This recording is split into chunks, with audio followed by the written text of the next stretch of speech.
Okay, chat, we will be right back.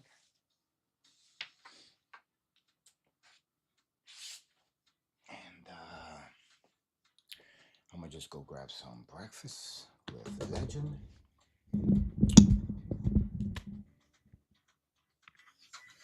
Okay, chat, we will be right back.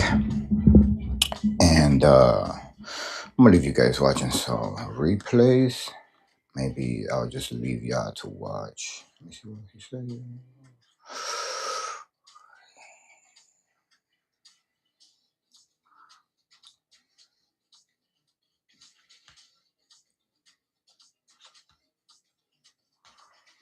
Ah, shit, I didn't even know my mic was fucking off the whole time. Shit that happens, man. Shit that happens when you just wake up and jump on a stream. So anyway, chat, we're gonna leave you guys with a nice little replay. I'm gonna go walk Legend. It's the cheat challenge. And grab breakfast real quick.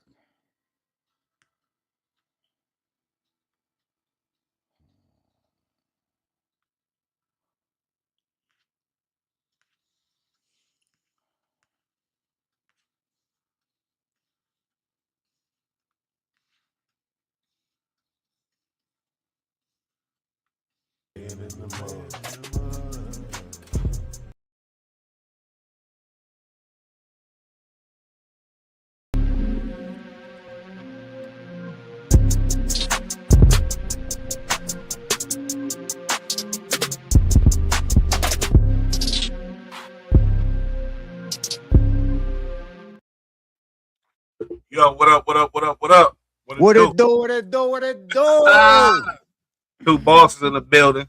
We Cheat back. challenge, King Booty. You already know.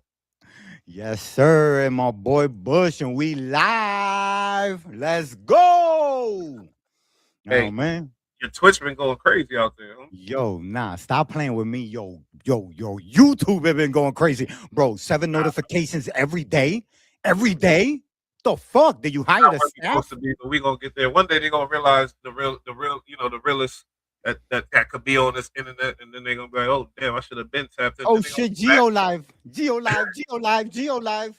Shouts to Geo. Oh, Gio Homeboy. here. Yeah, Oh, he right there. salute to the homie, man. Yo, listen, I'm gonna tell you something, man. I want to, because I don't think that we give each other our flowers enough, and I think that that should be a part of our everyday. And I want to give you your flowers, my man, because you are doing what makes me wake up every day and be like, I'm not doing enough. I'm Man, not fucking please. doing enough. People want to do this shit, but they don't understand what it takes. And you are a dude that when I met you, you had your channel, and you put me on all the equipment and shit, and I'm still got to upgrade because you got But dude, this is your it's different with you, me and you, because your channels are you started your stuff eh, from the bottom and it's going to the top.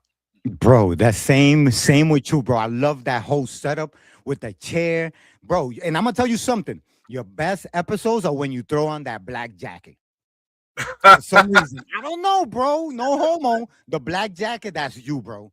Like I don't know. It gives me like a pit bull. What I got to be to berry type of shit. You know what I'm saying? Like you gotta do that, bro. Hey, Gotta do the jacket, bro. today It's we're gonna just you.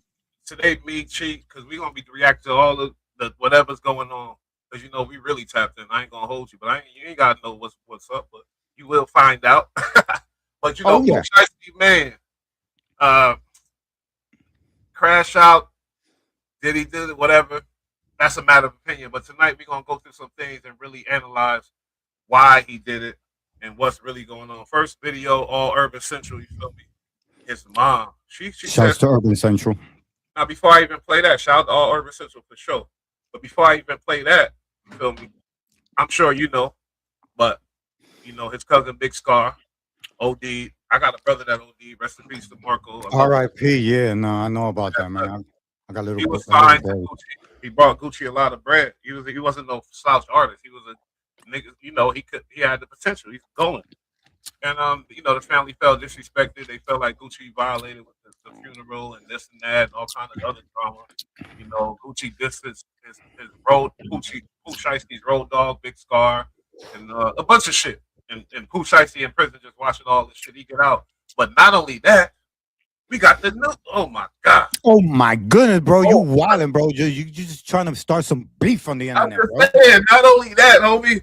You're gonna get somebody 25 killed, bro. million though? All right, we gonna get it too. Let me stop. All right, let me shout out all Urban Central. This Pooh Shiesty's mom. This is the first video we reacted to. Damn, Hey, wait. Before you press play, why is it that everybody's mom gotta come to the fight, bro? That Man, shit is come on, crazy. man. When I was young, that shit didn't happen, bro. It You don't didn't have want to, your moms to know. but some moms is gangster like that. Some moms ain't. I ain't That's saying gangster like that because I wouldn't want my mom doing that. But my mom is gangster. She you know. Take a shot for the mamas. A shot for the mamas. But she ain't gonna get ghetto on the internet and do all that though. I ain't gonna hold you. But let me see what's going on. My mom take it to the streets though. Gotta- Boy, it's so I ain't gonna hold you. You could tell Hey, she your mama. Let me tell you something. Hold on, Bush. Yo, Bush. You could tell she your mom because she eating celery. You could tell she your mom because she knew that she could not eat a Big Mac on her broadcast. She came out with celery. That's a mom. and she represents. Say Shouts to what you her. say? Hold up, because you said. Hold up.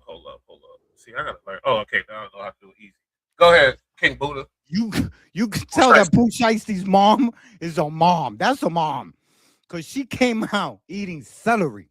She could have been eating Wingstop.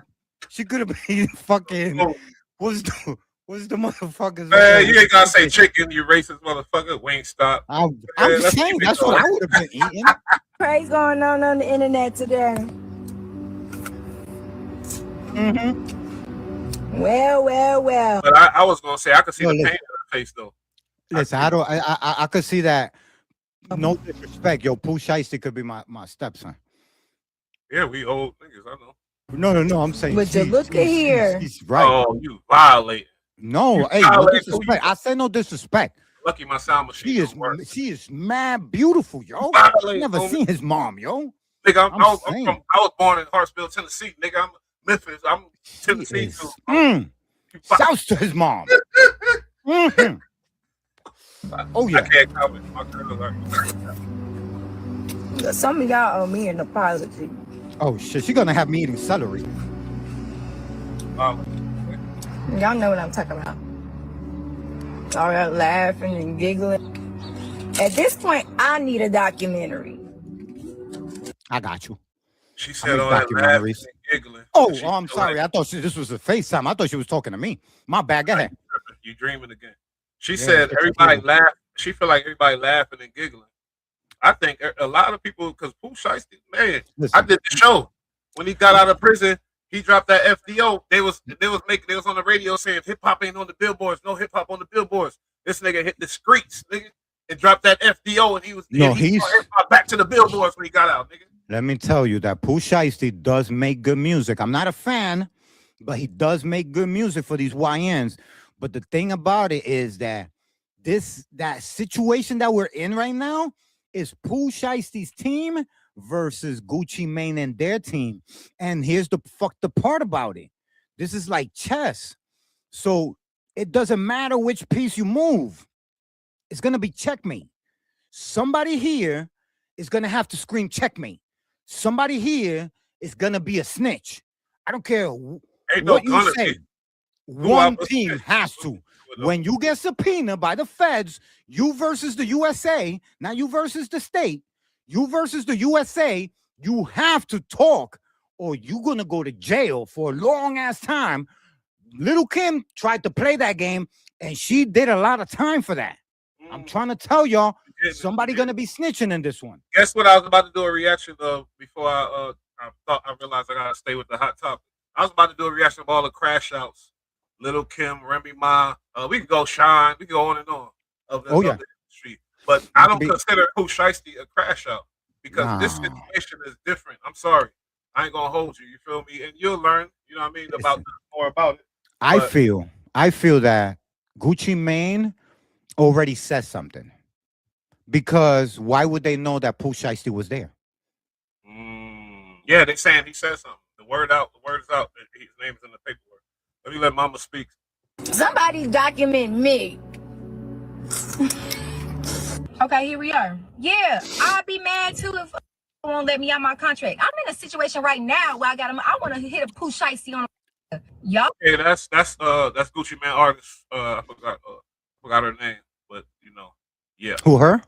Gucci Man ex artist. Mm. Painting a picture out to make it seem like everybody just like it's a curse with Gucci. There ain't no curse with Gucci. Everybody chose their own fate when it came to 1017. And I'm speaking for everybody because I don't have nobody here to speak for themselves. And 2 of my goddamn label mates is gone. Chant gone. Scar gone. I don't even know where the Road Boy at. Y'all got so many opinions, but y'all don't even know that Fujiano and Pooh Shiesty and Scar was beefing with Gucci the entire time. It was the back and forth of who leaving the label and who want to stay and come back and give me your chain, or no, you can have your chain. Like, it was a lot of that shit going on. Why? And that's one of the artists. We went through that though. But I was talking about the Gucci man, Pooh Shiesty mom speaking, but we going. But salute to the homie, feel me, Gio, and y'all go subscribe to that page. Yeah, shouts to 90s underground hip hop. Go subscribe to Giovanni. Yeah, go subscribe to Giovanni Pimentel's page, yo. This that handle you see right here, down here below my name, below my picture. Go subscribe to that. Let's go viral on him. He trying to go live and he can't go live. So when he go live, y'all about to see some wild, real New York shit. Yeah. He gonna be behind the scenes in places that you wish you gonna be like, that's New York. Yeah, New York is a real place. And me and the homie Buddha gonna definitely help him whatever he needs. Hell yeah. I told him he got my support. And once he gets his Twitch to 100 subscribers, I'll be to 100 followers, I'll be his first subscriber. That's a fact. Go subscribe to the homie though. Feel me? Like, because people gonna watch this video later. So yeah, whoever watching this right and now. He could clip this and use it in his page. Yeah. But I'm talking about the content to come. We needed him to be able to go live. Yeah. It ain't even about reading your contract. It's not about none of that shit. It's not about none of that shit. At the end of the day, everybody wanted respect. That's why Channing left. She didn't like what was going on. There was really no team with 1017 to where we had people that was really there, that was guiding us. It was just like all the calls was coming from everybody that they was putting in charge, and a lot of people that was in charge shouldn't have been in charge. It would sound like to you like she making excuses for her career not going where she wanted it to go. Yeah, because she just said that it doesn't matter if you read the contract. I think that's the most important part. If you read the fucking contract and the shit don't look like something you like, then why the fuck are you gonna sign it? I don't give a fuck if you want to be on the Gucci Man's label. If the shit says it's a 360 and you're not into 360s, then why the fuck would you not read the contract? And then if you want out, ask them what the fuck you gotta pay to get out. Because obviously you're in because of a loan. They don't want to let you leave because you owe me money. So it's all a money transaction at the end of the day. What Pooh Shiesty is responsible for is exactly what Gucci Mane is alleging. He came here and he forced me. Meaning he robbed me. Alleged. You said he wasn't responsible. What are you talking because about? I don't know if it happened. Just because they say it happened. But you just went crazy. Until they're convicted, I'll say alleged. Charge over there at Atlantic, and that's the real issue. We ain't gonna put it to the hood, plan. Damn, he's smiling like he didn't talk to us. Man, we ain't doing no plan. We're a group. We ain't no record label. We're a family. You see this shit. So I'm gonna need some help putting this. Pause that. Push. Yep. Thank you. Hold up, what happened? He should have saw something wrong with it when he said, "This is not a label. This is a crew. Get the fuck out of here, nigga. I'm here because this is a job, nigga. It's a label. This is business. This ain't no crew, nigga." No. Watch. Go back. You're right. I know. I'm saying. I'm agreeing with you. I'm like, no, nigga. This ain't no crew, nigga. This is my job, motherfucker. Hold up. I'm gonna rewind. That nigga and crazy. That's the real issue. We ain't gonna put it to the hood, plan. All right. So Icy Gang, man, we ain't doing no plan. We're a group. We ain't no record label. We're a family. We ain't no record label. Fuck out of here. You can have your chain back, nigga. I'm good. He said we a group. We ain't no regular label. Whoa, you could have your chain back, motherfucker. I came here because I thought I was gonna get paid. See, obviously, who up? Because everybody gassed him up all through the years, forever and ever. for what he allegedly did. Because I ain't gonna hold you like, shit. He supposed to have found Young Thug. He's not responsible for none of Young Thug's success. And Young Thug was talking greasy about him. He's supposed to have found Migos. He's not responsible for none of Migos' success. Migos assigned to whatever. He's supposed to, a bunch of people. And if I go down the name of the artists, the list, like Rallo, who went to prison, like Blue Magic, the little dude, he went to prison, like even fucking, like, come on now. And Yo Bush.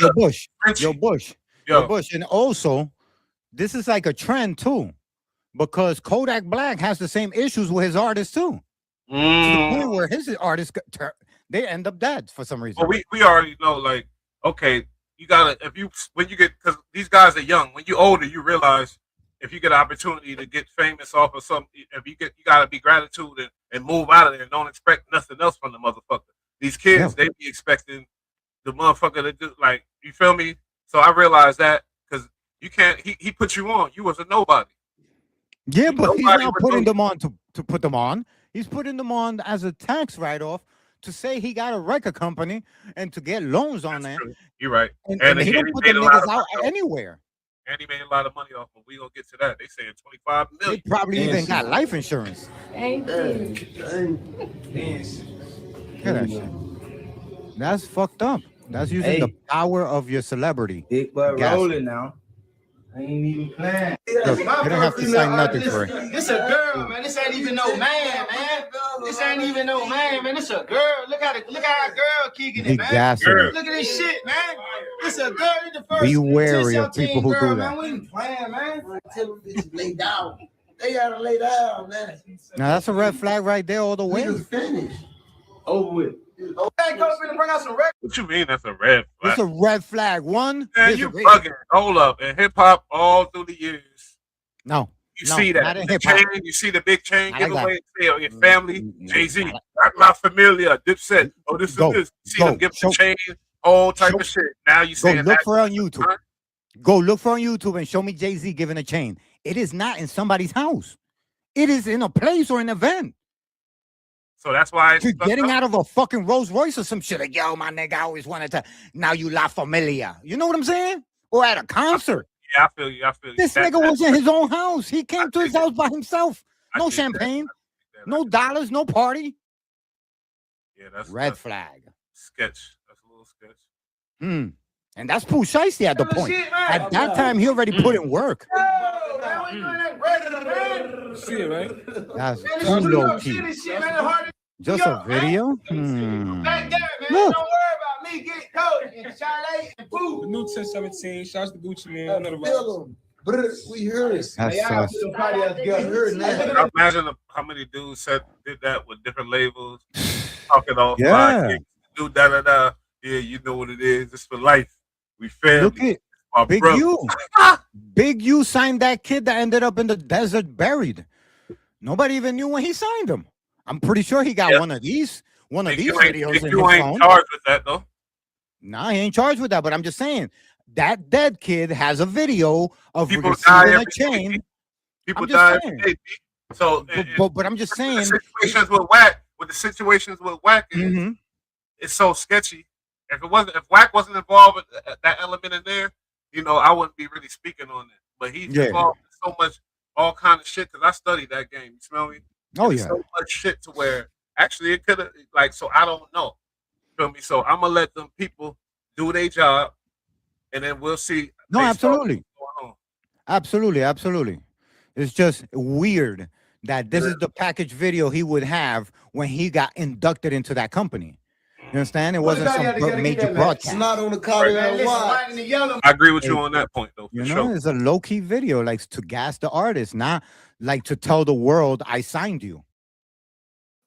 Book was falling out the bells and we were. Let me get in there. Okay, they flossing. Okay. I'll tell you one thing. Pooh Shiesty is lucky he's telling the story, because I know Gucci Mane has gotten away with pop. You know what I'm saying? His mom was basically, I heard one point she said, she was like, it should be a documentary for me or something like that. She looked like she was going absolutely. I agree. I want to see it. And what could you do when your son is like, fuck that, I'm standing on business for the family? Ain't nothing. Be scared. Be super scared. imagine the situation where your pops is with you, like, all right, son. I know his pops tried to stop him, and then That's probably why she felt okay about it, because his pops was involved. That's probably why she was like, all right, this nigga gonna make sure. Yeah, you're right too. You know, Yeah, there's a cushion. There's a Mm. cushion. If something bad happens, it could be the father who takes the F. You know what I'm saying? The failing grade. You know what I'm saying? Doesn't make it. But his son gotta make it. He's the breadwinner. You gotta protect Reagan. Staying life. I don't think he's getting life, and I think he's gonna make a lot of money while he's in, and he's gonna get out, and he might be washed up when he get out. But Listen, this is how it's gonna go down. I'm gonna tell you a prediction right now. go. Gucci already spoke. He's gonna probably backpedal, but he already said his statement. You understand what I'm saying? Okay, so let me ask you And- before you go one question real quick, because it's a topic. I put up a video on it. Finesse 2 times is tapped in with Memphis. He from Memphis. He a Memphis goon. All that. So he know all these people. He was signed to Yo Gotti and all that. But he said in his video, it seemed like he was trying to justify Gucci ratting, and also he said his wife made him rat. Oh. And I was thinking when I thought that, maybe his wife ratted to the police, and No, that's but the statements don't get written like that. If it has his name and his last name, it was him. Yeah, no, they don't do that. No, Hold who up, does that? tell Finesse 2 times, because Finesse really think that. So tell him, oh shit. Put tell that- that put right that- Listen, I'm gonna tell you something, man. His wife cannot make a statement that the police are gonna write down as Gucci Mane's name. It says his first name, it says his last name, it says his statement. It says the people that arrived and the things that they did, the things that they were holding, and the things that they said to him. What they did, what they forced him to do, what they expected, what they removed from him. That is not a statement given by a third party. It says, he said. That's it. Let's leave it at that. And there's no point in time where this is okay unless you're a law-abiding citizen. Now, if Gucci Mane is a law-abiding citizen, then he needs to let us know that, because nobody got the memo. I thought he was banging. You know what I'm saying? If you're banging and you the OG in the corner banging, I'm going to take it for fact that when you're in the back of a police car, you're cuffed. You know what I'm saying? You're Hey, not what going the, in to what give the a homie statement. say? I hope he on topic, because I don't like when people take us off the. And now you've opened the floodgates. Oh, right here, Giovanni Pimentel says, Pooh wasn't guided right. There are ways of doing things in their respective categories. Street style shouldn't resolve business problems. And he's absolutely right. You should not be forced to have to put your fucking A&R or the CEO of a company in a room at gunpoint and force them to sign, because that's the first thing that makes a document not valid, is that you're inebriated or you're doing it against your own will. They ask you that in any court of law. Is anybody forcing you to do this? Or you understand what I'm saying? Like, when you plead guilty to your own crimes, this is what you're facing. Now, to say another thing about Pooh Shiesty, now you put Pooh Shiesty in a situation where he has to explain himself. That's telling too. You understand what I'm saying? So this is like chess. You move the pawn. He don't have to explain himself. He don't have to say shit. Listen, when the feds say you have to explain and they put you on the stand, you say plead the fifth all you want. You're gonna look crazy. You don't have to. Yeah, You could Epstein the shit. I plead the fifth. Nobody got to do nothing. No, that's a fact. That's a fact. But that's just crazy that Gucci Mane said names and addresses because they came for him. Back in 2007, and it's been clear from the jump that he should have just stuck to rapping. Almost every artist he signs either ends up dead or in jail. And today we're breaking down the wild stories behind why fans think his label 1017 is cursed. The biggest reason everyone's talking about the 1017 curse lately is because of Enchanting's tragic death from overdose. She was a 26-year-old artist who signed with Gucci Mane back in 2020. But after dropping some music on his 1017 label, Enchanting went independent in 2022. When independent? Apparently, Enchanting had been fighting drug addiction for a while. Yeah, so Gucci ain't have nothing to do with that death. No, of course not. Nipsey neither. Not like that, yeah, but Nipsey and Big U, yeah, that was coincidental too when he left the contract. It's when they go independent that people die. It's a dangerous thing. It's like retiring at 65. It's like you got to keep moving or else you're going to die. You got to stay signed or else you're going to die. And a few days before she passed Look at her, away, so she went pretty, to her man. friend's house to try to kick the addiction. Unfortunately, it didn't work out though. No. And on June 10th, Enchanson was rushed to the hospital because she had a heart attack caused by a drug overdose. Of course. She tragically died the next day. No, and Gucci obviously. hopped on social media to give his respects. But as soon as the news broke, people started talking about the 1017 curse and how Gucci's artists always end up dead or in Yeah. jail. Gucci's wife, Keisha Kayor, jumped in to defend him. But there's a good reason why. We spoke about That's this sad, yo. briefly before the show about if you move in a certain way, you don't get away. Yeah. Not No, think you're gonna get away. That grimy way you moving, you build a Fact. bad foundation, it's gonna crumble. Hold And on. I think this is the case with this WAP situation. I'm sorry because too much. I look at evidence and I just come to my conclusion. You feel me? No, you're I think absolutely something is correct. These guys are wrong living a with Gucci's life. demon life. They're gonna have demon results. And I always say that when you go into these respective businesses, that you become an artist, you have separated yourself from being in the streets. Now you're no longer in the streets. Yes, you're selling that image. Yes, you go to the hood to do the biopics and all the bullshit. But I am saying you're literally not living that life anymore. You don't have to go with your homies and do a spin around the block to see if you catch a Vic. You don't have to go and rob the corner store. You don't got to go to another borough. Like you don't got to do none of that. Catch a Vic. You are, yeah, like you are free to go spend. Your only Right. problem is your budget, and you're flying your friends. Why the fuck? Oh God! Don't take the show there. Come on. He going Why to the whole fuck, bro? other- I get mad. Opportunities blown because That's they're not so the situation irresponsible. with today's topic. These kids they got money. They're kids. That's the thing. They're Label. kids. Back in 2007, Gucci started his first label, So YC Entertainment. Back then, Gucci didn't sign a lot of artists and was pretty much dropping his own mixtapes through the label. But he did start working with Frenchie, Waka Flocka Flame, and some producers like DJ Drama. Gucci was working with a company called Mizay Entertainment to help him run the So YC label. And after a few years, Gucci closed the label because Mizay Entertainment was allegedly acting shady. According to reports, they were selling Gucci's verses and booking him on shows he never. But you know what's crazy? Because he didn't even go to the original. No, but you're hearing the accusations, and it's Yeah, we gonna Gucci who bring it says back. this. Obviously, who He who skipped else a lot does of shit. He punched the first artist he saw was Mac Breezy, a female. He punched her out on stage. And as What?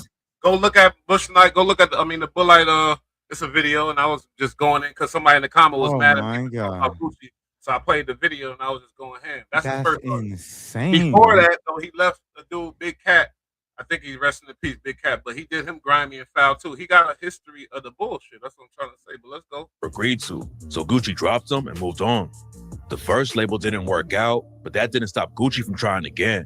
In 2010, he started 1017 Brick Squad and signed artists like Waka Flocka Flame, OJ Oh, the wow. Juice Man, and Slim Duncan. Gucci and Waka Flocka Flame were linking up and dropping some of the hottest trap music in the game. But it all fell apart when Gucci started beefing with Waka's mom. Waka's mom, Deborah, used to be Gucci's manager, but there were some money issues behind the scenes, and Gucci claimed that Deborah was stealing money from OJ the Juice Man and Frenchie. 1017 Brick Squad ended up falling apart over the situation, but the money drama wasn't the only issue the label had. Back in 2011, Slim Duncan was at a studio in Atlanta getting ready to shoot a music video for Gucci Mane's track, Push Ups. Another rapper named Young Vito was at the studio that day, and something sparked a beef between him and Slim Duncan. It's not clear exactly what happened next, but at some point, Young Vito upped his strap and tragically killed Slim Duncan. Young Vito skated on the murder charge. What? He was convicted of aggravated assault and possession of a firearm. You don't remember that? No, Yeah, that is was crazy. fucking insane. I never heard of these guys in my life. And I ain't gonna say it's Gucci. It's just he want to be so in touch with the streets. He want the real. I guess you feel me. So he picked all of these. They talented, but I don't know. I'm talking too much. But I just want to get to this 20-something million that he finessed Pooh Shiesty out of. And got hit with a 25-year sentence. After it went down, Wow. Gucci raps about Slim Duncan and Waka Flocka Flame on the track R.I.P. Slim Duncan and said, "Man, I miss my dunk so much, I dig his up. If I could bring his back, I would dig his up. We would rarely go to That's violating. Am I tweaking? That's just crazy to say that kind of shit. Yeah, let me know. sleep. We're balling so much. BSM and 1017. Dirt Gang, stand up. Yeah, that's- Remember, Flocka was my goon. Now he ran his mills up. Slim Why would Duncan he say wasn't the that? only OG on Gucci's roster who got hit with the 1017 curse, though. OJ the Juice Man came up in the same apartment building as Gucci, and they were tight way before either of them started rapping. OJ and Gucci put out a lot of music together. And back in the day, OJ's mixtapes were popping off in the Southern hip hop game. Everything was OJ the Juice Man had some juice back then because I think so. And then when he signed to Gucci, it went cool for a while. And in 2010, OJ was even featured on Double XL's freshman class. But then he started falling off and even got into a Twitter beef with Gucci. Gucci claimed that Waka's mom was stealing money from OJ. And for some reason, OJ got pressed at Gucci over the situation. So let's just recognize what's going on. He was signed to Gucci. They was friends, homies at first, ride and die. He signed to Gucci, fell out. That's wild. Having here. And said he was never actually signed to Brick Squad. OJ and Gucci squashed the beef, but OJ's been getting hit with the 1017 curse ever since. After he fell off in the rap game, OJ allegedly went straight back into the trenches. Back in 2022, he was booked on gun and drug charges. Then in March 2024, the news broke that OJ had been arrested again. According to the police report, a cop tried to pull him over for speeding in Georgia, but OJ didn't stop at first. OJ started a little chase, but then he decided to just pull over instead of making the situation worse. Speeding and running from the cops is bad enough, but it was about to get way worse for him. When the cops searched OJ's whip, they found cocaine, other drugs, and a gun too. Oh, wow. OJ had been sitting in jail ever since the news broke. And it don't look like he's going to be coming home anytime soon. I didn't even know OJ Squad was falling apart. Gucci started beefing. I didn't even know OJ the Juice. That's crazy. Free OJ. Get your boy out a little bell, a little piece of change for his bell. I know it wasn't shit to Gucci right now. That's the crazy. curse. Hey, when you think about Jeezy and his fallout, I'm coming to the conclusion that he was the bitch ass nigga in that situation. I'm coming to that. Now that I think about it, yeah. Remember, he popped Jeezy's man. No. I'm talking about before that. The song. You don't even know the history. It was a song. It was about a song. That's how they had a big fallout and wanted to kill each other or whatever. A song. Oh, word? It was a song that sparked that beef? Gucci and Jeezy, this song called So Icy. Go tap in and do it. You know what I mean? I got to get some phrases. I don't know. I got to get some cool, catchy phrases. I ain't going to say do your research. I'm like, you feel me? Yeah. Tap in. It's not adding up. History ain't coming. Yeah, no, I gotta look into that because I'm not a big Jeezy fan and I'm not a big Gucci fan, and I probably like a few of their songs, but I'm not I can't say like I know more than 10 songs of each guy. Like I probably heard Jeezy probably like when he first dropped, like when he had the Snowman t-shirts, and that's about it. You know what I'm saying? All the way to like Survivor, and then that's it. Damn, I'm talking about the beef with Gucci. No, I'm saying like the career-wise, I didn't even get that far. Like not even when they even knew each other. Okay, so you wouldn't know if you ever fuck with that. I didn't even know these niggas had beef until the verses, and then he said, "Yo, I shot your man," and I was like, "Oh, that's crazy." With his artist Frenchie too. Frenchie is Waka Flocka's cousin, so Frenchie definitely wasn't gonna switch up on Flocka and keep rocking with Gucci Mane. Frenchie even dropped a diss track aimed at Gucci called Sometimes and raps, "We built this company together. Now you bugging out." I say a lot because nigga like Frenchie, he a New York Queens nigga. You feel me? He got that. Let me let them tell the story. Throw my hands on you? Nah, but I don't want to sock you out. Yeah, you got me screaming out. You don't want me to have what I have, because in my eyes, you are. Gucci is the reason Frenchie even had a career, but Frenchie said that Gucci didn't want anyone in the team to win. So if we switch from So Icy to go to Brick Squad, and you doing like you don't want an artist to get bigger than you. That's what it is with Gucci Mane. If you notice that. They ended up squashing the beef, and Gucci even supported Frenchie when he started. That was Queen's Flip. Shout out to Queen's Flip. That was a Queen's Flip. And also shout out to. Joe, that's just crazy. But I don't know why people are afraid, like Jay-Z and rappers like that are afraid of their artists being bigger than them. Like, look at Lil Wayne. That's an example. He was genius. You know why? Eminem signed 50 Cent. 50 Cent. It's wisdom. Look at Dr. Dre. He signed Eminem. Wisdom bring you gratitude and humility. Motherfuckers be so shiesty and they leave no legacy behind. Nicki Minaj leaves no legacy. Jay-Z leaves no legacy. I mean, you could say Kanye, but Kanye, he been left Jay-Z, and on Jay-Z, if it wasn't for leaving Jay-Z, Kanye would not be Kanye today. Because Kanye dropped an album and he bopping and he going on tour. Jay-Z hasn't done that in how long? Those two people you named, Eminem Oh, we could That's say what he even said. Dre, because Dre found Snoop and Eminem. Dre is the ultimate. What you talking But about? yeah, he gives you That's what- superstars that are bigger than him. That makes him relevant. That makes him not relevant, but ingenious and cool and something that it shows a certain level of righteousness to me. It shows me He's you got legendary. facts. Even if he's not a legend himself, he gave us legendary artists that would not exist unless they were Lil part Wayne of. gave us Drake, helped giving us Drake. Because if it wasn't for Lil Wayne, I don't think Drake would have that look, obviously. But I ain't gonna say he fucking found the artist and cured him into stardom. Nah, Listen, because Drake is a machine. Drake Drake is a involves machine. King Prince, whatever his name is, Jay Prince, and then it went to fucking Baby, and then Baby said, "All right, let's put a Lil Wayne and let's." send yeah, this but who made that artist that big? It was Wayne. But was Wayne, it by that first was mixtape. it by Wayne's choice? But was it Wayne's choice? I'm pretty sure it was because he had Nicki Minaj on the other side roasting No, you're right. hell too. He is responsible for two of the biggest Money. acts in the world. Yeah, you killed me. You killed me. That's my line because I say it all the time because people always kill me on the show. You killed me. You killed me with that one. Yeah, man, that's fucking Hey, insane, bro. Young Like, why Money- are people afraid of that? When I think about Cash Money and Young Money. Look at Yeah, Cash Money, and is Young Money. big. Cash Money big because of Wayne and Juvenile. All of those, the Manny Fresh, Lil Wayne, For sure. Birdman. But I'm They- talking about superpower stardom. Young Money came. But you can't see, but I ain't gonna lie, people we going to another level. I'm about to Bro. say y'all be taking credit away from Baby, but that's another story. But I ain't But gonna that's no, but Baby put out the biggest artist too. Baby Wayne. the one. Wayne, who listen, before Baby separated from Wayne, all of Wayne shit was hot, even the mixtapes. Then he separated from Wayne, and we got all that bullshit that we got now with Elephant Sounds. You understand? And we don't get the Wayne we're supposed to get. I'm not capping. I'm not listening to that shit. It is not what I was signed up for. But you ain't the only one because the kids ain't listening like they used to. No, it's not acceptable. Listen, we listening to Ye. If Ye can make it through the fucking youngins and through all the YNs and all the old heads and everybody in church and everybody that lives secular, then why the fuck can't they? He's fucking 47. Started his own label, but the 1017 curse hit Frenchie hard. At first, it looked like Frenchie might be good at running the label. He was allegedly the first person to discover Nicki Minaj and French Montana.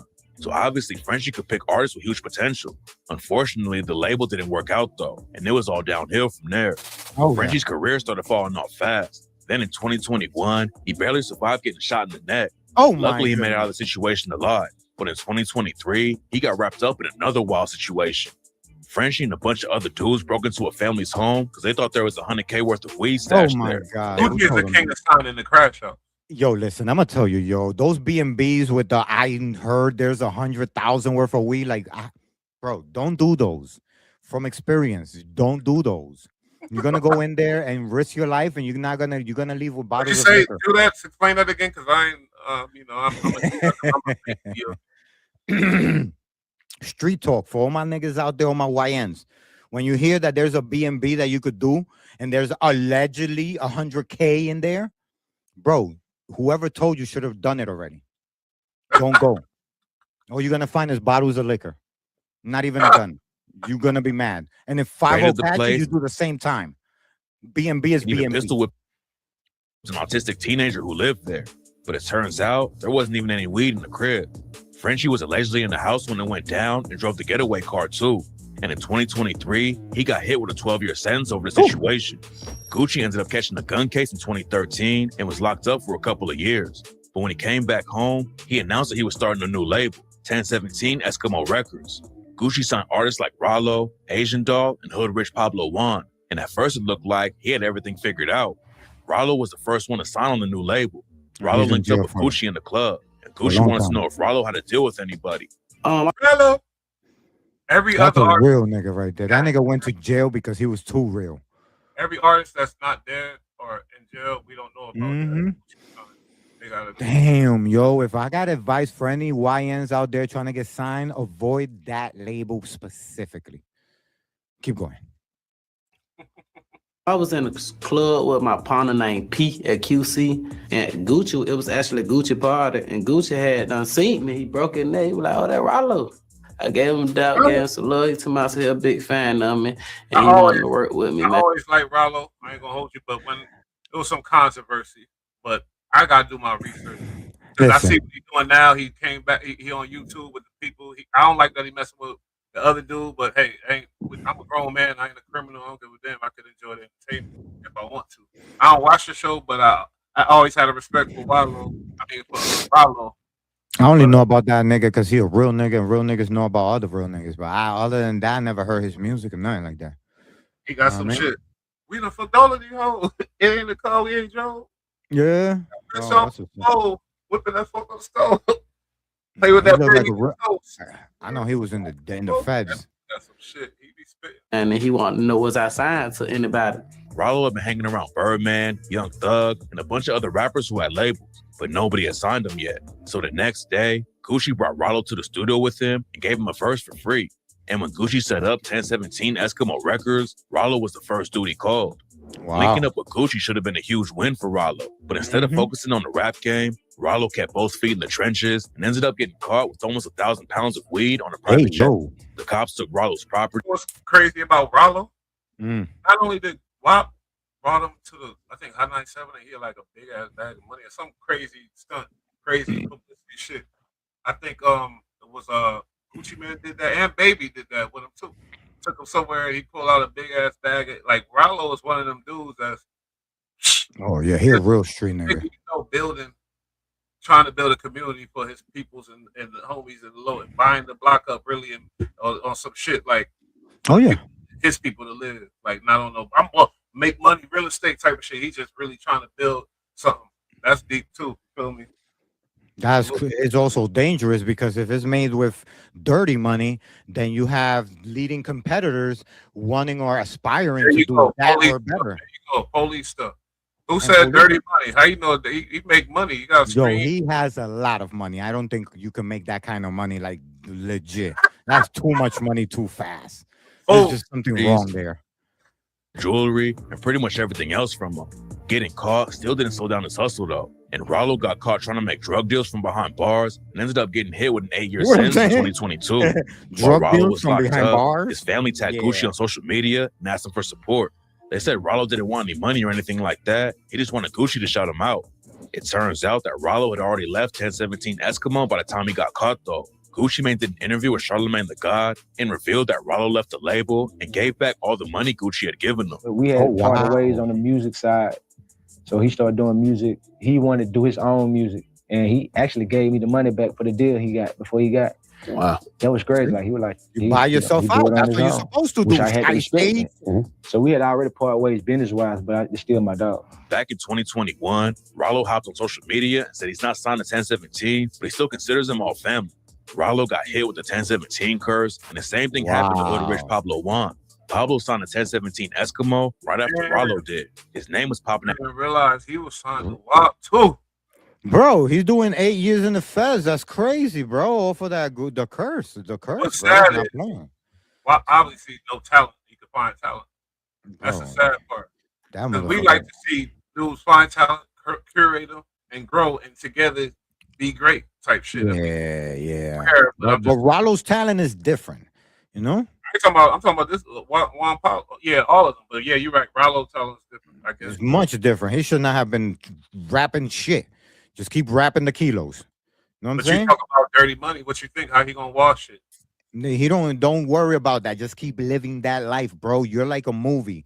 Whenever you go, we're gonna be sad, but we're gonna be happy that you changed the hood. You know what I'm saying? Rollo ain't doing that no more. I don't think he is at all. Then choose a life. You can't sell drugs and then be legit too. You gotta just get the fuck out the game, okay?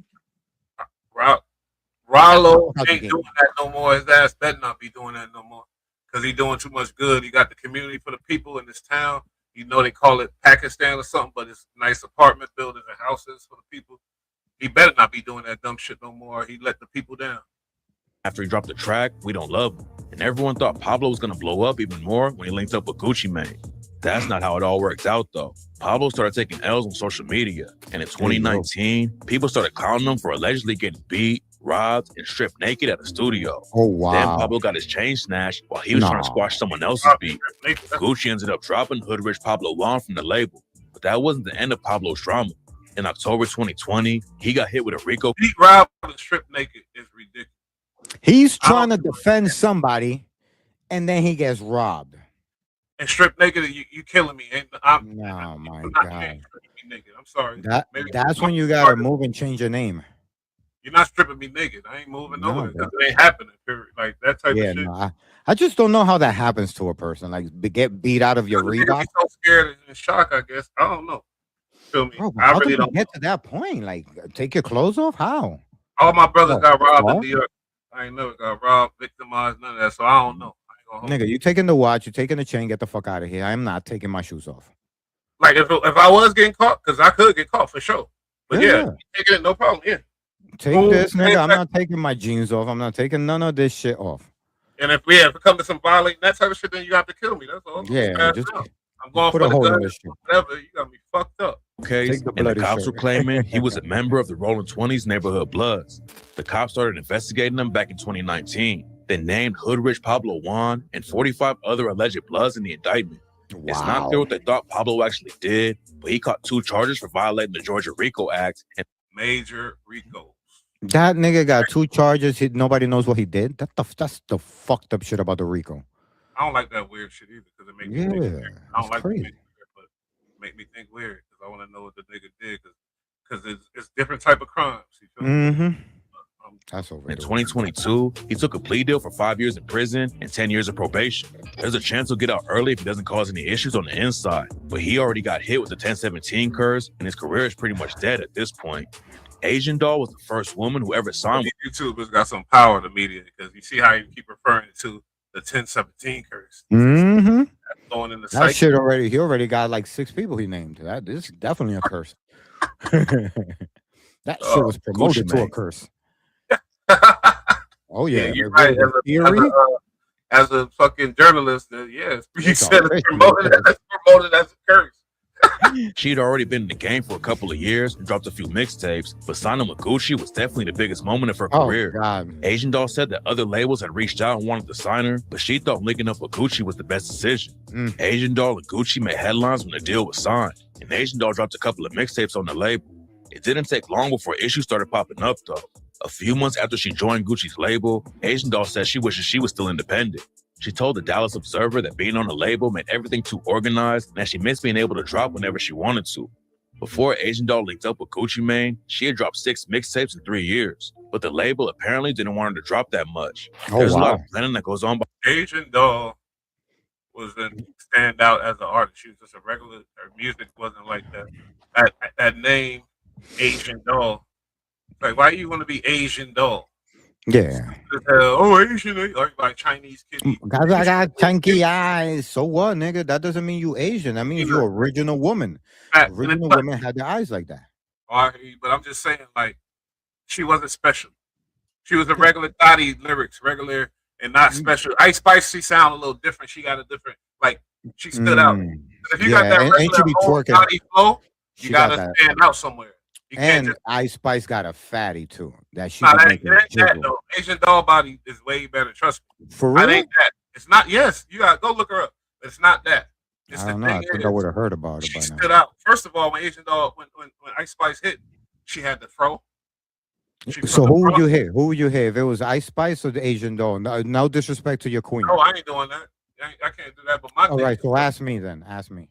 who would you hit? Ice Spice. No, you I'll would. You hit hit both. the Asian Doll. Because Only you're if they Dominican. both want You to don't get want in the it. Dominican girl. But if it's one and they're like, nah, I'm not gonna do that. I'm not gonna do that, and they got respect for themselves, then I'll just do Ice Spice by I'll tell you herself. right now, if they would standing in front of you, you're gonna pick Asian Doll. I promise you. No, I would pick Ice Spice.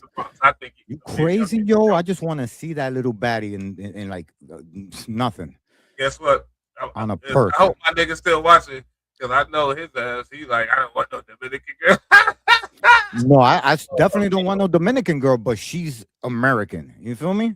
Like it's different. Nah, Like you she right. could definitely get it. Ice Spice, if you're hearing this, no disrespect, but respectfully, I don't care the age difference between us two. Respectfully, you I could don't care. fucking get it.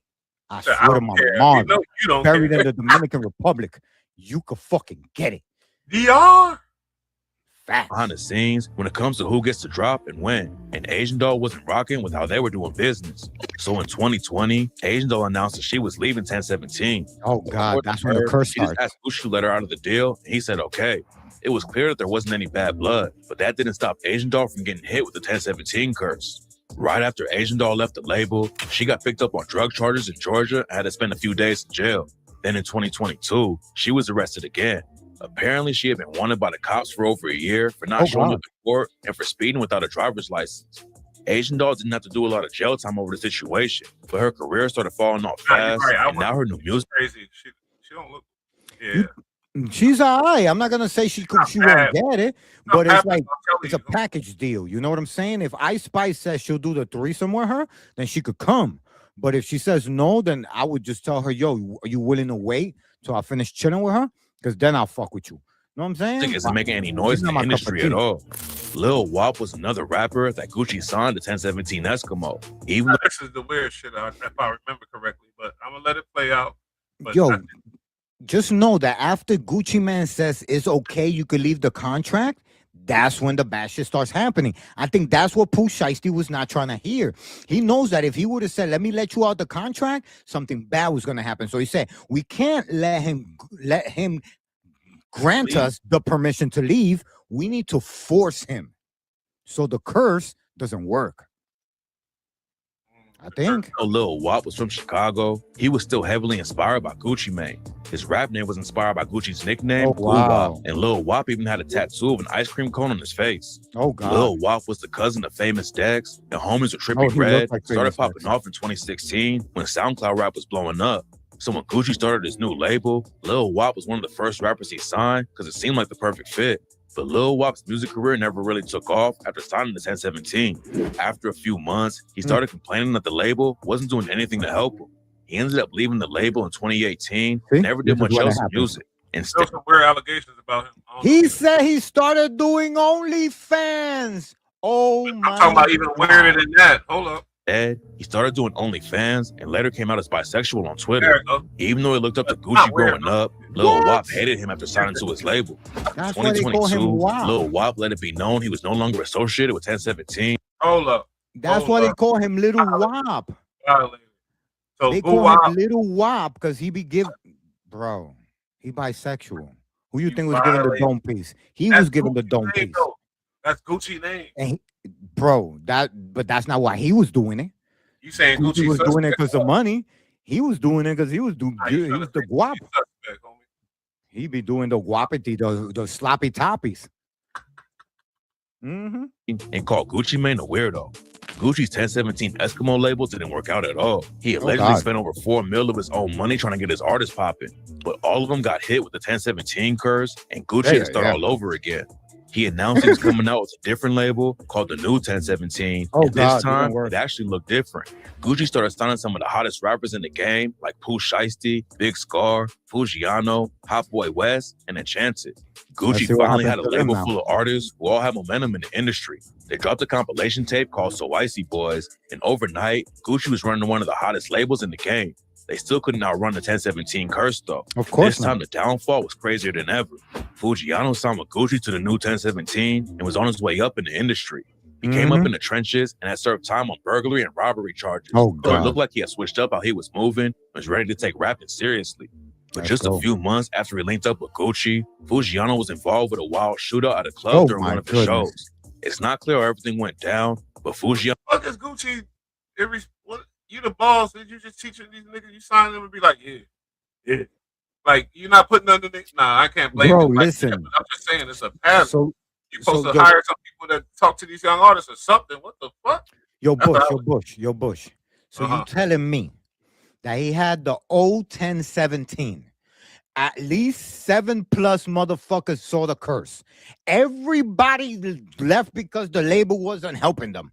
Everybody went through some crazy death, near death, long jail sentence, or big fallout. He starts a new label and he calls it New 1017, and people are signing up. Yeah, they still got a name. They're the ones that listen. They deserve it. They deserve it. I'm sorry, nobody deserves death. Nobody deserves jail. But why would I sign to the new, bro? Name it something else. There's a million words in the English dictionary. You have to call it News 1017. I don't want it to be the new 1017. I don't want it to be 1017 at all. Showed up during the set, started causing issues. Then both sides upped their straps and started letting off shots while fans ran for cover. 8 people got hit, and 2 of them tragically didn't make it out of the situation alive. Fujiano was in charge of shooting anyone, but his homie Jarquez Cooper was sentenced to 50 years for killing an innocent woman during the shootout. Fujiano's career already took a hit, but it was about to get way worse for him. In way December worse than that? The homie got Way a worse than 50 that? pack. The homie got a 50 pack because your dumbass was out there clout chasing and whatever. Because you know, ultimately the blame is on the artist. Whenever the homie, you know, because you know what type of niggas you're rolling with, you might be rolling with extra cash out. And now you know what I mean? So the homie got a 50 pack. That's heavy. Wow. He was booked for carrying a gun as a convicted felon. The judge let him out on a $50K bond, but Fujiano burned off his ankle monitor and did the race like Tay K. He didn't last long on the Of course he didn't last long. Country boys they don't give a damn about no Sentenced to 5 years after going on the run for a gun charge. Wow. They don't give a damn Wow. about no my nigga. Listen, that's the first right there red flag that this new label is going the same way the old version went down.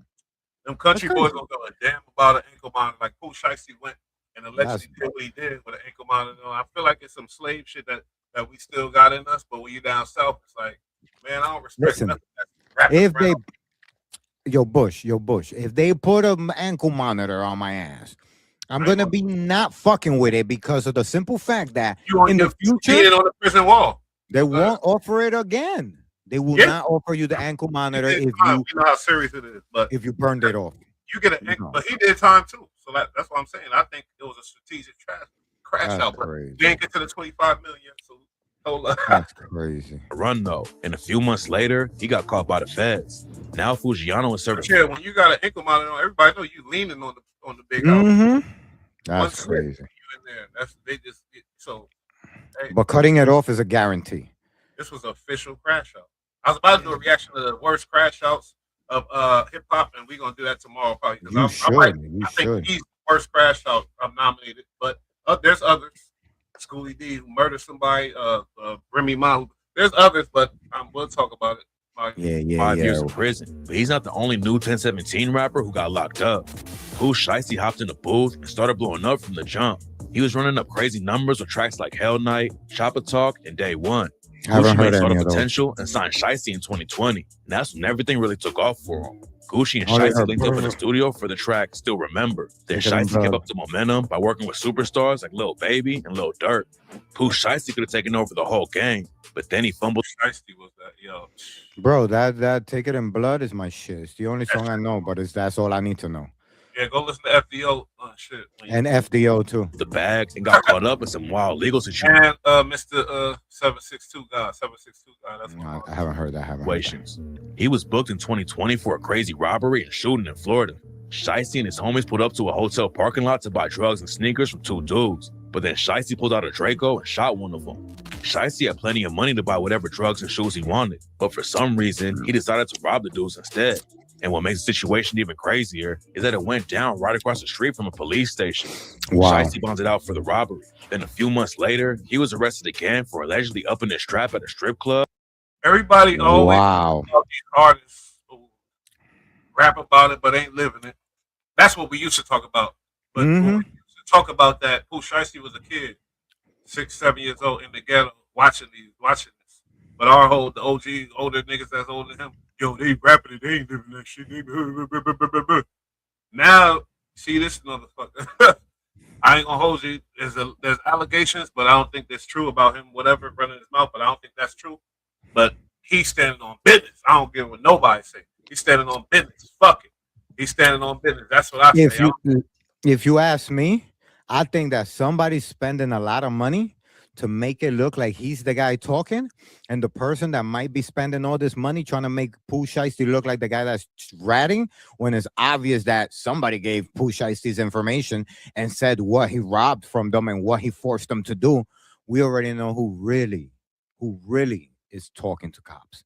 And hey, we already got somebody confirming it by telling us that the wife forced them to do it. Like that's a you want me to confirmation. play that video real quick and then come back to this? Because I could do that. Nah, we are, it's finesse 2 times. Oh, Go check it and hitting a security guard. Shiesty skated on a strip club shooting because the witness took his statement back, but Shiesty didn't get so lucky over the other situation.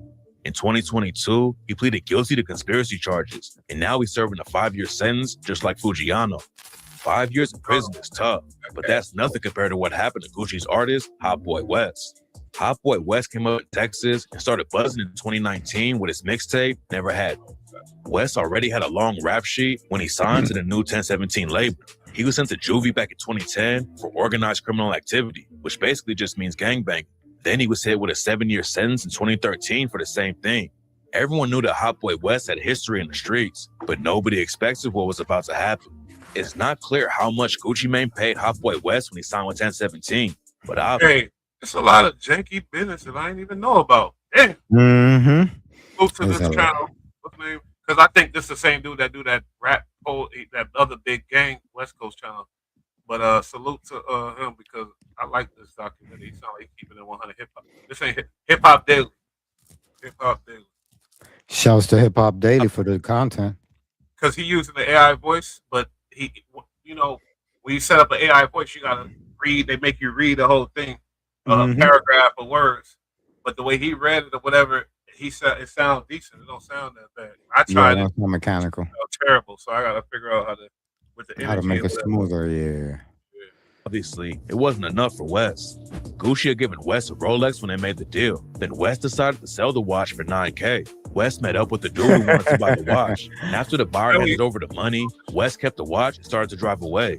The other dude tried to stop him, and that's when West started hitting him with the car door. West sped off, but it wasn't long before the feds were on him. The U.S. Marshals caught up to West and arrested him. And what made the Gucci man just like, damn, I'm starting to think weird. He loved him. What if they raid Gucci Mane's house and they find a voodoo altar with all their names in it? I'm starting to think weird. I ain't gonna lie. The situation even worse is that West was carrying a stolen gun too. Getting booked on robbery and gun charges was bad, but it turns out that West already had a way more serious case hanging over his head. In 2020, Hot Boy West tried to salute to you. I wish I spoke whatever language you're putting up. Let me show the comment because they've been tapping in and putting up. Yeah, Google translate that motherfucker. Word. run his baby mama's car into a cement barrier while their kids were in her car. The 1017 curse only got worse for Hot Boy West after that. He ended up pleading guilty to 2 counts of assault, family violence, assault with a deadly weapon, robbery, and a bunch of other things. And the judge sentenced Hot Boy West 15 years in prison. Road Boy was another rapper from Tampa, Florida, who got hit with the 1017 curse. Road Boy signed the 1017 in 2020 after Gucci heard his music and randomly DM'd him at 4 a.m. After he signed, Road Boy had the first verse on the track, 1017 Loaded, along with Gucci, Big Scar, Enchanting, Fujiano, and Pooh Shiesty. Because I'm starting to think weird. They all young, all very talented. Bro, that's that Illuminati shit. But like a lot of artists on the label, Road Boy's career didn't last long. Things started to go downhill after a gay dude posted a photo of himself with another man that he claimed was Road Boy and said Road Boy gave him an AP watch. Road Boy denied the rumor on Instagram. And his career went down. That's the second gay guy. Because if it wasn't no truth to that, it wouldn't mean nothing. Nah, bro, there's definitely some truth to that. You know what's up? Oh, hell but also used a slur that caused a controversy online. Then Road Boy also took a shot at Gucci, claiming the 1017 chain he gave him was fake, and he'd already been dropped from the label. Not long after that, Road Boy got arrested for burglary and carrying a concealed weapon, and his career never really went anywhere. Hot Boy West, Fujiano, Road Boy, and Pooh Shiesty all getting locked up. You thought he finally hit That's 4 on the new label already, and like 8 on the last label. Yo, what is he trying to do? Like 100? He just stopped trying to be a label owner. Stop it. 217, all the I guess. He should call that shit the Crash Out Gang. I ain't gonna hold you because he's still getting money. He getting all of the streams. Pooh Shiesty shit streaming. It went up 1,000% or some crazy shit like that right now. Yeah, that money going to swap right now while Shiesty in jail. So it's as a business standpoint, we had the Harlem niggas on the show last night, and they were speaking business, but I ain't speaking business. I'm speaking real, nigga. I'm sorry. I can't speak. Man, Fuck with the streets. that's the Crash Out gang right there. Crash Out Records.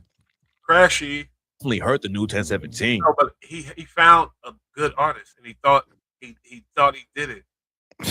Who hit him up like the FDO drop went crazy. Who went, you know what, nigga? I don't really fuck with you, nigga.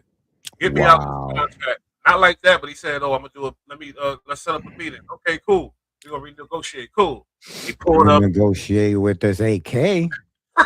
He pulled up on some G negotiate. He did a G negotiate, nigga. Oh, that was off the top too. No But one of the shit. biggest losses was when Big Bars. Scar tragically died in 2022. Big Scar came up in Memphis like Pooh Shiesty, and they were actually blood cousins.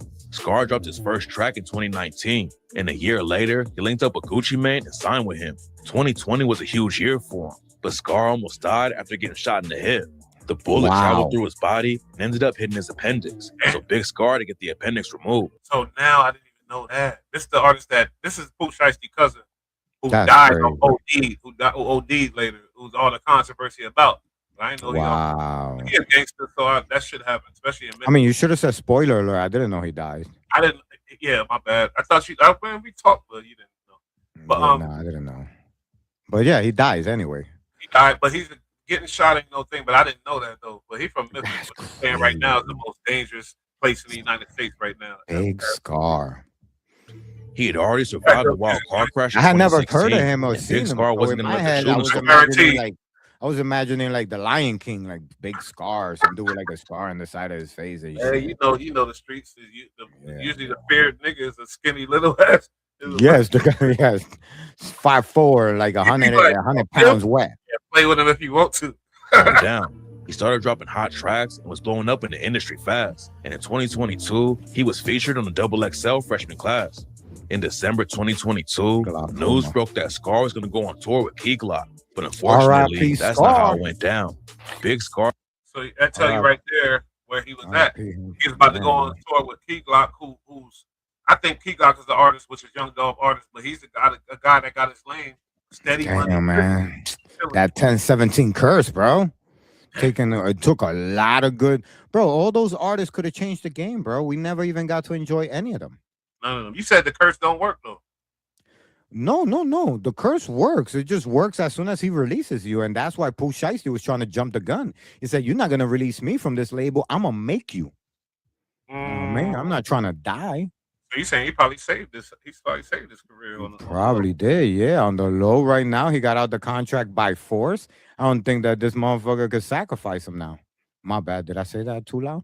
I've been struggling with drugs for a long time. That's And on cheap, December bro. 22nd, 2022, he tragically died from an accidental overdose while he was at his girlfriend's the house. second overdose out Signing of all of rappers them. from Memphis looked like a Two good idea. gays, 2 overdoses. Wait a minute. What the F are you insinuating about Big Wop? There's life insurance on all Get these to the artists. point. I don't want all this beating around the bush. I feel like Gucci Mane has signed a deal once, twice is a coincidence, even maybe 3 times. But we have 12 individual cases, and they all end in the same result. They all have the same complaint. They all want it out of their contracts, and they all have ill-fated demise, either a long sentence in jail or buried. Overdoses, gay people. He produced 2 gay artists. We don't have What no are the disrespect to odds? the LGBTQ community either on this channel. But No. What are the odds that they were straight when they met him, and then they end up gay? For Gucci, there's a lot of great artists in the city, but all the dudes who signed to Gucci have been hit with the 1017 curse. And this next Memphis rapper from 1017 got wrapped Another up in a one? crazy murder case right Oh before his my career God. popped off. Matt Yeah. Critter was one of the hardest working rappers in More. Memphis. In 2021 and 2022, he dropped almost 20 mixtapes, and his name was Wow. buzzing all over the city. He linked up with Gucci Mane in October 2022 and had the chance to blow up, but instead, he allegedly kept both feet in the trenches and caught a body just a couple months later. In December 2022, a dude named Markeith Taylor was killed in an empty parking lot in Memphis. According to the police report, Matt Critter and 3 of his homies were sitting in an SUV. They told Markeith Taylor to get out of his car and come over to him, and that's when they upped their straps and started letting off shots. That's why I'm thinking weird. Because as the CEO, at what point do you start understanding the liability of these artists, or you just got some type of weird thing with these young boys that you do? Bro, what are the odds that he's gonna have 13 different artists all having the same MO? There's some fucking weird shit going on here. I don't know what to tell you, but if you look at this does not sound right. Something here we can't put our finger on. Then just a couple hours later, another dude was shot to death around the same area. It turns out that he was related to Markeith Taylor, and the cops think the two shootings are linked. Another crazy part about the situation is that one of the other dudes arrested for killing Markeith Taylor is Matt Critter's sister's baby daddy. Matt Critter is still signed at 10-17, but at this point, it's not clear if he'll ever be free again. But Matt Critter isn't the only one of Gucci's rappers who allegedly upped his strap on somebody. In this next, go subscribe to that channel right there, Mace Loc. Shouts to Mace Loc. Shouts to Mace Loc. Yo, it's just crazy, bro. Look, there's another one we're gonna talk about. No, this bro. I didn't know that we old. I wasn't tapped in like this. Damn. Bro, there's a string of cases. Now I see why Gucci is participating in providing information. The only way he's gonna get away with this mass serial, I don't want to say murder, but this is some serial behavior. Serial behavior. This is Kato really 2 times. He's targeting the Memphis rapper who linked up with Gucci. I'm trying to rush through this because I want to get to the 25 million. But yeah, you're right. And I didn't know none of this. And my peoples know. I be watching shit in real time with them. I'm reacting for real. Oh, it's just so strange that everybody has the same ending. Nobody successful walks away. Name them. The new 1017 label. Before he hopped in the booth, Kato 2 times was allegedly heavy in the streets and repped a group called Rich and Ruthless, aka Double R. Kato already had a first-degree murder charge in 2017 and an assault charge from 2019. But when he signed with Gucci, it seemed like he was ready to turn it all. At what point does a CEO say, put the liability in place, or does the CEOs keep saying, "Oh yeah, I want to," you know what? I want to street this young niggas. I want to see that they don't all have life insurances. Tell me that their label does not provide them with a automatic life insurance in the clause. You can ask ChatGPT that. Tell them we're gonna put a documentary together. Fuck it. Round. I feel like that's how he's getting the money. Kato got. What'd you say? That's how he's getting his money. He's getting his money through tax write-offs for these dead artists that don't fucking go nowhere. And then he's getting money off of their publishing, and then he's getting money off of their life insurance. You gotta be careful. Now you're insinuating that he got something to do with Hey, I'm just saying all roads are gonna lead to one path. And for some reason, they all lead to Gucci. King Buddha Davis. Booked for allegedly shooting his own brother at a Lil Baby concert. In September 2023, Lil Baby was doing a show at the FedEx Forum in Memphis. It's not clear what actually went down, but after Lil Baby took the stage, somebody started letting off shots and the show got cut short. The dude who got hit was a rapper named CEO Jizzle. According to reports, Kato and Jizzle were standing beside each other when the shots started going off, and the cops think Kato was the one who hit Jizzle. If Kato did shoot Jizzle, it was probably an accident though. They're allegedly blood brothers, and they've been making music together for years. Rumors say that Kato was trying to shoot an op, and Jizzle just got caught by a stray bullet. But right now, nobody knows what really happened. When the cops found Kato 2 times and arrested him, they found out that he was already on bond for 3 different felony cases. I said something good here. I gotta put it up because you just talking about life insurance. Yeah, royalties too. You got all these artists who were famous before he got them. He signed them to them. He takes their publishing, their rights, their everything. Now all of the money that they made before him is going to them because he renegotiated all the fucking rights to everything, the authorship, the publishing shit. Like, come on, this is crazy, bro. He 360 everybody, I bet you. Including the murder charge back in 2017. Just like Matt Critter, Kato 2 times is still on 1017, but it's gonna be a long time before he can start putting on for the label again. If you're a rapper from Memphis, it's clear that you should sign with pretty much anyone besides Gucci Mane. Because in 2024, his artist FTO Set was arrested too. Another one. FTO Set was still in the Memphis trenches when Gucci reached out to him. Gucci told Set that he saw the potential he had and wanted to get him out of the streets. I called him, he like, Gucci on the phone. It's almost Gucci 20 like, people. Hey, what's up? What's up, Rock? He like, I want to charge your life. I want to see, like, I see something. Oh, hold up. Guess what? We love you too. Yes. Subscribe and tell everybody in Thank you so Singapore and much. wherever the hell you at. Shangri-La. No, let me stop. Thank you for the comment. You just something about you. Like you read it to him like What's fucked up? They're gonna translate it. They're gonna say you black dumb nigga. You imagine you two motherfucking black fuckers keep talking about this hip hop shit. I'm sorry, y'all. Where's the good news? Let's get back to the serious matter. It's a serious matter. I see me and you. So Set signed with 1017 and started buzzing in the rap game. Everything was looking up for Set. But then in February 2024, the news broke that he had been arrested because his bonds on an old case was revoked. Oh, God. Back in 2022, Set was arrested for running from the cops, having a stolen gun, a Glock with a switch on it, and weed. It's not clear why the bond was Let me ask you a revoked, but question. Set hops on IG Is and told there his fans that he contract was negotiation involved with an IQ test? Because I think he's picking the bottom of the barrel. I think this is purposely done. Like every He single picks person the- he has picks a talent. But yeah, no, that's a fact. They definitely successful. so 'Cause he wait, you're not shut them familiar down. with the rumor of why this all started over his wife and Yo Gotti banging his wife allegedly when he was in jail? So Yo Gotti was keeping her warm for him. And Yo Gotti's from Memphis. Pocket. Yo Gotti, the Don from Memphis. So they say allegedly that Gucci he was so pissed off and hurt that he only wanted to sign Memphis artists and create that wed and be, you know what I mean? Oh, and shut them down. So then that's probably what's going on here. Yeah. Every artist that took a meeting with Yo Gotti, Gucci came back. Gucci hit him up after when he found out because you know the industry, everything's on the line. When you got a label, everybody gonna know everything. And he went to the artist and offered them way more money than Gotti and signed them. And it's a whole list. Wow. Yeah, I ain't gonna go into that, 'cause I wanna That's get to the- believable. But yeah, man. That's kind of like what Beyonce did to every famous singer that came No.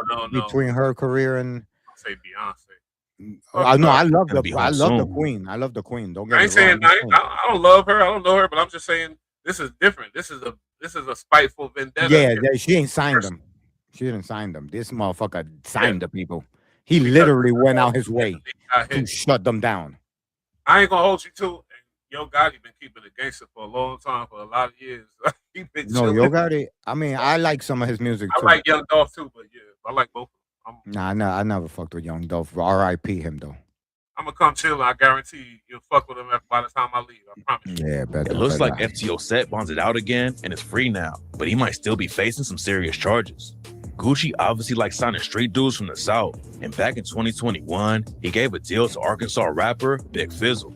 Big Fizzle was still in high school playing football when he signed with 1017, but he Arkansas is right next to Tennessee. I drove to Tennessee many times from California. Yeah. Right before you get to Tennessee, you in Arkansas. You know he took a meeting with Yo Gotti. If he was hot and he had a buzz in the street, he definitely already had a buzz in the industry from tracks like Bandit and Superfly. The 1017 curse didn't hit Big Fizzle immediately. For a couple of years, he was staying out of trouble and racking up huge numbers. He had features from dudes like Quavo, and Big Fizzle even had a track on the Fast and Furious soundtrack. Oh, wow. But it seems like when you sign to Gucci Mane, it's only a matter of time before something bad happens. Of and course. in 2024, Big Fizzle got arrested for gun and drug charges. Oh, It's my not God. clear if he has to do any jail time over the situation, but hopefully he gets back to the bag and learns how to move smarter. Big Fizzle getting booked like that is good, but at least he didn't get stripped out of his clothes on camera like this next dude. Lil Rise, a rapper Everyone from got stripped Alabama, out? who started off I'm independent. telling Lil you, Buzz- yo. Wait now. That's This so is the second one that got fucking stripped out his odd. clothes. I can't shake the fact that that is so synonymous with every single body. It's like instrumental to be in 1017 and something bad happened. And they all look the same. Young niggas. Young. Mhm. on his name. One day he was sleeping at his crib and his manager woke him up and said Gucci was on the phone and wanted to talk to him. Lil Rye thought his manager was joking at first, but it turns out Gucci had been trying to link up with him for a while. I was asleep at my homeboy Dave house, and he woke me up like, Gucci on the phone trying to talk to you. So I just turn around like, what?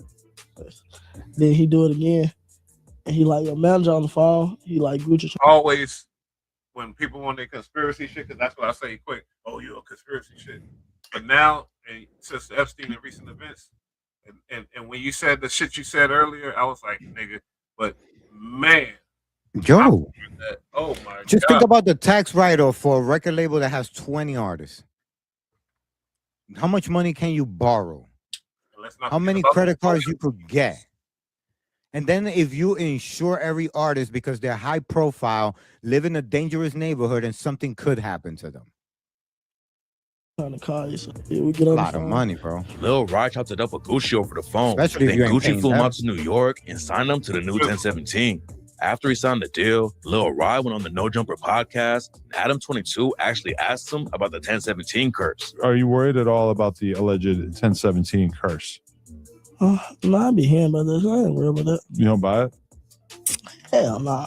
Go look up the first dude that had beef with NBA YoungBoy named G Money. This dude looked just like him, but that's on the side. That's crazy. Hell no. But that's because he didn't know what was about to happen to him. Lil Rod started beef with NBA YoungBoy because he thought YoungBoy dissed him and called him a rookie. YoungBoy had been locked up on house arrest in Utah for a while. Lil Rod sent shots at him on the track I Don't Respond and raps, I don't stay too far from Utah. Take a trip to see the view, ha. Who, why, you, die, who, bye, woo. My brother claimed he died, move. Ain't but I don't like that stretch. Wow. Rewind it though, because I don't know if we got our fellow homie who's the Don Moo type in. Let me rewind it because I want to try to understand, but I don't like that stretch. But let me rewind a little bit. stay too far from Utah. Take a trip to see the view, ha. Who, why, you, die, who, bye, woo. My brother claimed he died. Okay, yeah. Because woo is a Don Moo type. What up, woo, woo? He said die, woo. It might not be as stretchy as I thought. One more time, though. Stay too far from Utah. Take a trip to see the view, ha. Who, why, you, die, who, bye, woo. My brother claimed he died, move. Ain't believe him till I see him draw blood. When you hit it in your head, that blood rush out just like a flood. Lil Rod and NBA YoungBoy started going. Oh, wow. He started beefing with NBA YoungBoy. That's not smart. And why? Because NBA YoungBoy is known to have like about 13 bodies that allegedly people who beefed with him and they just turned up fucked up. Trap Lord Ross. Yeah, Trap Whore Ross. Back and forth. And some goons got up to Rod while he was at a mall in Atlanta and robbed him on camera.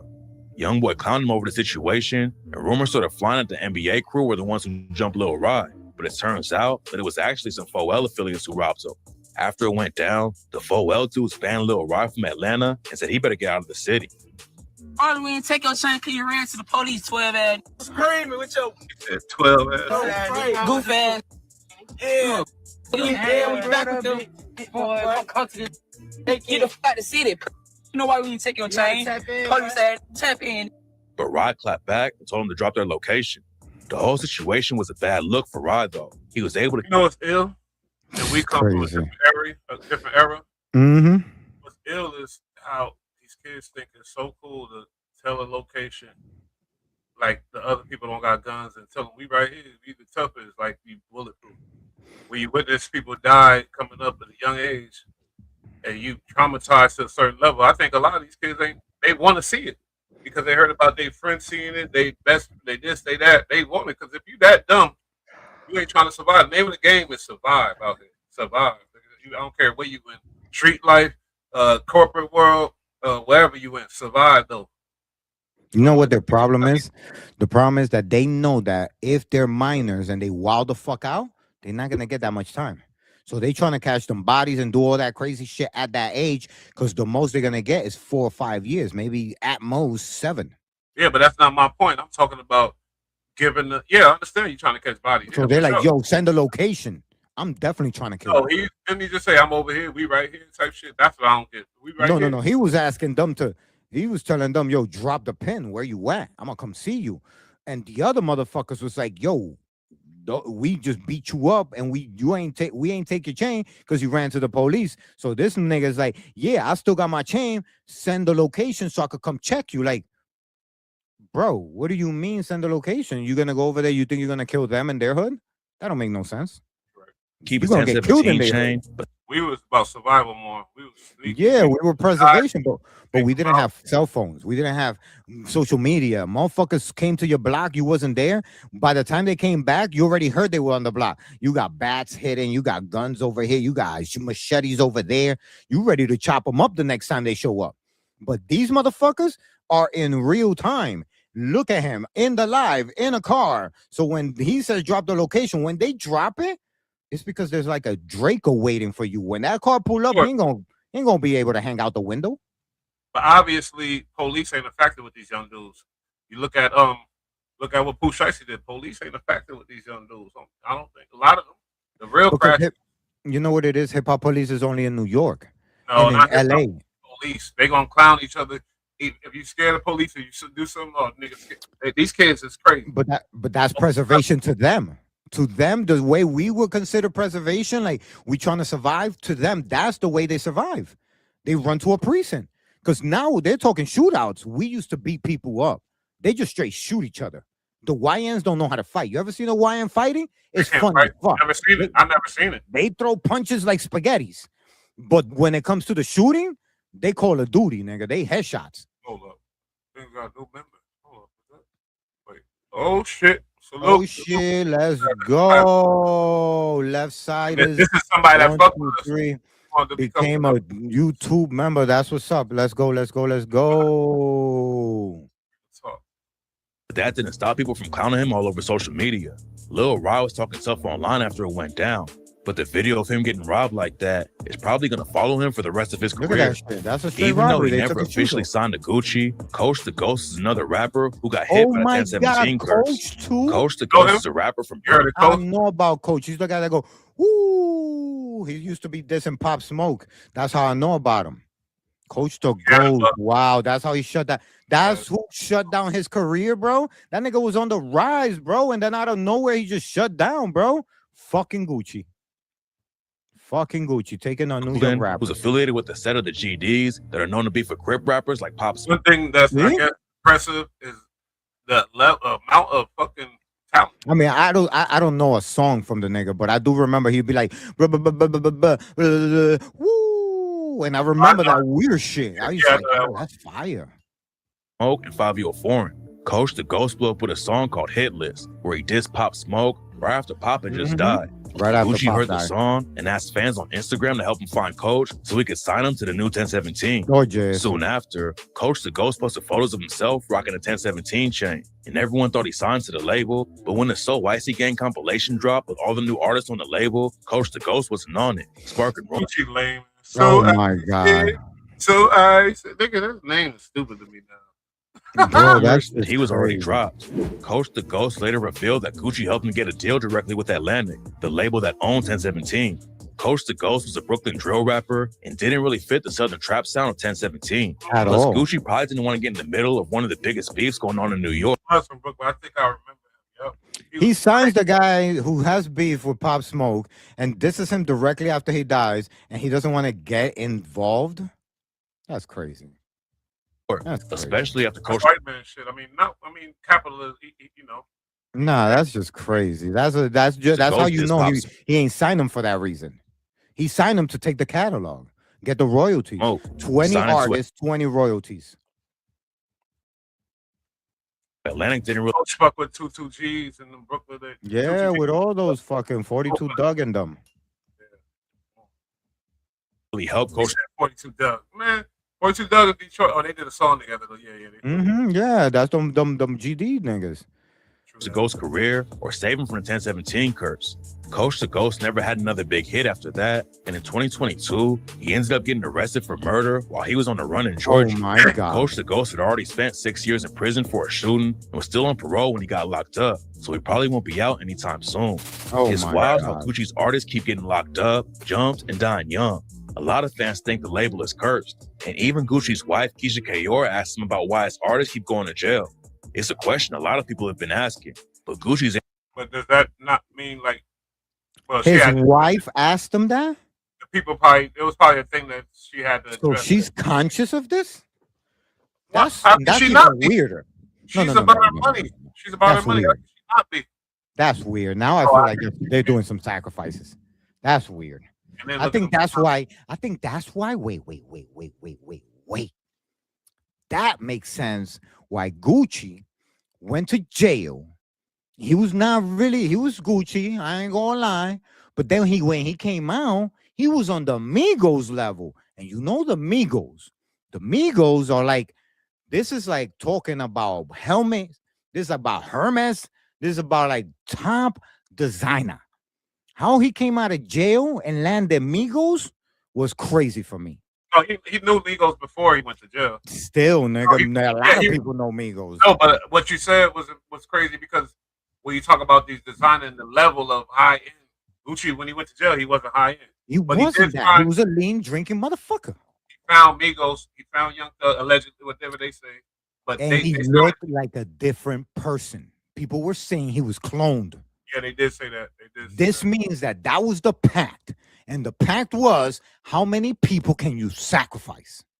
But guess what? What doesn't make sense is you called him a clone, but when he had his fat lean gut, somebody in the comments put that drink lean. When he had that fat lean gut, he was punching his artist in the face. He was fucking over his cousin, who was Waka Flocka's first cousin. He was foul from the beginning. Whole different person. But he whole was different foul. person.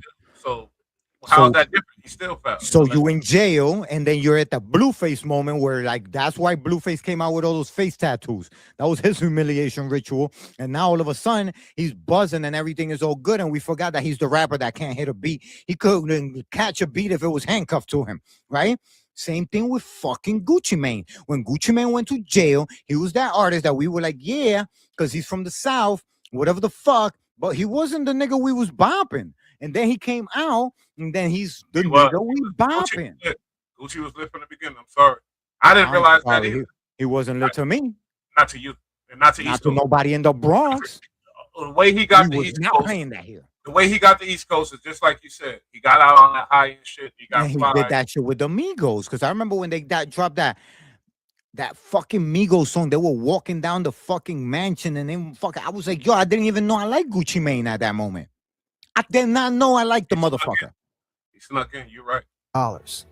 Okay, let's get into the. I want to get to the 25 million. That's the Gucci Mane. That's the blood ritual of Gucci Mane. Everybody know I watch the videos in real time. Me and Buddha, we watch our shit in real time. We're gonna be bringing y'all a lot of reactions. This is gonna be a thing. Me and the homie, because we the ones that's building this channel from the mud, and these channels gonna be the legacy. Don't forget to follow my channel too, guys. The Cheat Challenge on YouTube. Follow me too. And another thing too. Drop in the comment box whatever you guys want us to talk about, current events, anything that you hear, shit that nobody know about. Send it to the fucking YouTube. We will broadcast that for you. Yeah, because we about to do some real nice content too, some real edited, exclusive content too. But for these reactions, man, we watch this shit in real time, homie. This is we do not watch this before. They say the main reason why Pooh Shiesty did this, another big reason is 25 million that was allegedly finessed. That's what I'm saying. Think about it. If they give you listen, I'm gonna give you this much money to have a record label with this many artists. They don't give a fuck if they blow up. And that's up. Gucci Mane up now. 25 mil. Shout out to give nobody shit. Hip Hop History. It's an AI based channel with what they do, but they be on put me on the shit. So let's get into it though. That is how much Gucci Mane allegedly collected off one artist, while that artist was sitting in a federal prison cell, not seeing a single dollar. So And sad. when Pooh Shiesty's mother reached out for help, needing anything, even just support, Gucci Mane ignored her like she was nobody. But here's where it gets real dark. When Pooh finally came home after 3 years behind bars, ready to reclaim his career and collect what was owed to him, he sat down and asked Gucci Mane directly, "Where is my money?" And Gucci Mane looked him in the face and said, "I'm broke right now." That's the Gucci Mane before the ritual. Go back. 1017 Those are the two Guccis right there. Go back a little bit. Just use the back arrow. Was nobody. But here's where it gets real dark. When Pooh finally came home after 3 years behind bars, ready to reclaim his career and collect what was owed to him, Get he ready to sat hit the down and space asked bar. Gucci Mane directly, "Where is my money?" And Gucci Right Mane here. looked him in the Space bar. face. You telling me that's the same Gucci? Yeah. That's not the same Gucci, bro. Look at the jawbone on this guy. Look at the head shape on this guy. This is a different person, bro. Yeah, you don't see no jawbone. Where's the jawbone? What you mean? Bro, down here. Look at that square jaw. Look at his fucking chin. Look at his That's from the lean. bro. Whatever you want to call that, this is a whole different face structure. Look at his eye shape and everything. Now unpause it. Hit the and said, "I'm broke right now. Broke." and The pause that. CEO of Pause that. 1017 Look at the fucking lip structure on this guy. It's a whole different human. It's a There's whole a such different thing as human, man. plastic surgery. Yeah, Cameron had plastic surgery. And then and look at Oprah now. Oprah looking like she's 40 years old. I'm telling you, when they do the ritual and they in on the Illuminati level, where it's like now you're gonna have access to everything on some ludicrous shit. You got to cut your fucking sideburns off. You understand what I'm saying? Cameron did plastic surgery. He looked totally different. On some motherfucking Kevin Hart gotta wear a dress shit, bro. On some Kyson that you gotta stop streaming shit. That's what he did. Let's get into the I just wanted you to see the two different guys. You're right. The overbite Gucci and the one that doesn't have an overbite. This one has an overbite, the other one doesn't. That's the best way to put it. This guy has an overbite. The label that just spent 3 years collecting off one of the hottest artists in Memphis rap broke. Now understand something. In the streets, there is nothing. And I was saying the clone finessed them out of 25.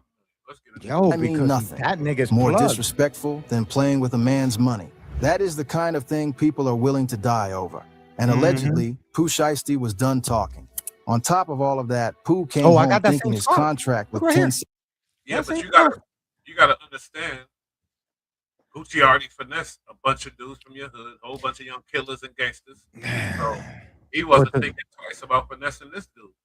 Yeah, he still got to keep feeding sacrifices to be a top dollar, just like Snoop, just like all of them. Sorry, guys, I'm not saying you guys are. I'm just saying there's some type of ritual happening that you guys are still on top. I'm sorry. 17 Records was done. He had done the time, he had paid his dues, he assumed that was it. But here's the part nobody told him before he signed that deal. When you go to prison, your recording contract does not end, it pauses. The clock stops on your album rollout obligations, but the CEO, he keeps collecting every stream, every sync, every royalty check, and you see zero of it while you're locked up. Pooh Shiesty did 3 years in federal prison. Gucci Mane came home to check after check. And when Pooh walked out and asked for his cut, he got excuses. So Pooh decided to handle it differently. He invited Gucci Mane to a meeting in Dallas, Texas. And what happened in that studio on January 10th, 2026 is... Pooh wasn't talking to all them niggas. A lot of niggas, they say, oh, he gonna fuck you over. He gonna do this. I'm telling you. Pooh was like, I don't know why nobody was surprised. Why everybody's surprised? Why? Surprised about what? We talking about him being robbed. That's what we surprised about. Oh no. I'm so happy that he took it upon himself to do something that will make him feel satisfied. Because I don't think that letting him out the contract was gonna satisfy. It was not. Not a guy like Pooh Shiesty. Oh, that's a mean point. That's a mean point. I think you're right too.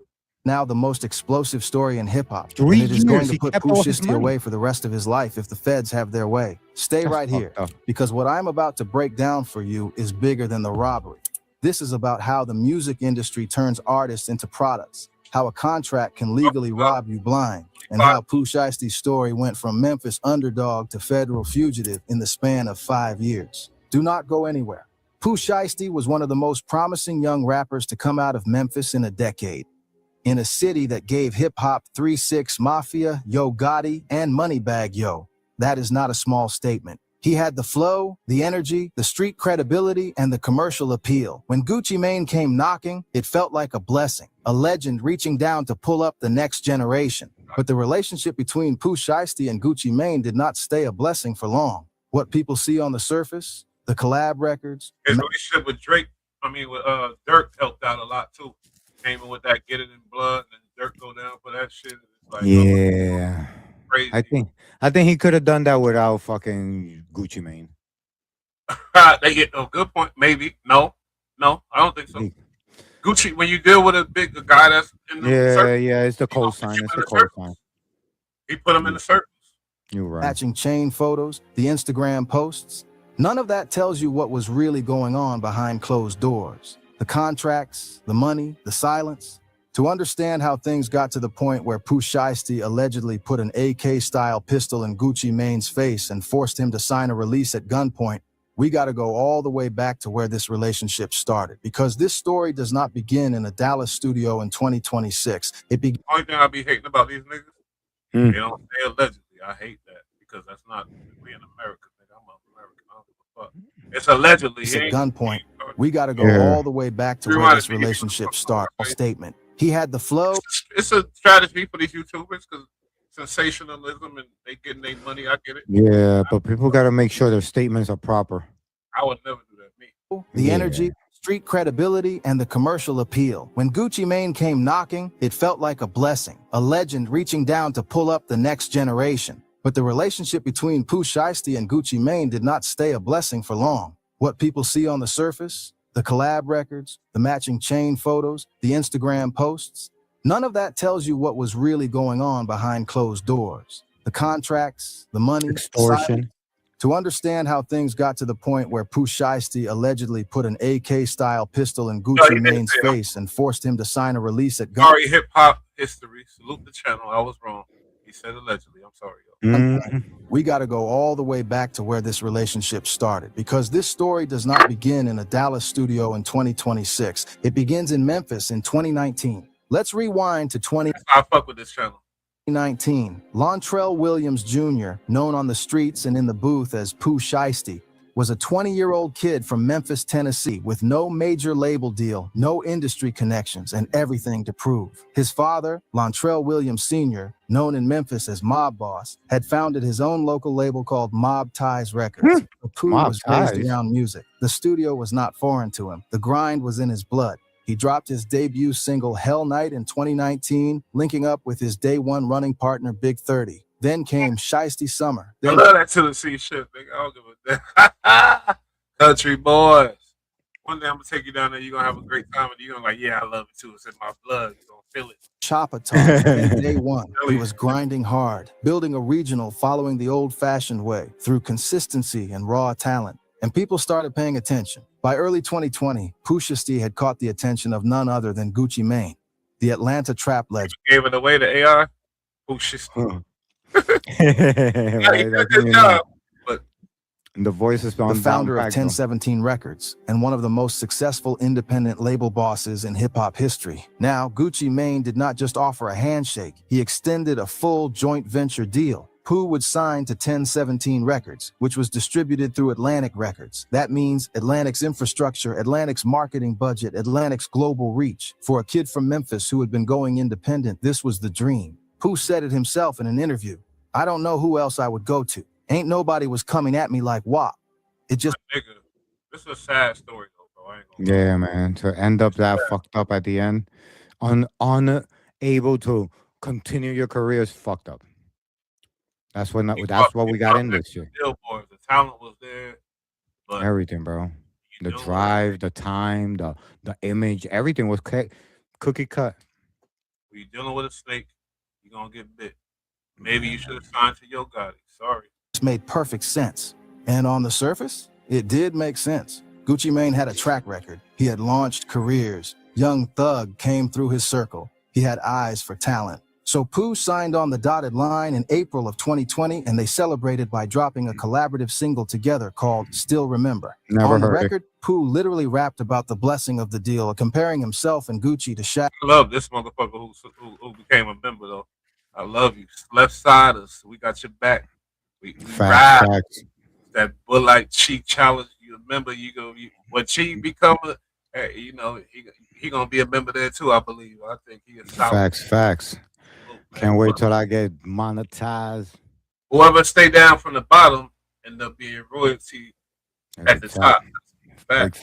Back in Kareem, he was happy. He was grateful. He was locked in. But here is what Pooh Shiesty did not fully understand on the day he signed that contract, and what most young artists never understand until it is too late. That deal was not just a record deal. It was a business arrangement structured to benefit 1017 Records and Atlantic First. When you sign to an imprint label like 1017, the label boss, in this case Gucci Mane, takes his cut before anything flows down to you. Recording costs, promotional costs, advances, all of it gets recorded. So at this point, Gucci was exec for like years and years. All kind of artists came and went out. We went through that. Died, a bunch of them. Went to jail, a bunch of them. Mm-hmm. On his finessing, cutthroat shit. He discovered talent. This kid got talent that he could really make something, but he's still on finessing, cutthroat shit, allegedly. Because I ain't read no contracts, so I gotta say allegedly, but I think do the math. If the label gave him 25 mil to have our roster of 20, he went through that. He didn't have to give nobody shit. Recoup from your royalties before you see And a dollar, recouped it and the because it royalty was split. all advance money. So some of it is writable off. So say they gave him 25 mil as a label, he probably could write off like 10. And he only got to pay back 15. Talk about royalties. Somebody put in the comment royalties. Quite a business. Because you know, when you get an artist, they get a deal, and then they go up, and then they come back to renegotiate. But when they die, ain't no renegotiation. So the royalties, you keep all their shit. When he said, somebody in the comments said royalties, so that's why it's great, because if they die, ain't no renegotiation. So Yeah. they stay in that 360. It's over. And Gucci Shit, and why you think Shiesty ain't get no money? Because when you in jail, your contract is on hold, which means all the royalties, he gets to keep that. Man, we be killing it on this channel. Man, y'all need to Bro. learn something every reaction, every episode of everything over here. Let's keep going. In a typical imprint deal, the artist is often looking at 15 to 20% of the net after the label takes its share, after Atlantic takes its distribution fee, after recoupment. The label. Everybody in the hood knows it's a dirty game. We all know that, but it's fucked up when a rich black, you know. That's how they become rich. How you think Puffy was doing it? Don't make me get into screaming for how long? Jay-Z and everybody else. I ain't gonna do it today. We're gonna stay on topic. Boss is sitting at the top of that structure, collecting on everything. Let me break down exactly how a deal like this works, because most people have no idea how these numbers actually move. And this is the key to understanding why Pooh Shiesty felt robbed before he ever pulled out a weapon. When a label like 1017 signs an artist, they are not just buying your music, they are buying your masters, meaning they own the recordings, not just the right to sell them. They own them. You are essentially selling the product you make to them in exchange for a percentage of what that product earns. In a standard recording deal in 2020, a new artist with no leverage would be looking at a royalty rate somewhere between 15 and 18% of what is called the SRLP, the suggested retail list. I don't like the fake shit. Jay-Z was. Oh, he gets $1.50 from a $20 CD. These dudes act like they for the people, but the contracts don't show that. No, it don't. And then it's a 360 on top of that, which means that they're gonna take your YouTube money, they're gonna take your Spotify money, they're gonna take your fucking Instagram money. If you go book a tour, they're gonna take that money. You know what's sad? It's money that they don't need because they all fucking price of the music. But here is the catch. You do not see those royalties until the label has recouped every dollar they spent on you. The advance they gave you, recouped. The studio time, recouped. The music videos, recouped. The promotional campaigns, recouped. Every dollar the label spends comes out of your future royalty pool before you see a single check. Meanwhile, the label boss, Gucci Mane in this. That's something that people don't really like talk about. You feel me? I don't think it's really understood like that, to where you out there, okay, you got a little cousin that's lit in the hood. The big label find him, he gets signed. He pull up in the whatever. He rocking the whatever. Around the neck, he got the whatever. He going to apartment wherever. All that costs bread. And who the fuck you think they give? You think they go? You feel me? Recoup it. That's a big thing. People don't really listen. I'm gonna put it in drug terms so people can understand it. Imagine you have a drug spot. And your drug spot generates about $35,000 a day, right? You're making a lot of money. Now, when the record label comes in, they're gonna pay you $1,000 from your $35,000. They're gonna keep all your money because now you're in a 360 deal. On top of that, from the $1,000 that they're paying you, you have to pay back your advance, which is your $250,000. Now, everything that you're doing, the music videos, all that shit is marked up because they're gonna try to get all of the money back from the $1,000 that they're paying you. So when you say advance, oh, I got signed for $1 million. That's not. That's an advance. That's a loan. Million. That's a loan, huh? That's a loan, and I need that back from the 15% of your money that you're making. From the money you're making, I'm gonna pay you 15% to 17% from your money, and that's where I'm gonna take So your advance money back. Crazy loan too. It's one of them foul loans too. You say? Oh yeah, yo. So the point is that when you do finish this contract, you owe them so much money, you have no choice but to sign again with the same shitty label. But let's be honest here. When you a ghetto boy and you got the streets in your hood on lock, I can't put myself in them shoes because we ghetto boys. So you already thinking hella optimistic. Everybody on your side right now because you just got that check. And this is what a lawyer will call predatory practice. Predatory practice. Case is operating on the publishing side and the master ownership side simultaneously. On the master ownership side, labels typically keep 82 to 85% of all recording revenue. So every stream of back-end. Oh my God. 82 to 85% of the money is kept by the label who owns everything you made from that point back. Why are you so surprised? I'm not understanding your surprise. Bro, when have you worked and they give you 15% of your check?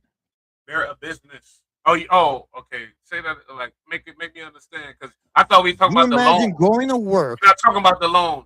We're not talking about the loan, Buddha. Then we're not talking about the loan comes out of the 15% they are paying you. Okay. So if you get $1, the label keeps 85 cents. You get 15 cents, and from the 15 cents, you have to pay back the $1,000 they lend you. But there's a saying: you want 10% of everything or 100% of nothing. Let me make it make sense. A manager that you hire to administer your business as an artist gets anywhere between 10 to 20% for booking you for doing all this shit. A record label pays you that from your money. Okay. So imagine if the manager is like, damn, I don't even get that much money, but he doesn't have no talent. He's just booking you, talking for you. Be honest, the manager comes later. The manager got nothing to do with it. Yeah. And he's going to be 20% of the 15%. Damn. And also your expenses and your music videos and your advance. So you don't get no money. You just look rich. When you got a big OG, gangster, whatever, rapper, famous as hell. There's no way you could get, bro, there's no fucking way you could pay back an advance from 15 cents. He said, no this way. family is true. You ain't thinking about that. You ain't thinking, you said, you thinking, oh, man, it'll be all right even if I don't. Rock gonna fuck with me. He gonna let me. That's not how they're doing it. They're being fucking stalked by famous people. If fucking Jay-Z called you and told you I want to sign you, you're not gonna say no. It's fucking Jay-Z. Yeah, you're right. They're being stalked because they're hitting the streets. They getting their buzz. They doing their thing, but they don't realize they could keep doing that and end up with the big bag. But when a big guy like Guap or Jay-Z appears, not a white label exec, not some square dude. Yeah, right, the guy that's supposed to be signing you. Yeah, not him. But when a Guap comes and a Jay-Z and somebody, romanticize. Your business go out. Go out the window because you're like, I could be a part of the Gucci Mane gang. Even if there's a curse, I could be part of the gang. People are going to know me as of tomorrow. And he's giving me money. And he's putting a rollie in my hand. Yeah, that's predatory because tell me the guy that he did that for and became famous. He said, oh, we So everybody that he meets, they already buzzing.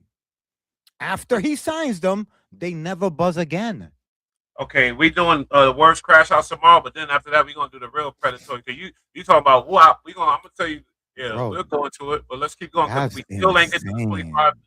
I feel like he generated $1. Gucci Mane's 1017 Records was seeing 80+ cents of it. And there is something else people forget: touring. Before Pooh Shiesty went to prison, he was reportedly pulling in between $30,000 and $50,000 per performance. He was doing shows across the country at the peak of his momentum. A label with a 360 deal, which means the label takes a percentage of all revenue, including touring, merchandise. You see? Oh, he's raping you records, bro. Oh, he's not. Raping you records, bro. They were going 80% of everything. Hold on, because we gotta really put stuff in perspective, though. He wasn't famous. He had a street buzz probably in Memphis. Nobody know about him. He wasn't like a nigga that was just did a grind. Like a lot of dudes did they grind and got worldwide on their own. And then how you think Gucci heard of him? He had to be doing something right. He already was making money off of YouTube. He was making money off of Spotify. He had enough to buy chains and shit. He wasn't doing nothing right if he signed a 360 deal because his pop said, "Yeah, sign it." His pop's a businessman. He didn't have a deal before that. He wasn't like that at the They time. were indie before that. They were indie before that. They had no clue what it's like to be signed. But that's what I'm saying, though. That's what I'm saying. Yeah, they were stalked by a famous rapper, convinced into signing with a bunch of glittery shit, only to put them under because once you sign, everything you owned before that is mine. And if you die, go to jail, it's even better for me. I own it. It's mine. You want it back, you got to pay me. So wait a minute. That's a strategy then. Yes. Better. You gangster, you super gangster, great. Get the life insurance and get the 360. So you go to jail, 360. I get everything. Everything. That's a strategy. That's a diabolical. Bro, 20 people we gone through. And endorsements would be collecting off every show too. When you add it all up, streaming, album sales, he don't even give them a million. Merchandise, sync licensing. And this video is only based on Pooh Shiesty. He owns their likeness, bro. He owns their name. 360 deal. He owns the entire entity of Pooh Shiesty. You know what just went off in my head? A light bulb. Pooh Shiesty realized that in the can, and that's what really threw him over. That's where he never been in a contract. He was in the can lit, and he realized. He said, "Yo, wait a minute, this nigga got me." Oh, no, we ain't got money for that. Oh no, I know you think you.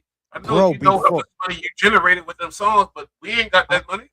I'm gonna tell you something. Pooh Shiesty was waking up before Gucci Mane. Pooh Shiesty was waking up and checking his computer and his algorithm, and he was getting paid.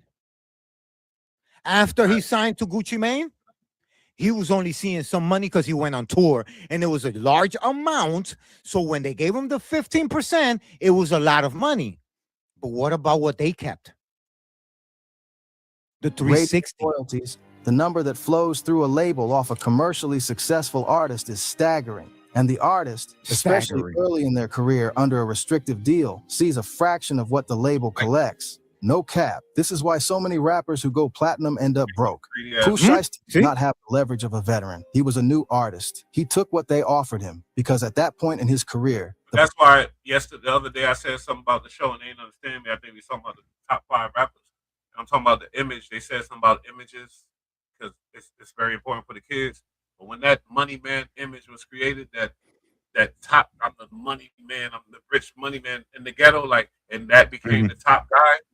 That's when a lot of evil into the Jay-Z. I'm sorry, bro. Listen, I'm gonna tell you, Bush, in the music industry, this has been happening. I'm gonna tell you how back. Right? Did you know that what Pooh Shiesty did? I'm gonna tell you. Hold on.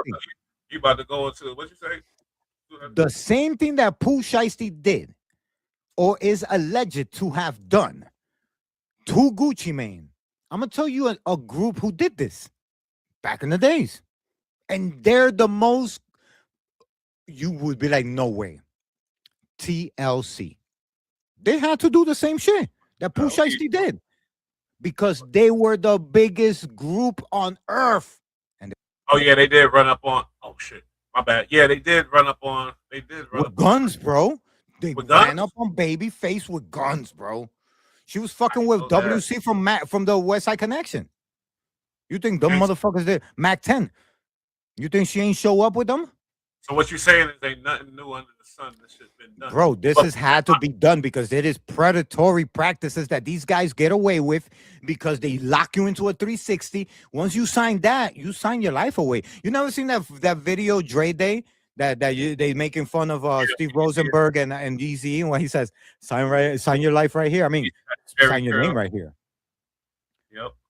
Because that's exactly what that is. That's why you see that Eminem makes fun of everybody. He says, y'all talk about me being this, me being that, but my check is cut by a black man. Big facts. Big facts.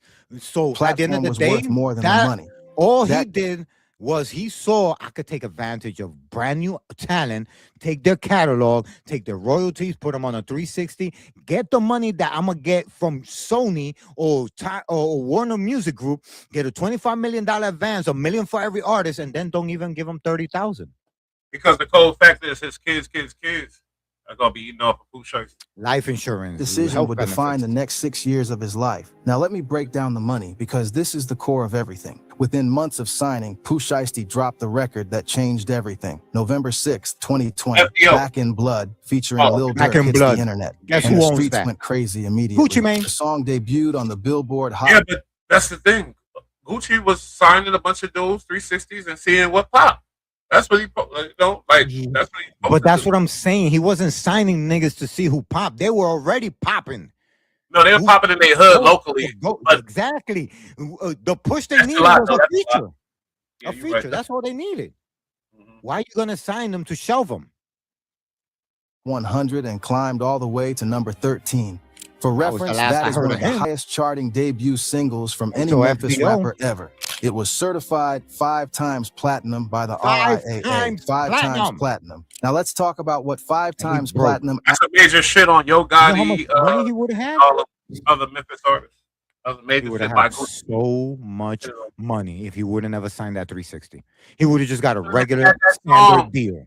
Sorry, he wouldn't have had the song if he didn't sign the 360. I'm sorry. He wouldn't have had that song. He wouldn't be that big if he didn't sign that 360. I'm gonna tell you who could have signed him, and he would have had the same song. Fucking Little Durk himself. Man, please. Lil Durk ain't know about him till he was introduced to him by the big dogs. Actually means in real dollars. A platinum certification means 1 million units, combining streams, digital downloads, and physical sales. How much On he made streaming off of that? platforms, artists typically earn somewhere between 3 and 5 thousandths of a dollar per stream. That sounds small, but when a song racks up hundreds of millions of streams, the money adds up fast. Back in Blood has accumulated over 600 million streams on Spotify alone, and that is not I thought you were gonna say dollars. I'm tripping. My bad. counting Apple Music, YouTube, Tidal, Amazon, and every other platform. Conservative estimates put the total streaming revenue from that one song in the range of $3 to $5 million. And that revenue does not stop. It keeps flowing in every single month, every single year, as long as people keep pressing play. And guess who sits at the top of that revenue chain? Gucci Mane. Mane's 1017 Records.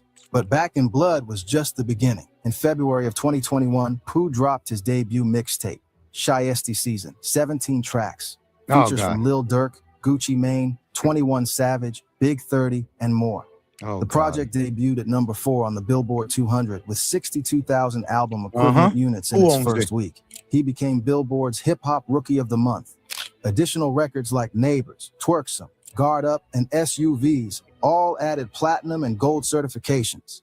Multiple revenue streams flowing simultaneously. Streaming royalties, YouTube ad revenue, radio play, sync All of that. licensing deals, He owns playlist all of that now. placements. His name was everywhere. At the peak of his momentum, Pooh Shiesty's annual income from music was estimated at over $1 million a year. And remember, that is Pooh's share after recoupment. The label. That's just his share after recruitment. That's his share. Just imagine how much money he would have made if 85% went to the label and his share was $1 million. Oh my God! Do you hear the He's cut astronomical before- robbery? Diabolical. Gucci. Yeah, I would fucking rob that. I would rob that motherfucker too. Take everything. Give me the Gucci didn't fucking take piece it- to the Phantom. If Gucci didn't realize this boy's a star and made it good for him, then he deserved what he got. 'Cause Take the fucking teeth out of your mouth. That's what I would have said. See, thank you. Real hood boy talking. And everybody else was like, oh, he crashed out. He fucked up his money. I get it. Bro, But if sometimes- he made just tap the back arrow 2 times and let's hear that number one more time, yo. Right there. Records like Neighbors, Twerksome, Guard Up, and SUVs all added platinum and gold certifications. Multiple revenue streams flowing simultaneously. Streaming royalties, YouTube ad revenue, radio play, sync licensing deals, playlist placements. His name was everywhere. At the peak of his momentum, Pooh Shiesty's annual income from music was estimated at over $1 million a year. And remember, A that is year. Pooh's share after recoupment. The That label is means taking its cut 85 before any of went that to hit his the pockets. label. According to people familiar with how 1017's deals work, an imprint deal structured the way Pooh's was would likely give Gucci Mane's label a 50 to 70% take of the 50 to 70%. 70% being more an emphasis. That contract should have been renegotiated when that get it in blood. Would have been renegotiated after they got in, right? Then they would have been like, let me look at it. That contract should have been. He should have worked something else. Should have been in contract Just for the new contract, numbers. Seeing how he feel about his cousin dying. Seeing what he was a real businessman. Because my Harlem people was on the show. Oh, he's a businessman. If he was a real businessman, he would have been in tune with Pooh Shiesty through the whole bid and everything else. Because he would have realized that's his goddamn money. His bag right there. He gonna get money off of him, obviously. But I'm just saying, you know what I'm saying? Shit. Bro, listen, if he would have been, if there would have been some type of like, I know what I'm doing involved in this, or they would have spoke to a lawyer and said, all right, because listen, I'm gonna tell you something. A company will charge you for management 10 to 20%. But if you're Mr. Beast, that number drops to like 3%. It's gonna drop. It's gonna drop because you are working with a guy that makes billions. You understand? So we can't give you 10%. We'll give you 3% of the billion. But if you're making millions, we'll take 20%, right? When Pooh Shiesty went 5 times diamond, when he went 5 times platinum, right there, it would have been a new number. But 5 times when he went diamond, would have been a new number. You get what I'm saying? Who's to say Shiesty wouldn't have crashed out later though? Because he probably would have. So He's still entitled to his money. It's his work. Entitled to his money for sure. It's his work. It's his work. Now don't take advantage of the youth, and then you turn off their fucking glow, and then you walk away with their bag, and now we don't got the artist that we fell in love with. We don't got no more from them because you destroyed it.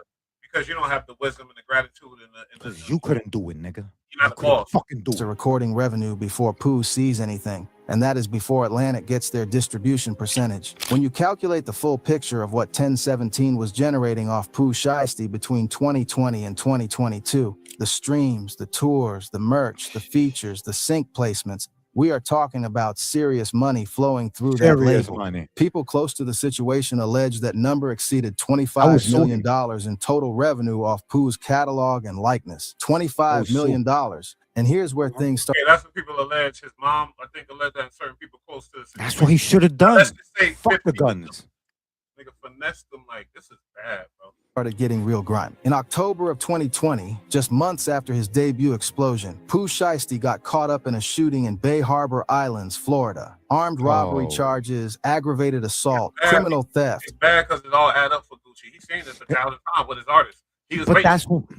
How you gonna maintain the lifestyle that you're supposed to with $1 million? You know what $1 million translates to? 20,000 a week. And you know what? $1 million minus the government is really 700,000. A whole case unfolding around him at the exact moment his career was taking off. Then in June of 2021, he was arrested again, this time connected to a strip club shooting in Miami, held without bond. By January 2022, Pooh Shiesty pleaded guilty to federal conspiracy charges. And in April of 2022, he was sentenced to 5 years and 3 months. Majority of people saying he's a crash out. He's going to crash regardless anyway. Fuck him. Yeah, but so is NBA. And look at NBA with all his money because he never signed a slave deal. That's called a slave deal. The 360 deal is a slave deal. Oh, mean point. Hold up. So you can see the difference People between. going to say he's a crash out. It was going to happen regardless. He's talented. We all can't deny that. Listen, NBA is a crash out too. And look at the difference between NBA. He went and did all his stupid shit, got ankle monitor, got stuck in his house, and look at all the money he's made because he didn't sign a slave deal. 360 deal is a slave deal. I don't even know why that's still legal. That should be illegal. Prison. He was 22 years old. Now here is your soul when you think about it. The moment Pooh Shiesty walked into that federal facility, his clock as a working artist stopped. No tours, no appearances, And that's what he does to everybody. no brand. Set up, right? He shuts the clock down, bro. Because he already making money off whatever they did. But that's the thing about this is different between independent and working for the machine. And labels. Working for that Yeah. machine, The they can shut machine your will- ass down. The machine controls your income. Look at what happened to thought- Kanye. Yeah, when we thought big artists it couldn't happen to, but we seen it happen to the biggest. Pause. We seen. Mhm. So that's the y'all young niggas, rappers out there coming up. Think about that. So listen, advice to the young artists out there who have a fan base. I'm not talking about the nigga on the block that wants to get put on. I'm talking about the niggas that have a fan base. They go out and there's people, and you go and you check your YouTube and you got 10 bands and you could pay for a fancy little video. Do not sign with the majors. Ask for a distribution deal. That's it. All you need is access to 1 million copies. And they will provide you a business loan, which is the same thing as an advance, except for a company. Distro. Man, we gonna close it in like that. Please. Those 2 hours. No, but I got man. something. But, Yeah, man. Hey, this is an epic reaction, my boy. Jeez, Buddha. King Tap Buddha, in the man. cheat challenge. King Buddha The coming cheat in challenge, Twitch. man. So you already know, man, and we about to put it in full force. Y'all about to see super quality content coming, interesting interviews with real cool people that did things in life from a real perspective. Because you already know me, I ain't one of the fake. This is the real. Y'all know cheat, y'all. Yeah. So be ready and just show gratitude. Gratitude, attitude, be great. Be grateful for everything, because even in every scripture in the world, it says, if you have nothing, it doesn't matter if you have shit and you're a fucked up situation. If you don't have gratitude, you could lose everything. But you could be the wealthiest man on earth. And if you have gratitude, you will get more. So remember, gratitude is really important. Shout out to everybody in the chat. We love y'all. Make sure y'all liking all the share and everything. Shout out to the new member. You feel me? Left side of me. Buddha. To all the new members, and don't forget to subscribe to the channel. Drop a comment about what you think about these topics and what you think. Is Pooh Shiesty a rat? Is Gucci Mane a rat? Or is this just something that overlapped? And just like TLC, it's just something that labels force their artists into a fucking corner, and there's a fight or flight where the artist just doesn't know how to translate from a street life to a business corporate world. Big facts. Drop it in the comment box. Yeah, and check us out next time. We be back at y'all tomorrow though. Peace.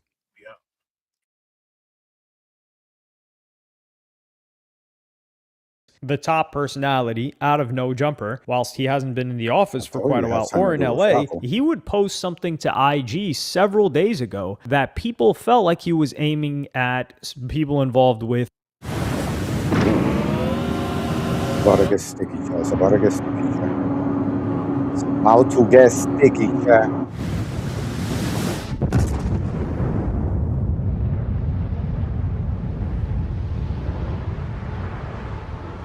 Draco the Ruler's murder. And he says there's an arrest coming very soon in a famous LA rapper's death. My video dropping once I get the green light to name the #1 suspect. The only reason the arrest hasn't happened yet is because they're building a conspiracy. So we had a Rico last year, No Jumper Rico last year, and this year is going to be the Draco Rico, I guess. And don't want another famous rapper to flee. I don't want to interfere. If LAPD drag their feet another month, I'm dropping the content. Well, we got the content. So the murder happened at Once Upon a Time in LA back in 2021. And as you can see on this lineup, this is a stacked lineup for LA. I mean, you've got...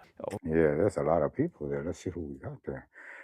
We got Al Green, Snoop Dogg, 50 Cent, The Game, YG, Ice Cube, the Isley Brothers, Bone Thugs and Harmony, Cypress Hill, 3 6 Mafia, E40, Too Short, DJ Quick, Warren G, George Clinton, the Parliament Funkadelics, War, Zap, Bretton Wu, Dom Kennedy, OGZ, Blueface, Drakeo the Ruler, Rimlaw, Dramatics, Dolphonics, Stylistics, wow. Shy Lights, Dog Pound, Sugar Free, Mac 10, WC Exhibit, Eastsiders, Mary Jane Girls, Morris Day. What? They got everybody in music in this motherfucker, yo. Everybody. If you wasn't there, you just wasn't popping. As you can see on this lineup, this is a stacked lineup for LA. I mean, you've got YG, you've got Game, No Jay-Z, right? though. You've got Snoop, you've got 3 6, you've got Draco the Ruler, you got Blueface, right? Like, this is a West Coast lineup if there ever was one. But YG, who is Blood, they have issues, or had issues, with Draco the Ruler, who is Stink Team. That was his, like, crew. They didn't necessarily claim a gang, but I'm pretty sure they were closely affiliated with Crips. And unfortunately, at that event is where Draco the Ruler would lose his life. And 5 years later, nobody was arrested for it. Chaos at a packed concert featuring rap legends like Snoop Dogg and Ice Cube. A person was stabbed and police have shut down the show. Well, a man is reported dead after being stabbed at a concert in Exposition Park last night. TMZ is reporting the victim was rapper Draco the Ruler. It happened around 8:30 last night during the Once Upon a Time in LA Music Festival. I think I remember this, chat.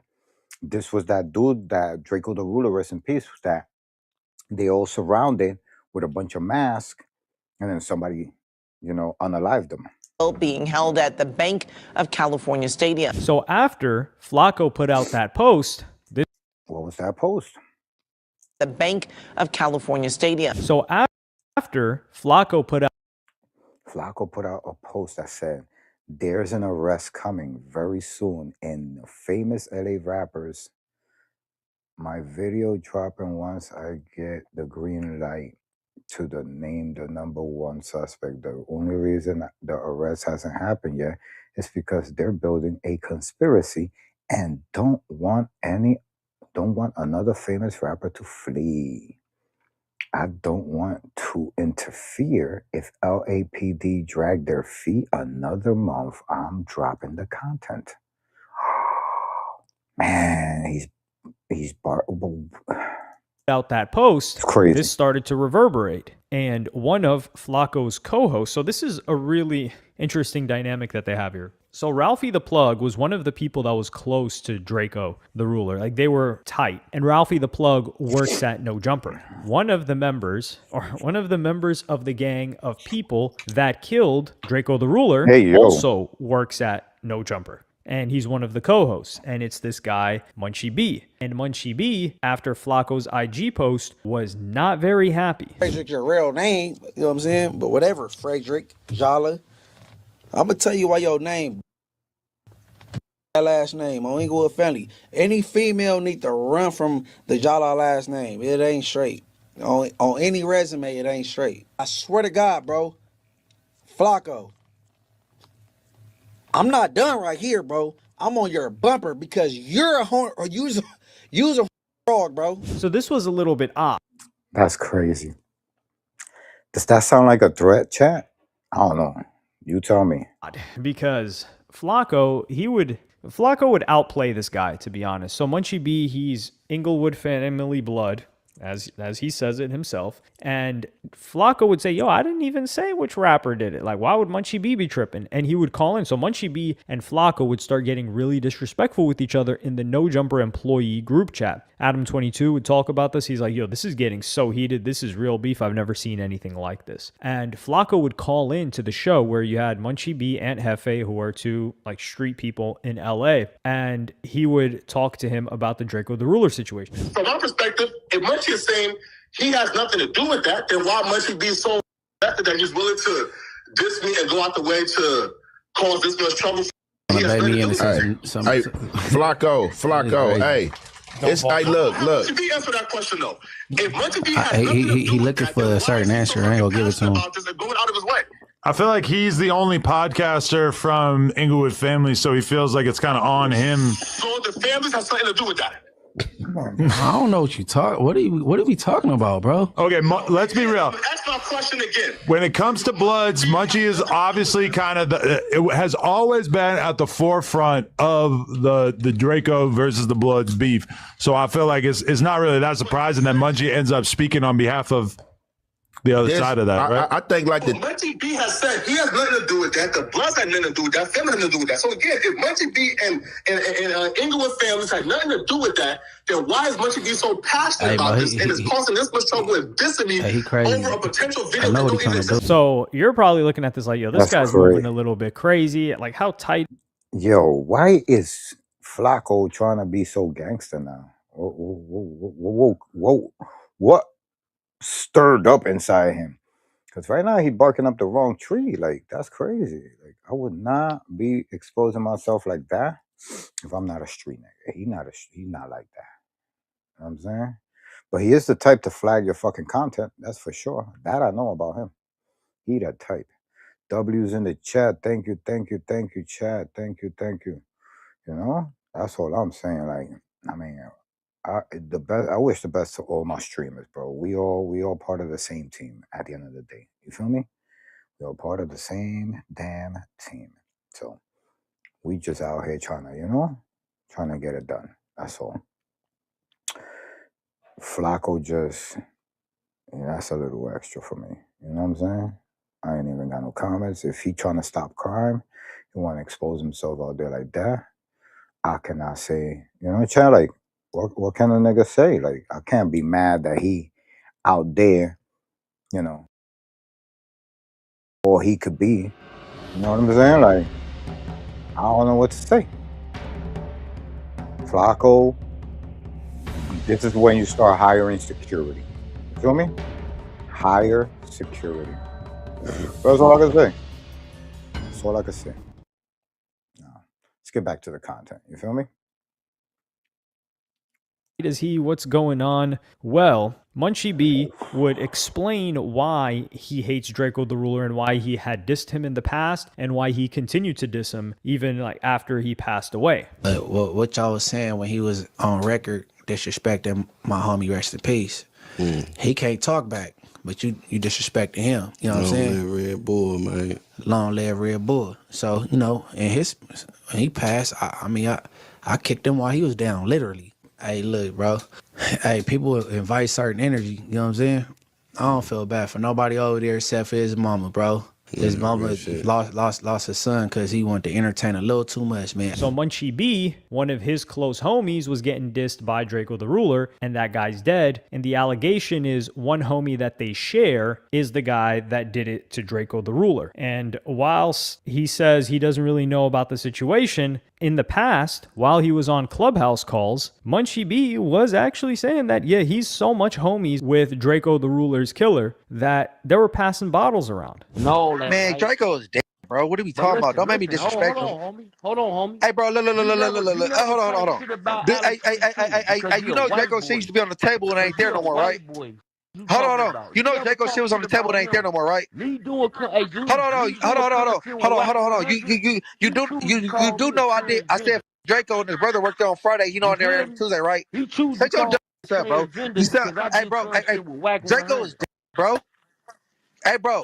Bro, the nigga Draco, I pass the bottle back and forth to him all the time. What are we talking about? Bro, Draco is dead, bro. Why are you talking about that? Hey, bro, you heard what I just said, right? Draco put 50 on a blind nigga and he's dead. Why are you talking about him? So it was getting a little bit spooky. And the beef was between YG. So YG was doing an interview before this event happened too. So right now we're just talking about what is in the lead up to Flacco releasing this video that he just released. But we got to rewind a little bit more to give some context to the situation at the event. So YG was asked about this on the No Jumper podcast in 2021. Like, people be knowing, like, if you know, you know. If you don't, you don't. I'm not finna be going out there doing no rap diss and shit. It's like, if it's smoke, it's really smoke with us. We ain't playing, you know? So, like, I'm gonna tell the homies the same shit, bro.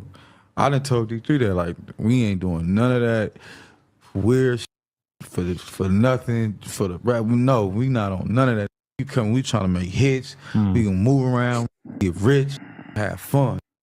All that rap beef and all that shit. We not rap beefing, we really beefing. The homies gonna get you. You know what I'm saying? So it's like, we ain't even trying to do that. We chilling. We not on that. So, you know what I'm saying? That's what I tell the homies. That's what I tell the homies that my who I be with, that I hang with, you know what I'm saying?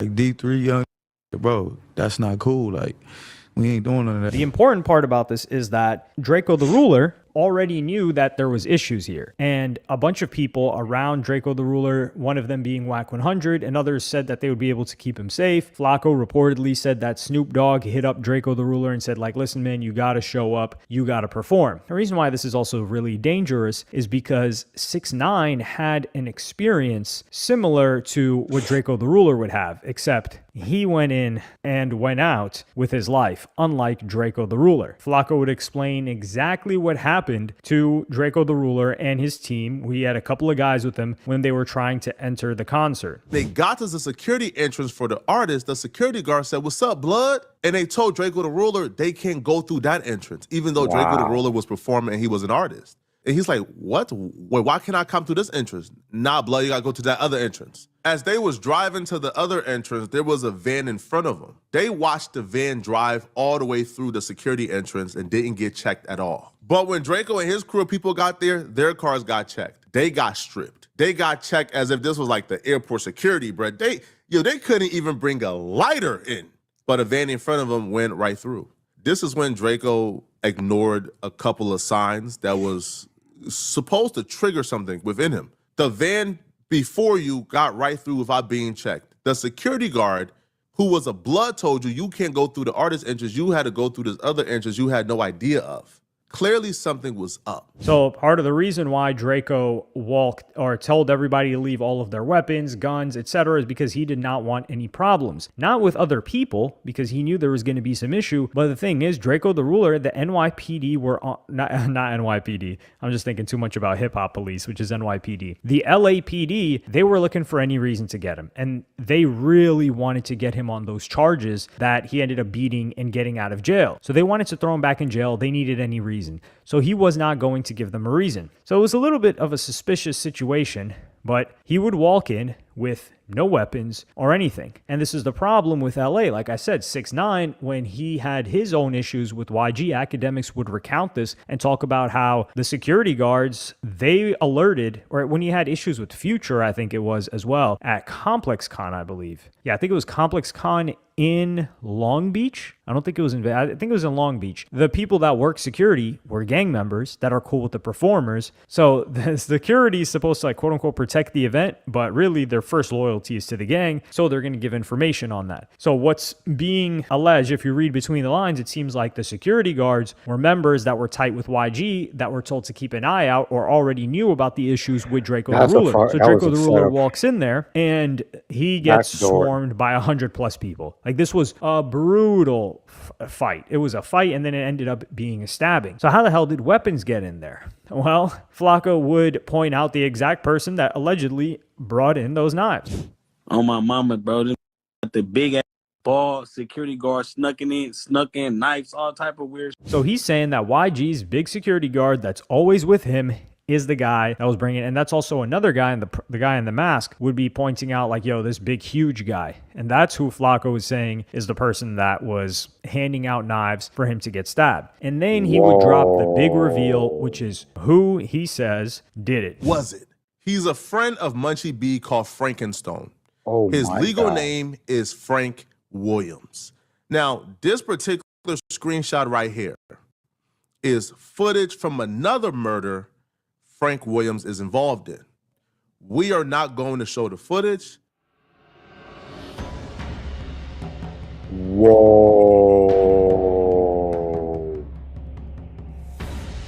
This guy is, whoa.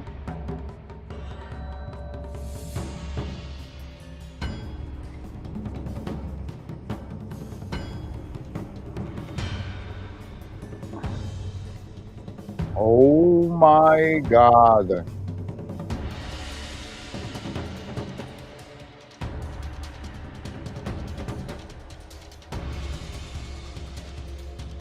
Oh my goodness. Promote or assist the Black P Stones. He's currently out on bail as he's fighting this murder case. Now, when he found out that I was gonna do this video about him, that I was going to identify him as the man who stepped in Draco the Ruler, he deleted his Instagram, his Facebook, he deleted all traces of himself from online. So this is crazy because this person is a terror that is out on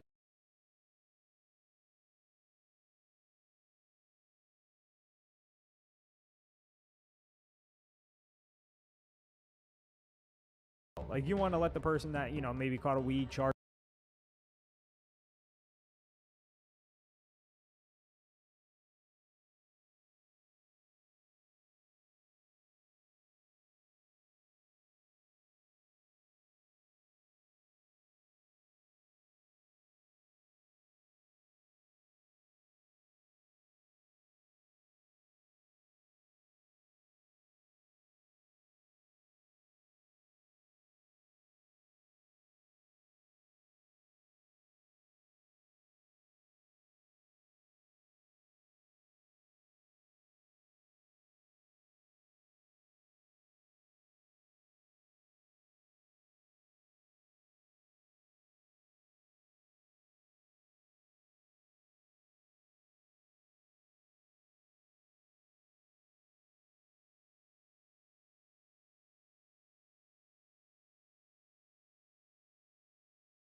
What's up, baby boy?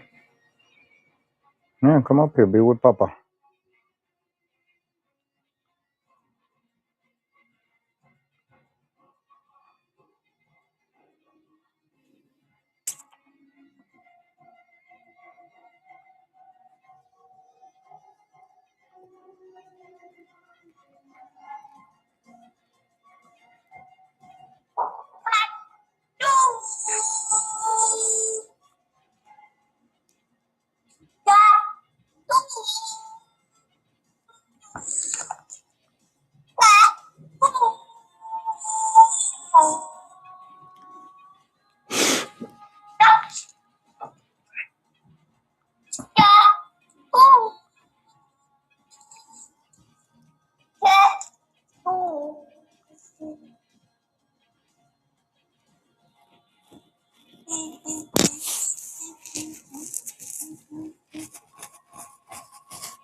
Yes. I try. I try. Demolition.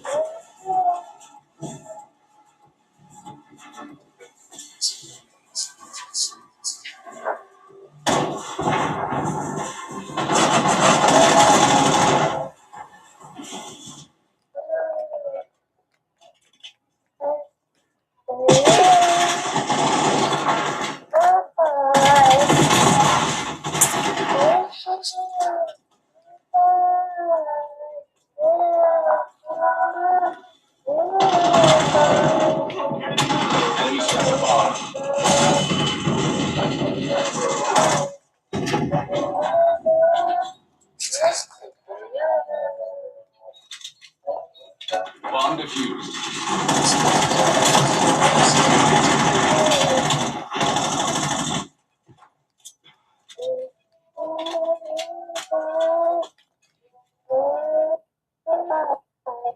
Enemy device is set.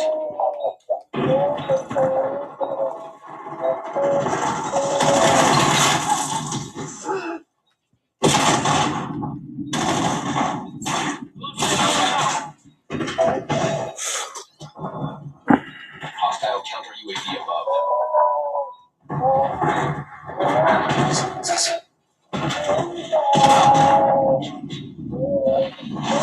Enemy UAV detected. Charges defused. The enemy has planted the bomb.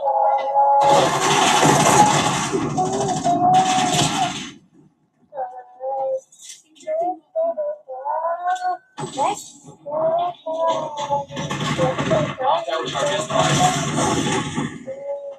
Bomb offline. Enemy dog established on your grid. Looking UAV request.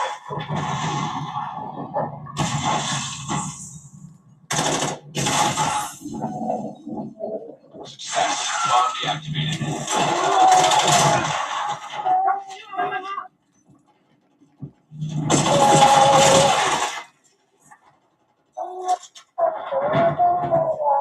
Hostile UAV established above. Hostile security inbound.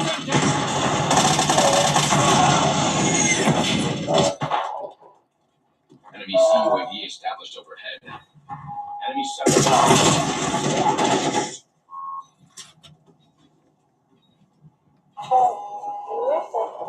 Get down!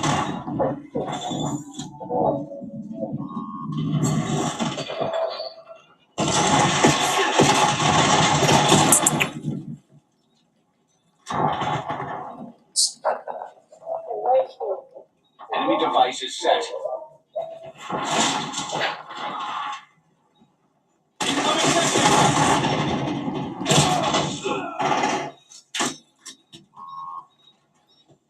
Enemy UAV detected.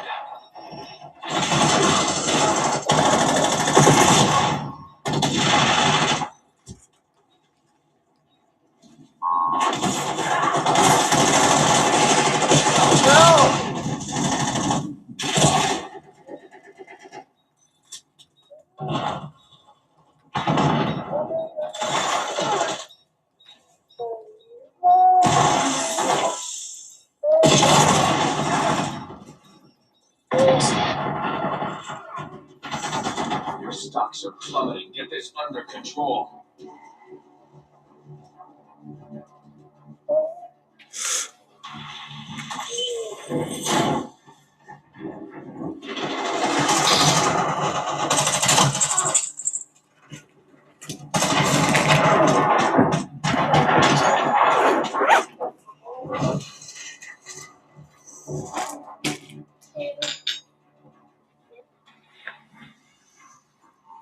Demolition.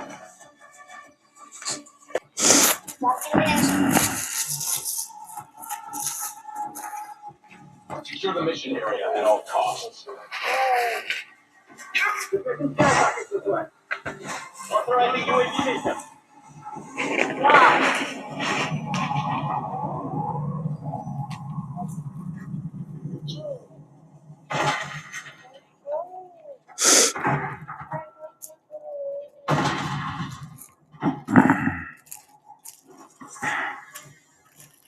Releasing demo drone.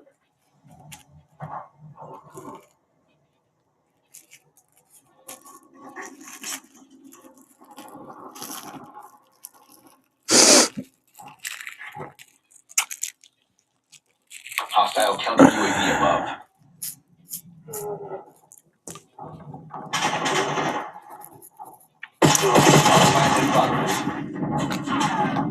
Hostile UAV established above. The bomb has been planted.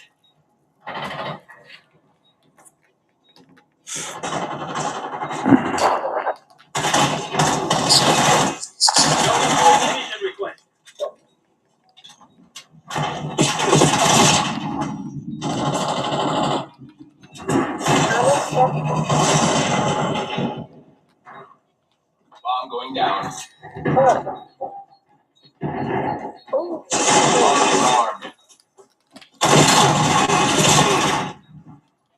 They're disarming her. Enemies have disarmed the bomb.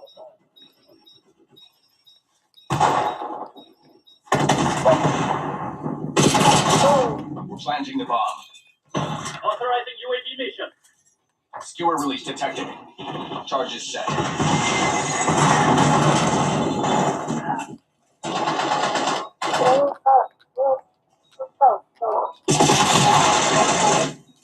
Good shit.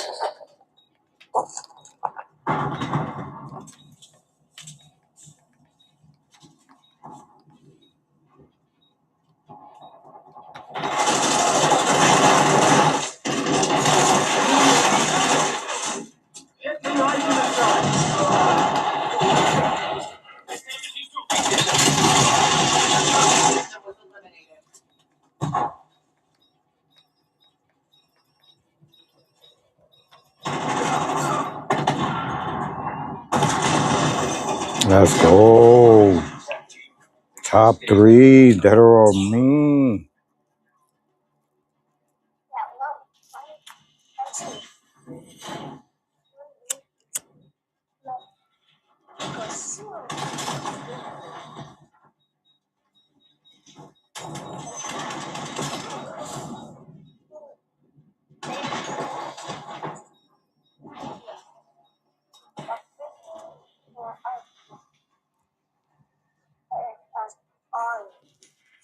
Demolition.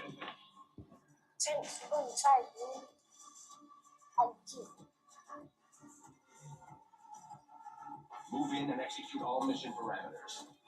We're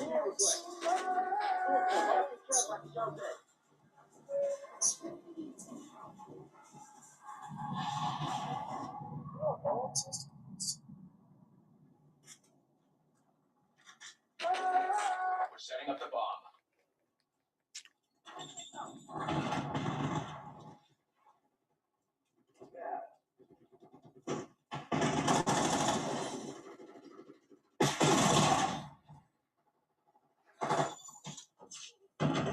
The enemy has planted the bomb.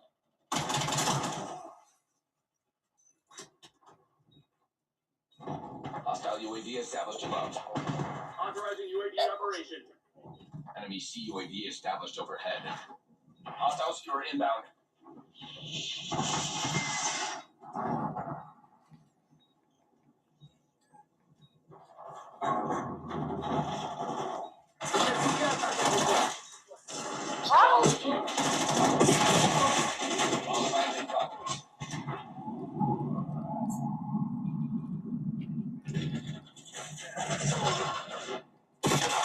Hostile charges primed.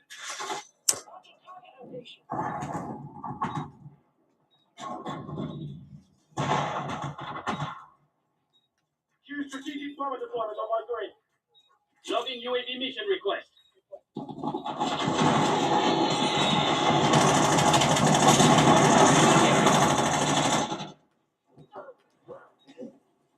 Hostile dog active. Hostile counter UAV above. Enemy UAV detected.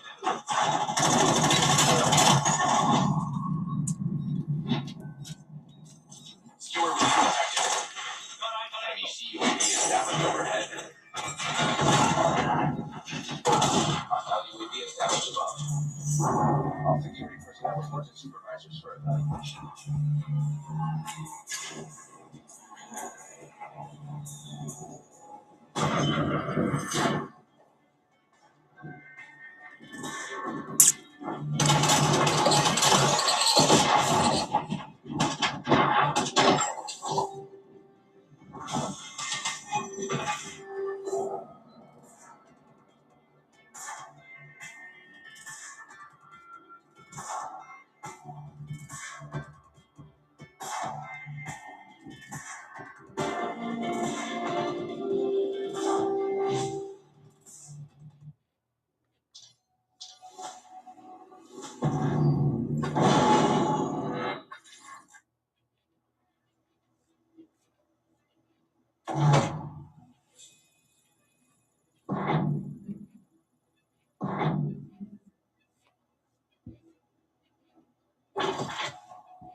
Demolition.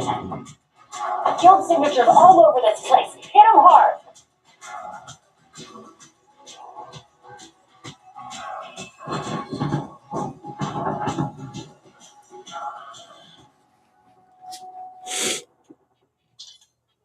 We're planting the bomb.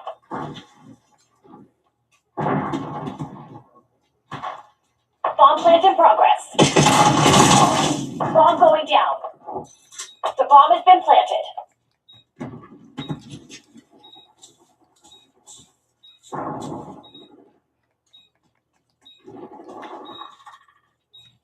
Enemies have disarmed the bomb. We're bringing the bomb online. Bomb active.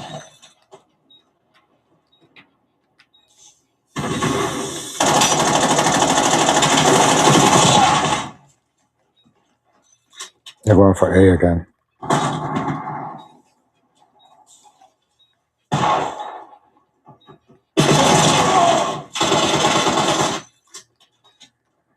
Bomb going down.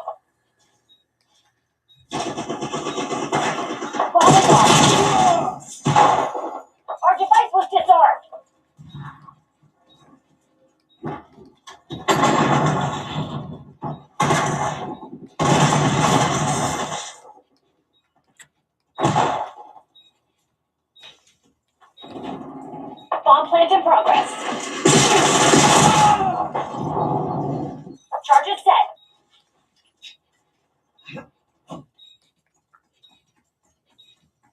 Authorizing UAV mission. The guilds defused our bomb.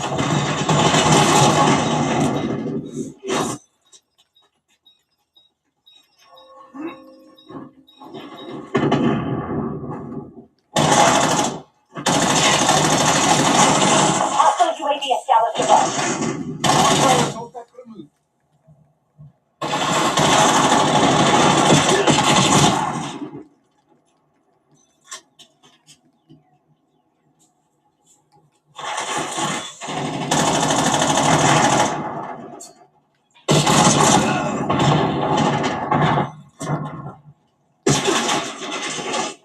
We're bringing the bomb online.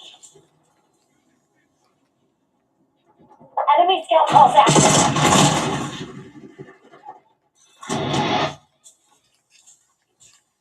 Enemy UAV detected.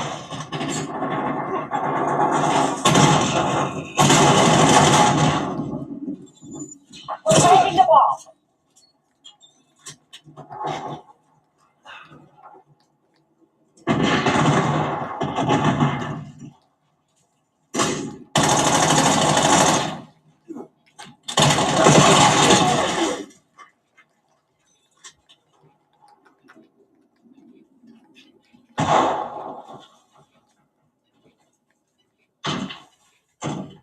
Hostile counter UAV above.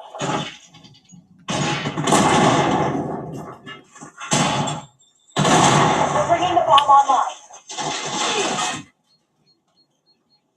The bomb has been planted.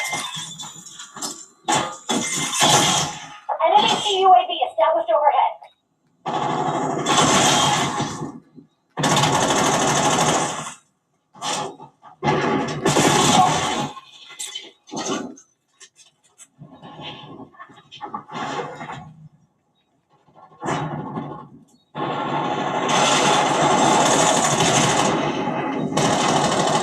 Hostile UAV established above.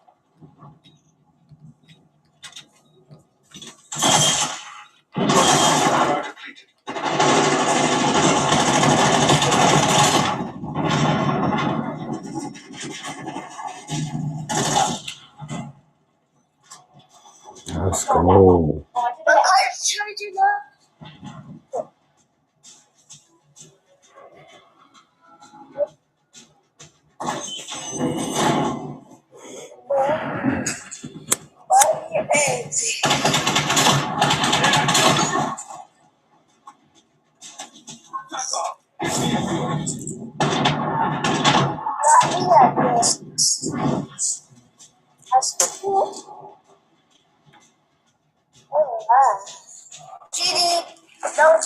Demolition.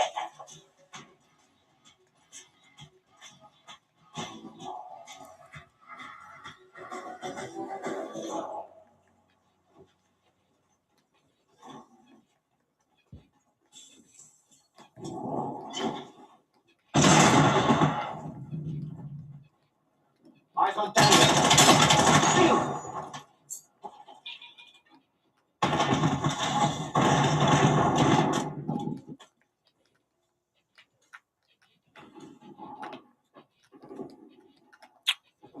Hostile charges primed. Authorizing UAV mission.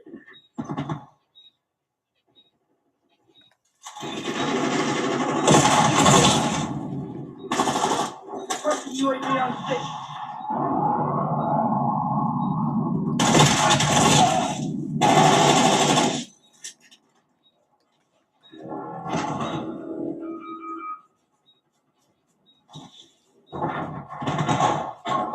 Enemy devices set. Hostile dog action. Bomb defused. Get down. Get me a UAV.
Enemies destroyed your trophy system.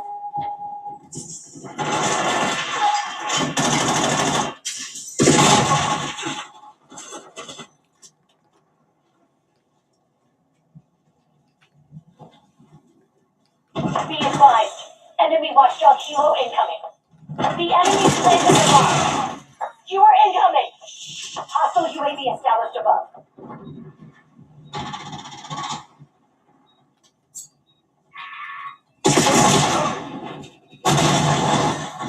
Afterlife, motherfucker.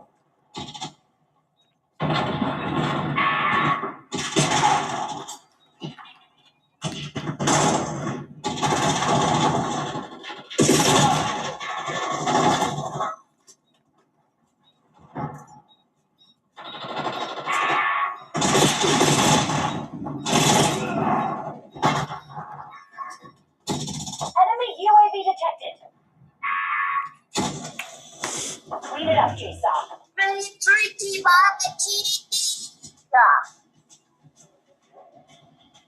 Charlie.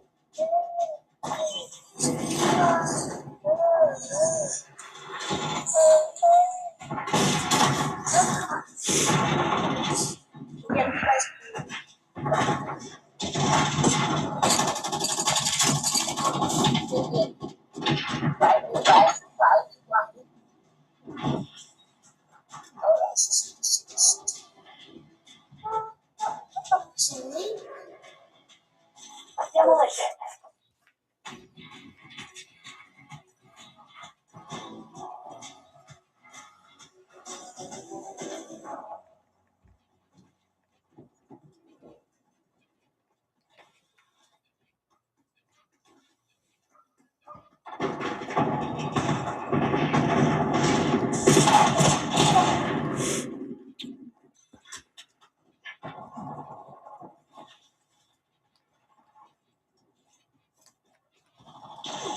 Enemy UAV established overhead.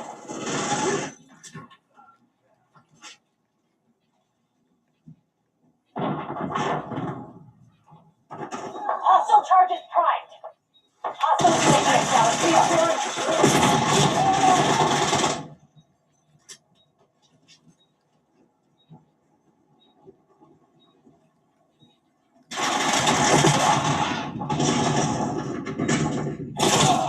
Hostile police secure. Enemy UAV detected.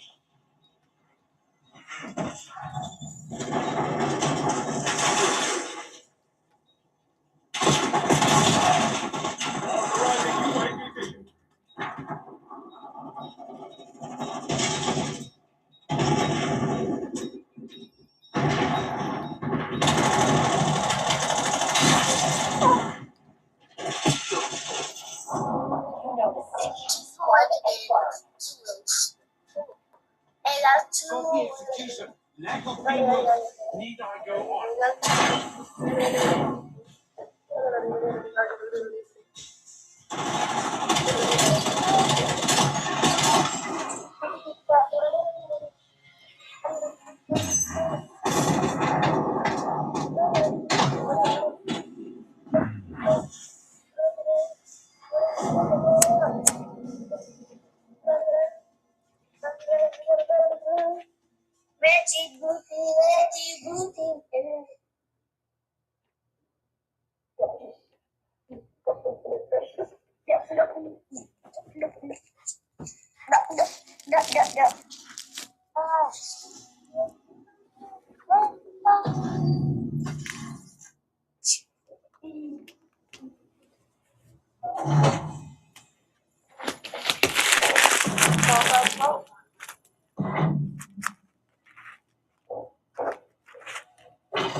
Bomb plant in progress.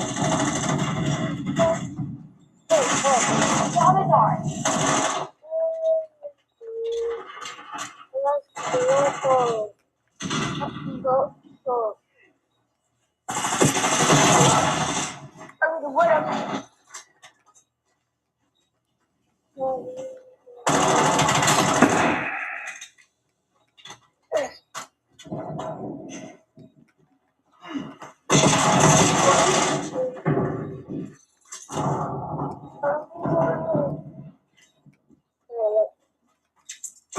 Bomb going down. The bomb has been planted.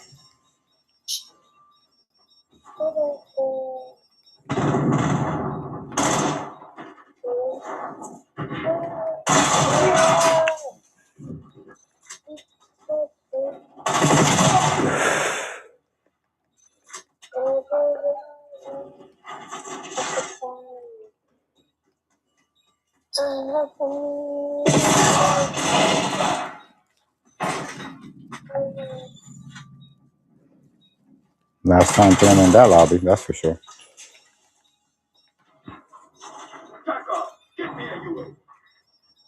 Enemies have started the bomb.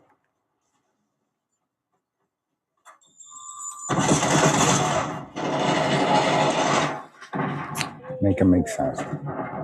Hostile UAV established.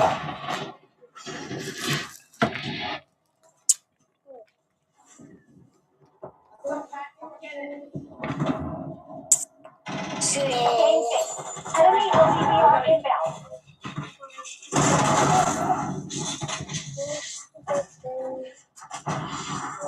There's a watchdog helo headed your way.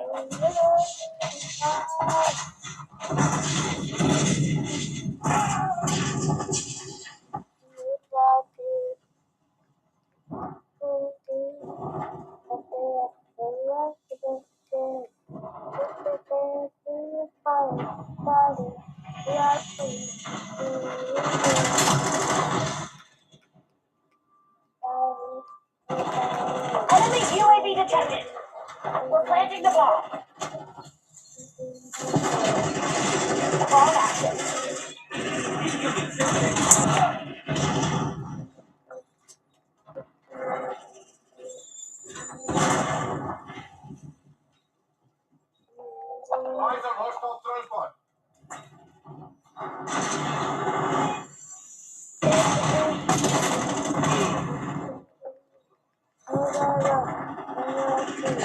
Damn it! Hostile defused the bomb.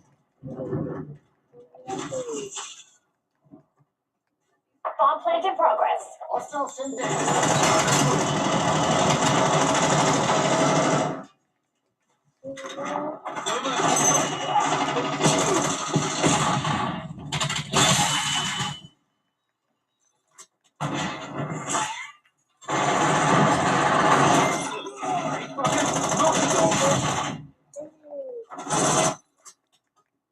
Authorizing UAV mission. Oh. Bitch.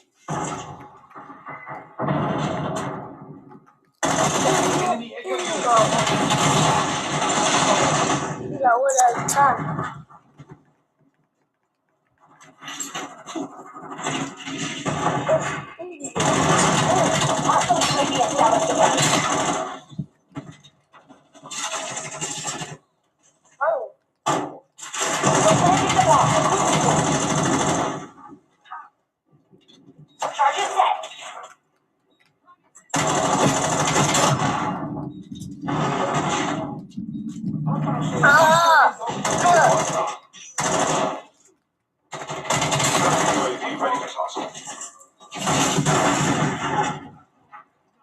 Oh, you didn't like the way I was doing that?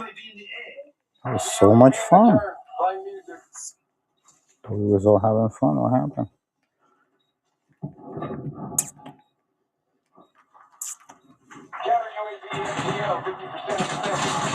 Enemies have disarmed the bomb. You Okay. are incoming.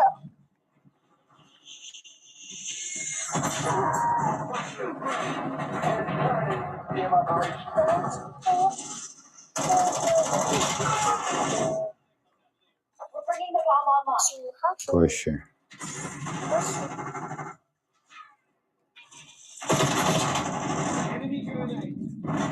Hostile care package above. Enemy UAV detected.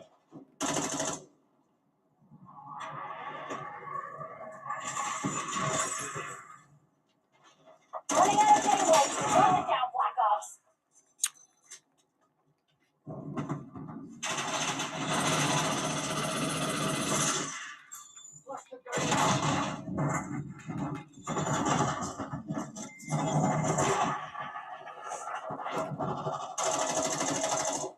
Bomb going down. The bomb has been planted.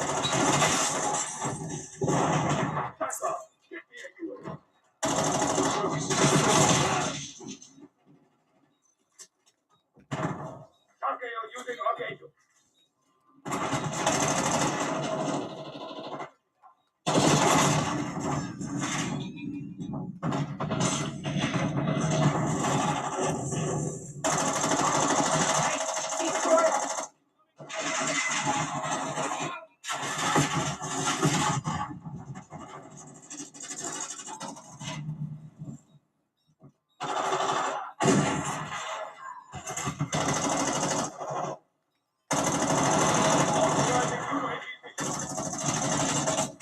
Let's go.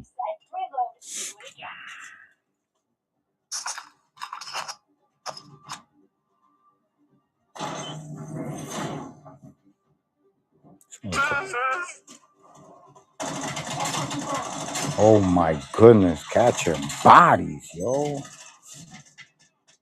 Wilding out on the team, yo. That's what's up.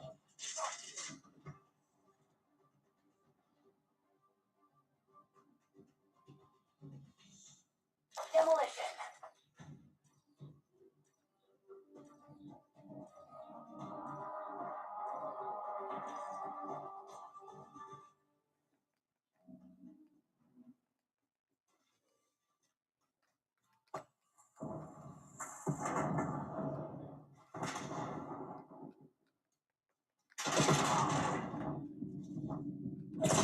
Hmm.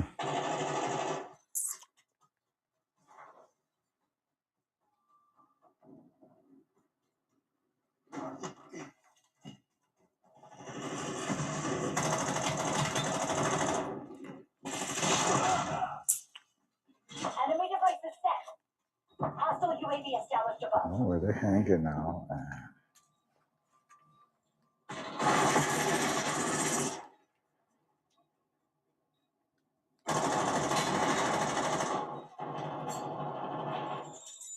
Bomb deactivated. Incoming system.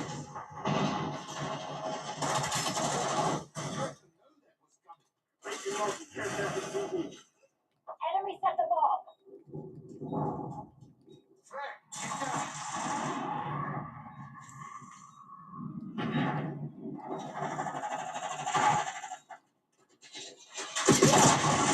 Enemy devices set.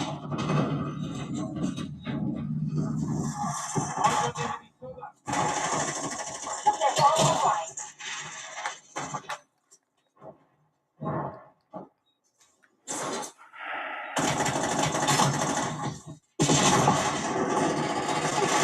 The enemies planted the bomb.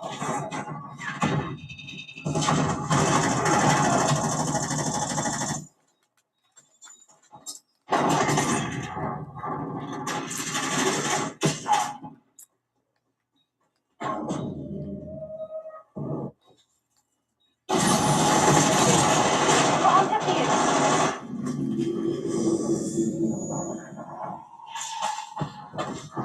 Exactly what we needed right now.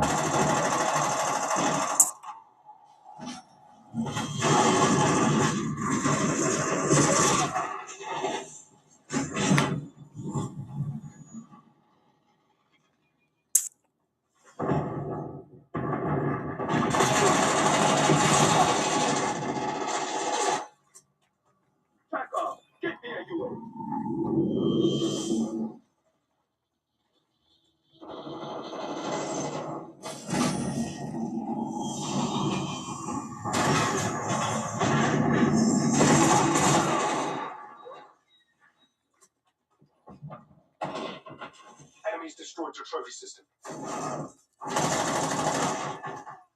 Plus the throne.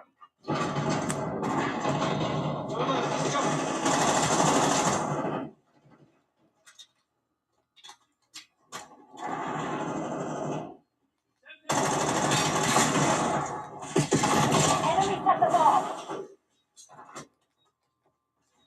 Enemy UAV detected.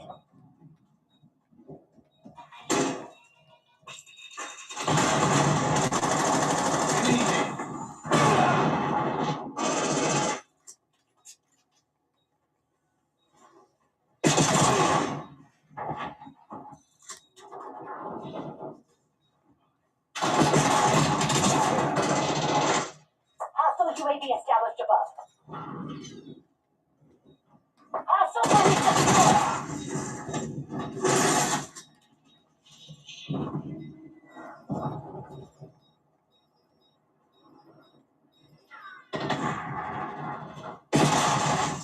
Fine. Get ready for the next one.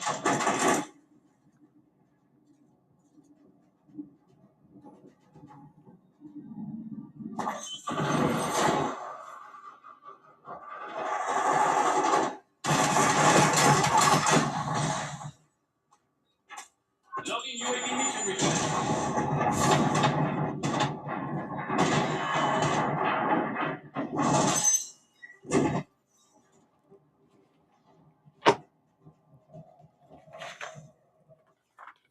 Demolition.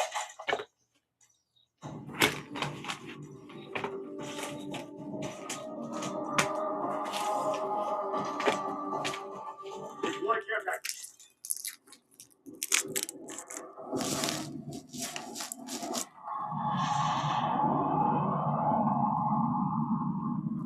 Bomb plant in progress.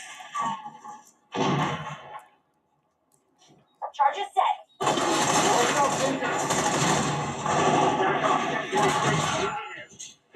Our device was disarmed. Enemy UAV detected. Hostile target spotted. You are incoming. Hostile UAV established above.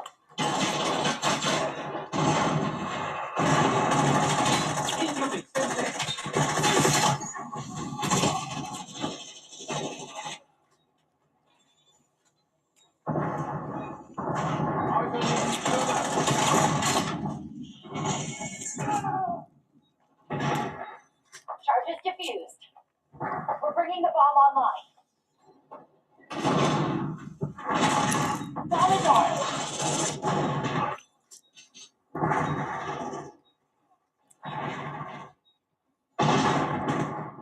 Care package delivering.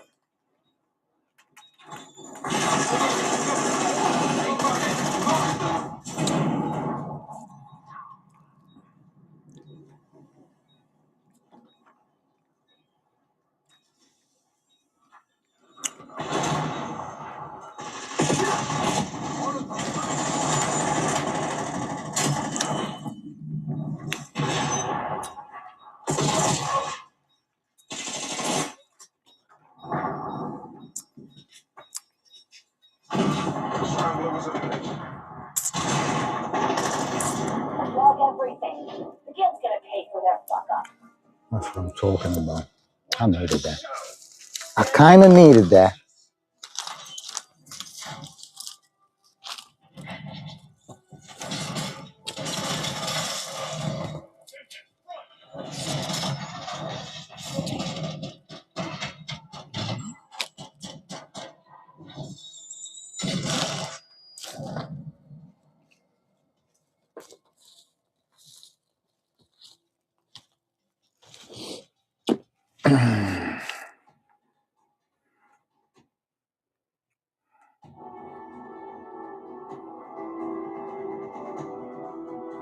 Come, baby.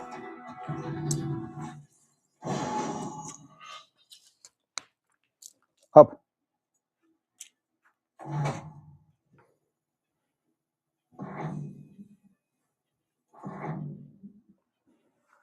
Right here. Boy. Okay. I saved you this spot right here.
Demolition. Oh shit, not this map. I haven't played this map in so long. Oh my goodness. I haven't played this map in so long. Wow. Throwback.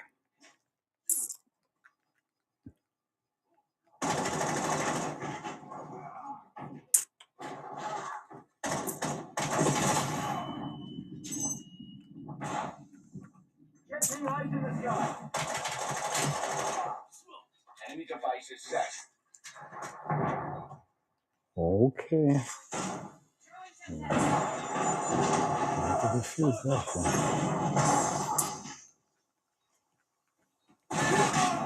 Behind me. Success. Bomb deactivated.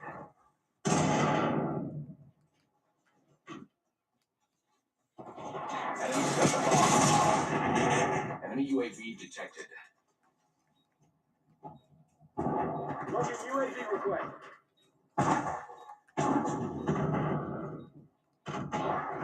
Hostile charges primed. Charges defused.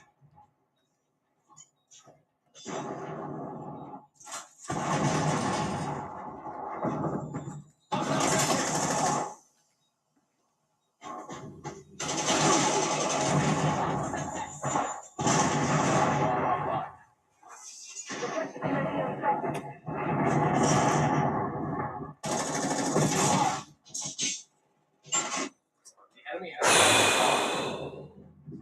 hostile charges primed.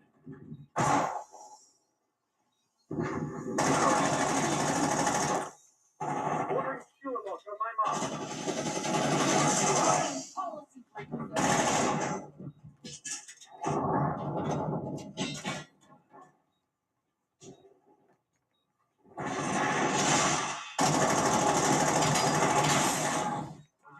Getting eyes in the sky. Incoming Semtex.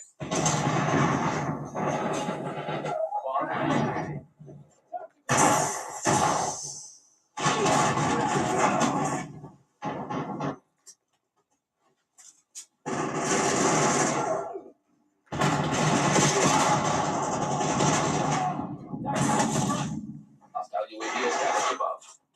Enemy device is set.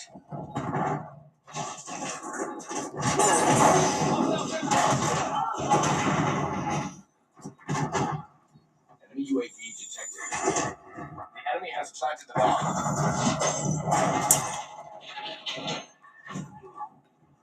Enemies destroyed the control system.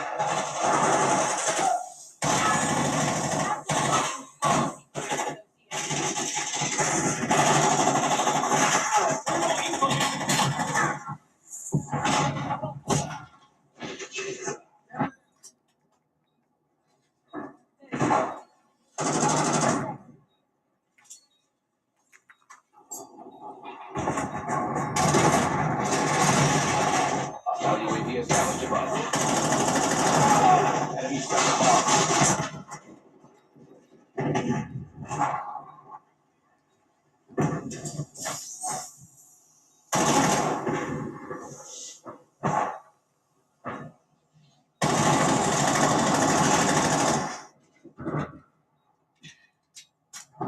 Success. Bomb deactivated.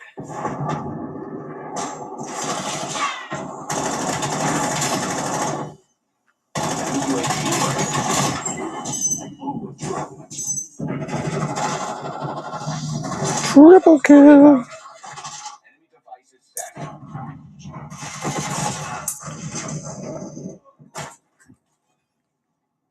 Bomb offline.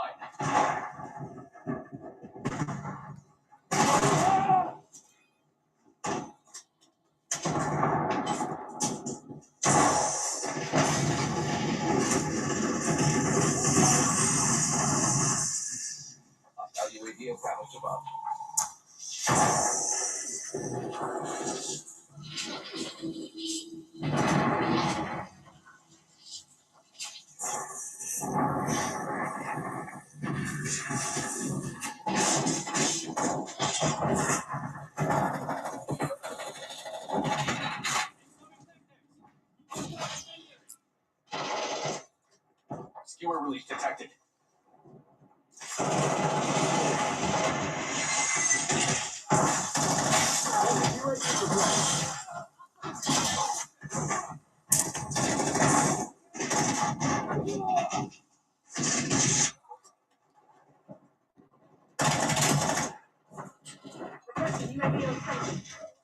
Enemy UAV detected.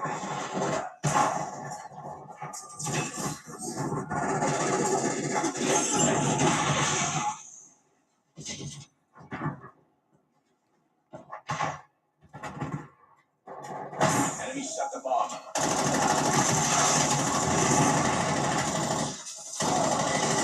UAV established the bomb.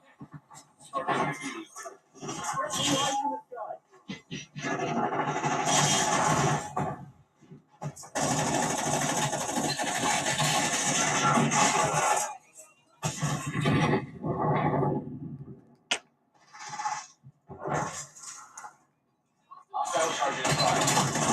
Enemy spotted. Enemy UAV detected. Bomb defused.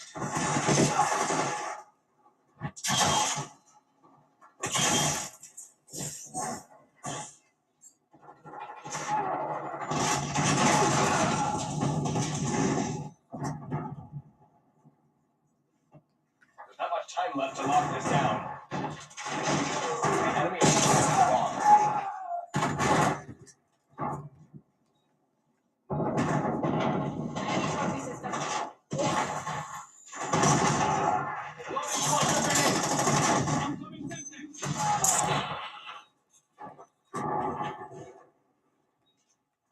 Hostile UAV established a bomb.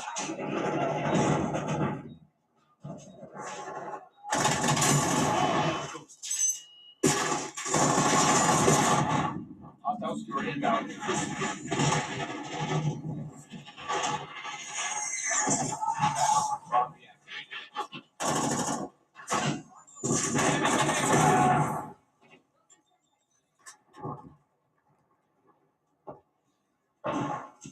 Loading UAV request. Device is set.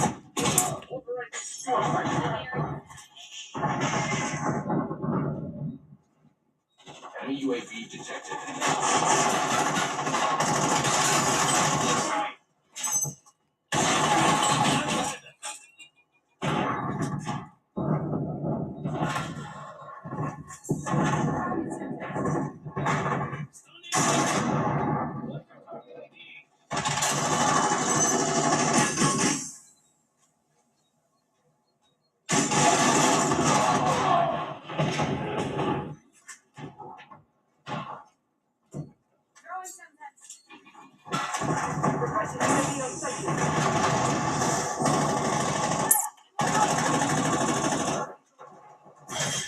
Hostile UAV established above.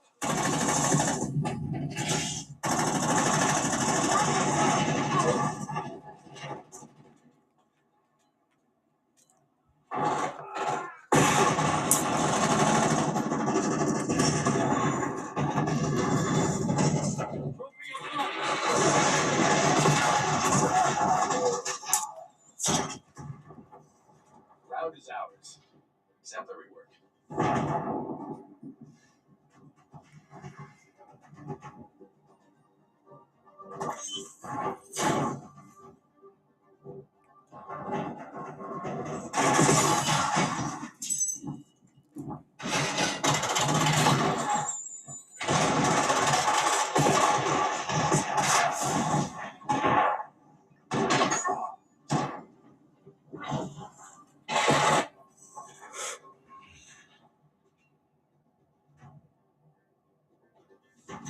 Demolition.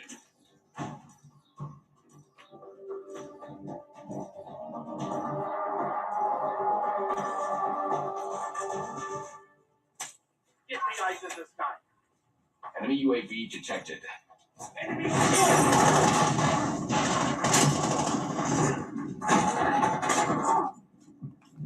Loading UAV. Planting the bomb.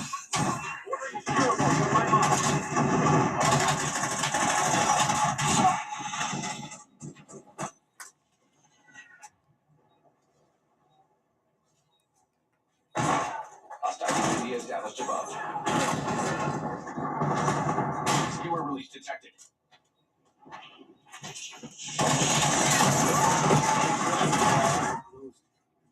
Enemy UAV detected.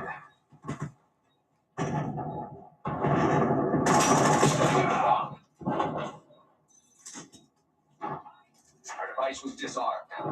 The bomb has been planted.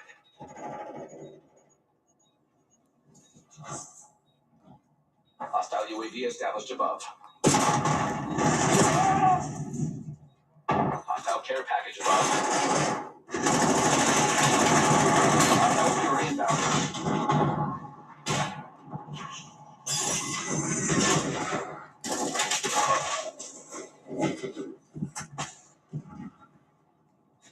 The enemy has defused our bomb. Bomb going down. Bomb active.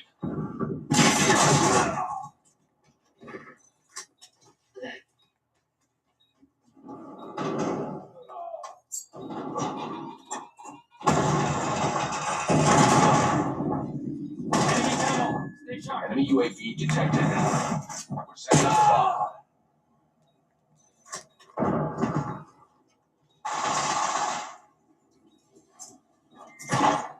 Hostile personnel defused the bomb. Bomb going down. Bomb is armed. We're planting the bomb.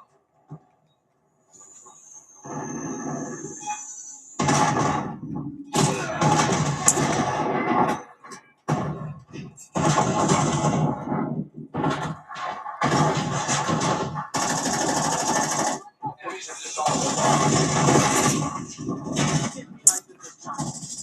Bomb plant in progress.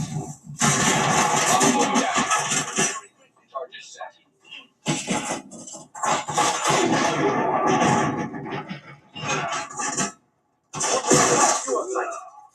Bomb plant in progress. The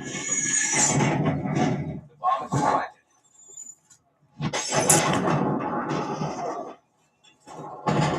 Skewer release detected.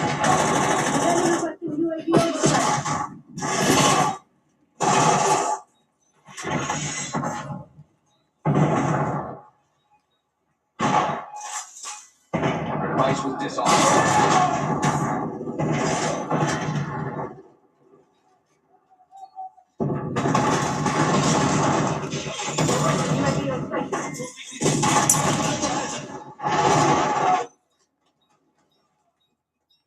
The enemy has defused our bomb.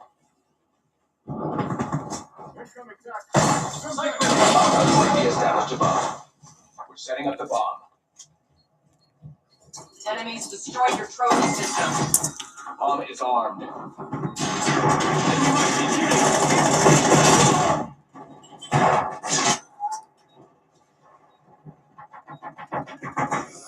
We're planting the bomb.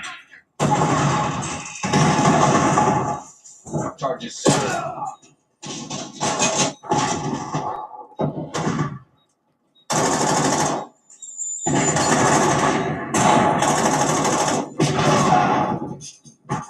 Hostile personnel defused the bomb.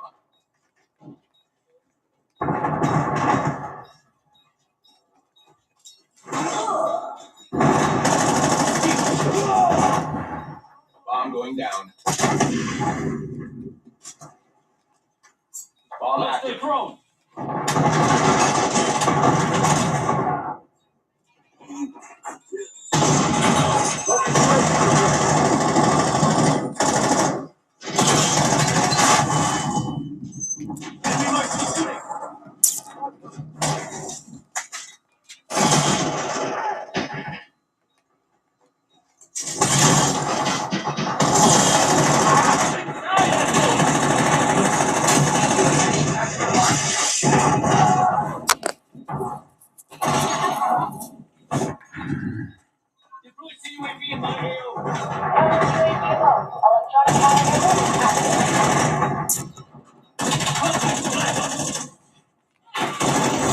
Let's go. Today's success.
They already had her week 2. Let's go.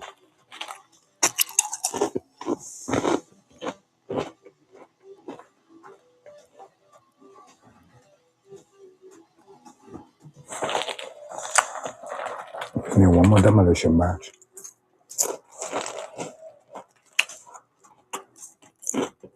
$2,000 can he use?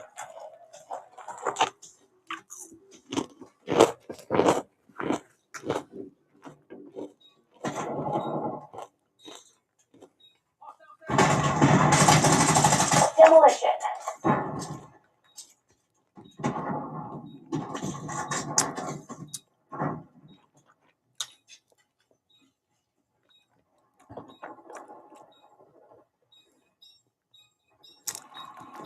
Hostile UAV established above.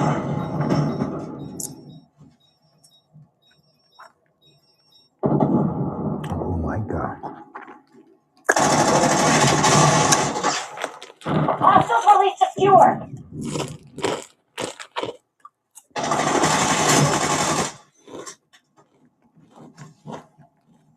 TACOM, I need eyes overhead. Hostile care package above. Enemy UAV detected.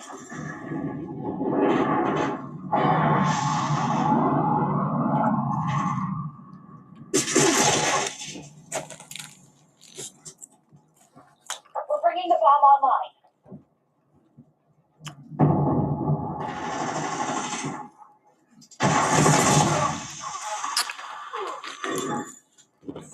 Please explain.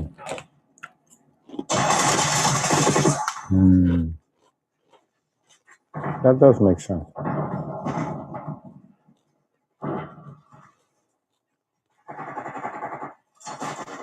Bomb going down.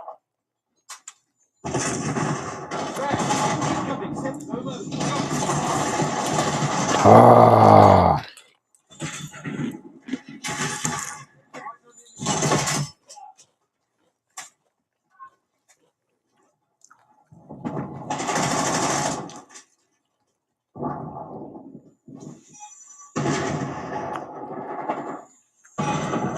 Hostile UAV established above. That is a random bullshit.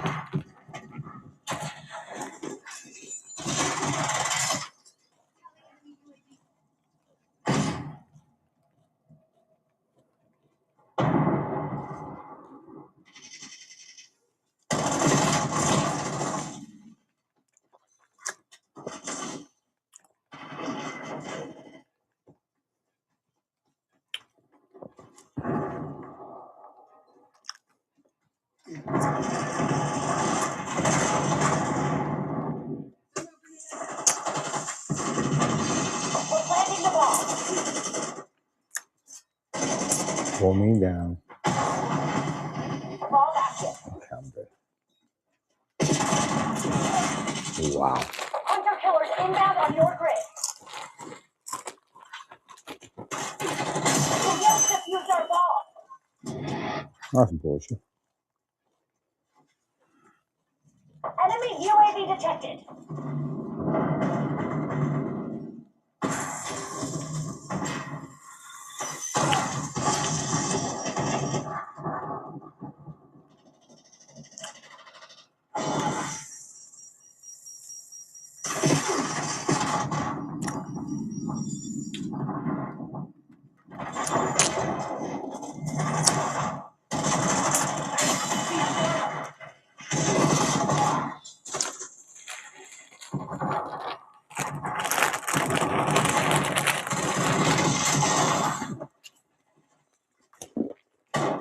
Running out of daylight. Close it down, Black Ops.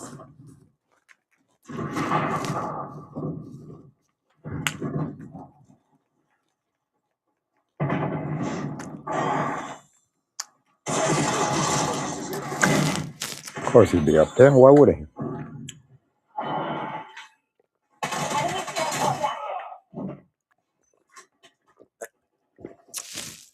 Surprise. He would have got me soon. Like I was going to jump on top of him. Bomb plant in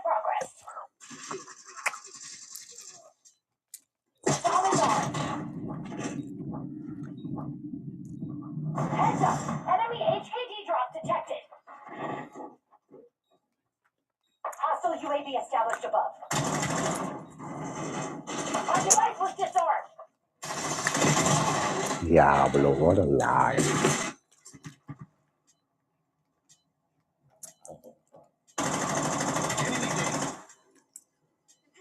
Enemy UAV detected.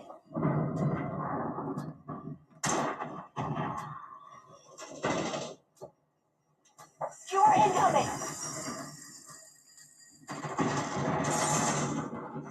Yep, solid loss. Walk it off.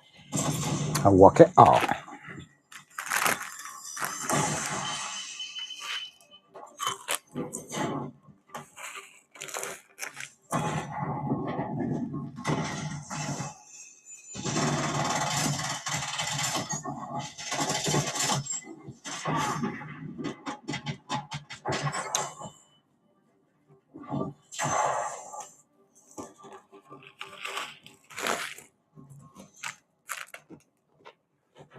Demolition.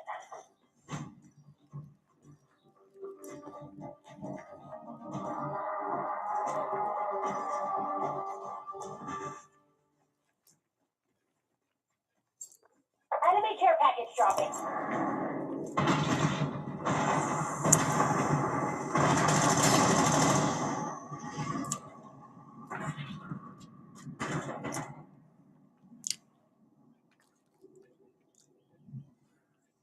Hostiles released a skewer. Hostile target tied.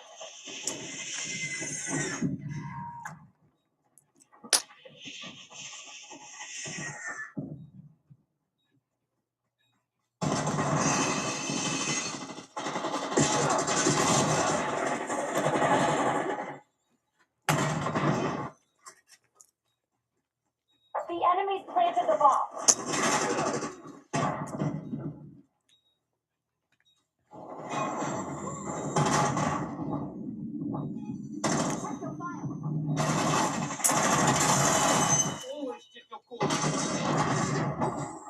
Hellstorm inbound. Took their bomb offline.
The Shy Challenge. What it do, what it do. The challenge is to be a better player than you were yesterday.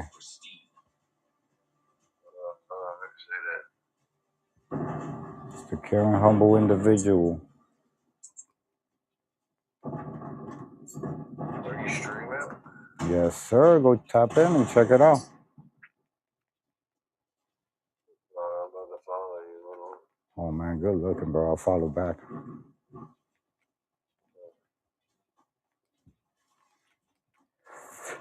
We are a community, broski.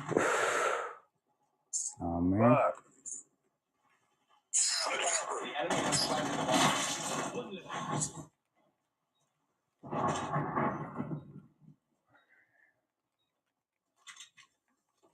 right, we got to get to that A real quick.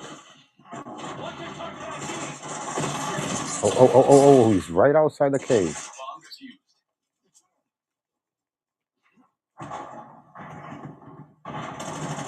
Son of a bitch.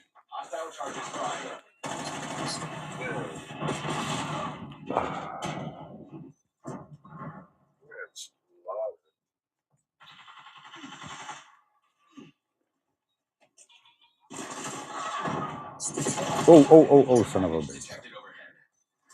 Yo, I'm so happy they put demolition like this. I didn't even know they, you know what I mean? It was just fun. Only playing they on ranked.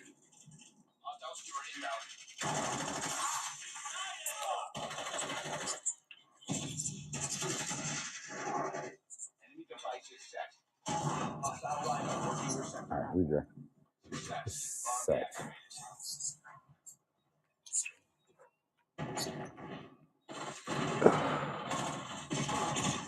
Oh, fuck. Right.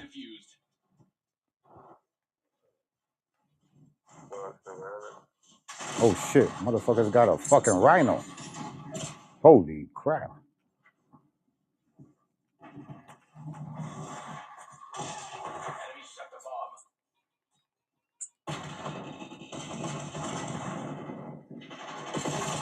Shit.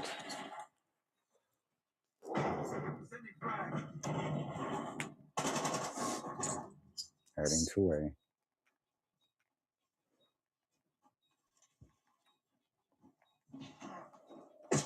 Oh, caught me off guard. Definitely caught me lacking.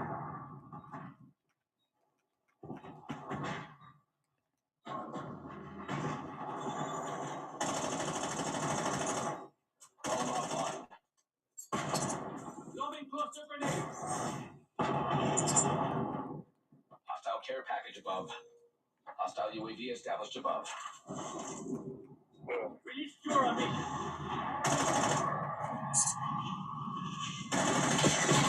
Defused.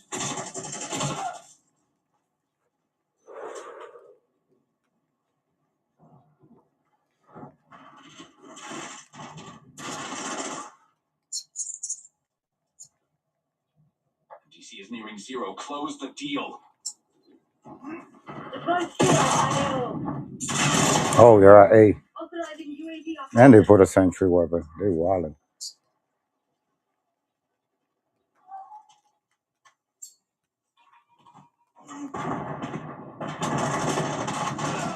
Fuck. It's active. It is active.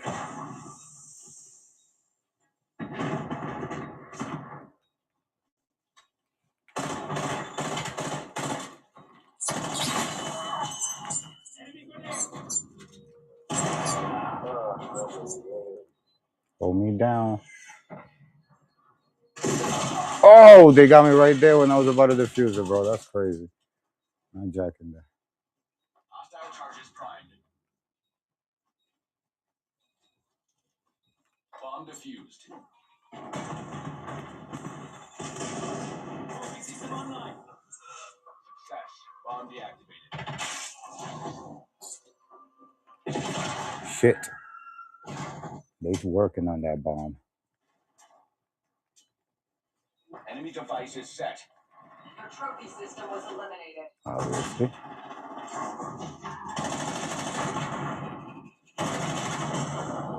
Bomb offline.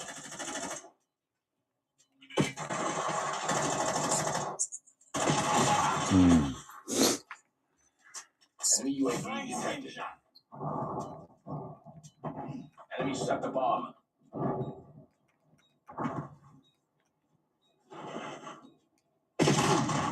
Enemy care package detected overhead. Hostile UAV established above. Bomb defused.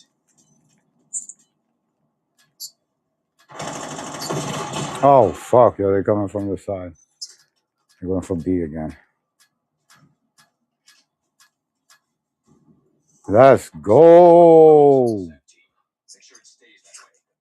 Run it up, Shakur. Let's go. That's your name on Twitch? I'm about to go follow you back.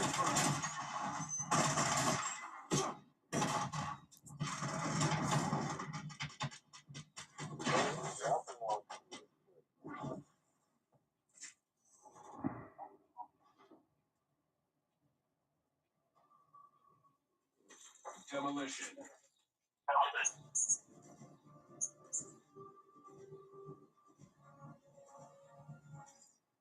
Secure the mission area at all costs. Follow you, bro. You already see the vibes. Watching the game right now. You got the...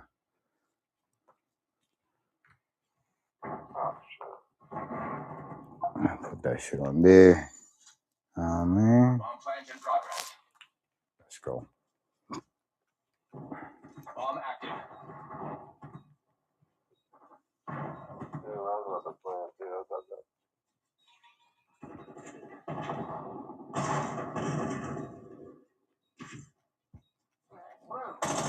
Focus. Hostile scout force nearby. We're setting up the bomb. The enemy has defused our bomb. Charge is set. Alright, we got the bomb. Son of a bitch. How do you do it? The bomb has been planted. What's he gonna do it? Kicking the doorway in the fall.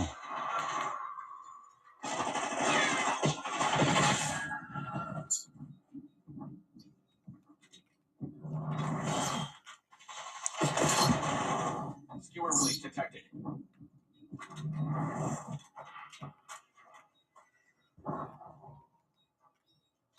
Hostile personnel defused the bomb. Bomb going down. Bomb going down. Bomb is armed.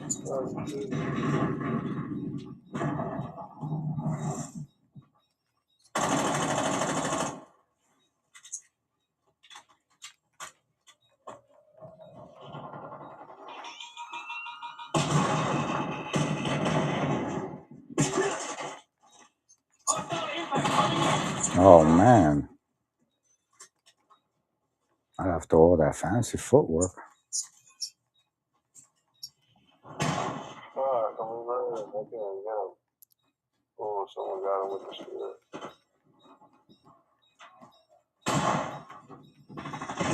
I was going straight over there. I'll be on my kamikaze. I'll be on my kamikaze shit, yo. Just run up in there. Let's go.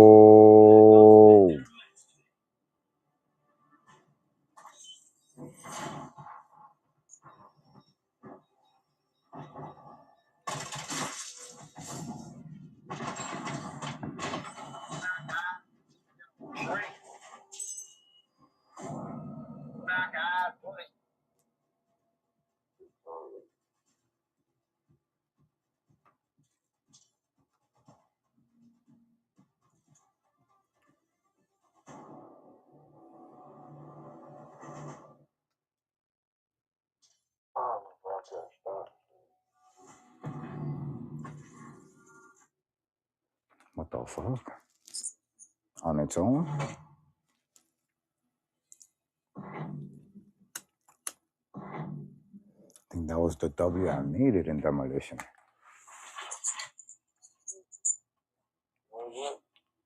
Yup. Now all I gotta do is do the UAPs and the STEM tactical. Oh, yeah. Welcome in. I need that fucking ether shit. That ion core, I mean. I need that. Oh, shit. I didn't know you were going to be my friend when I phone. Back out and going up. Yeah.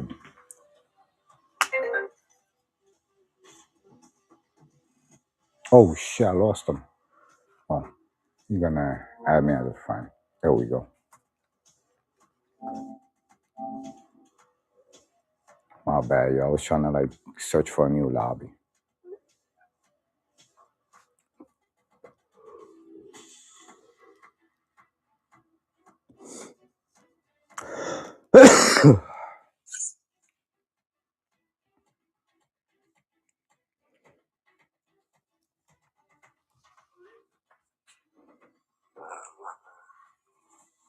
Which is aim high. What'd you say? They got a game mode called Aim High. Oh shit. Never heard of that. They just refreshed it too. Because it didn't even have week 2. So put that shit. Let's see what that's all about. Let's see what that's all about. You want to check it out? Yeah, check that shit out. I fucks with new modes right now.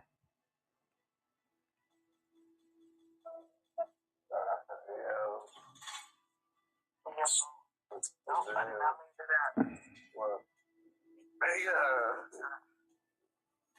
Travis Slick.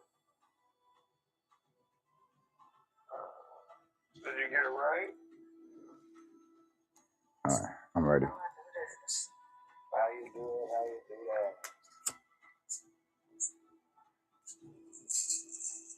Yes, I did.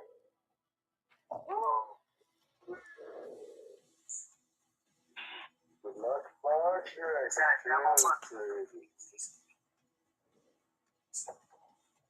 You got 2 of them? What? That's bossy. No, I got one. Oh, I'm gonna say it. I'm about to go all out. I'm fucking tired, but I can't sleep. I went crazy.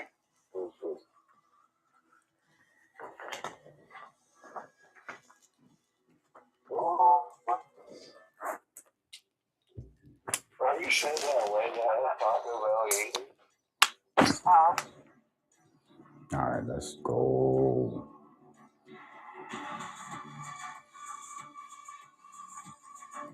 Aim high domination. Secure the objective. Securing Charlie. Zone C secure. The advantage is ours. Hold it. Oh, son of a bitch. Hey, little boy. Welcome to the gangster party.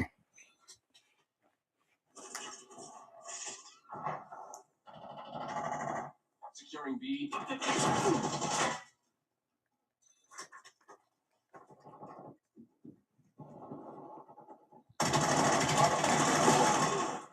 Losing Charlie. Securing Alpha. We lost C.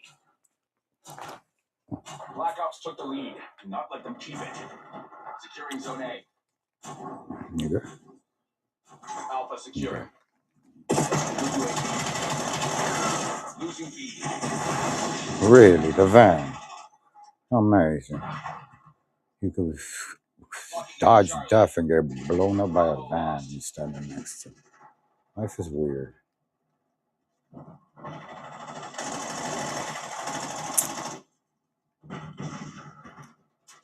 Taking B. Any control. Losing A. All zones lost. Oh my goodness.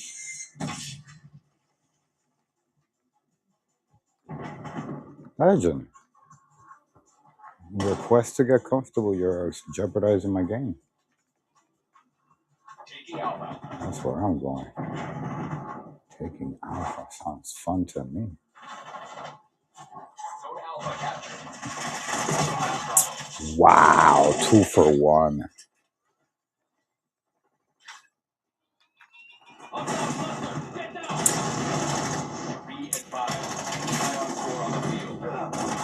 Oh shit. That's their weapon? Fuck, not that shit.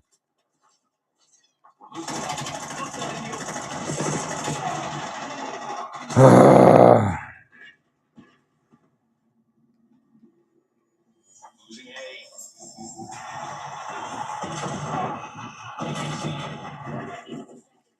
Lost all zones. Charlie secured. Oh shit, not that shit.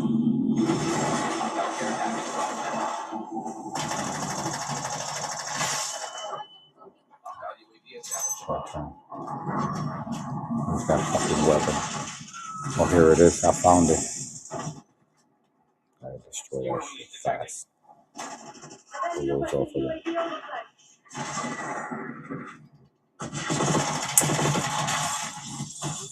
Really? With a fucking bow and arrow?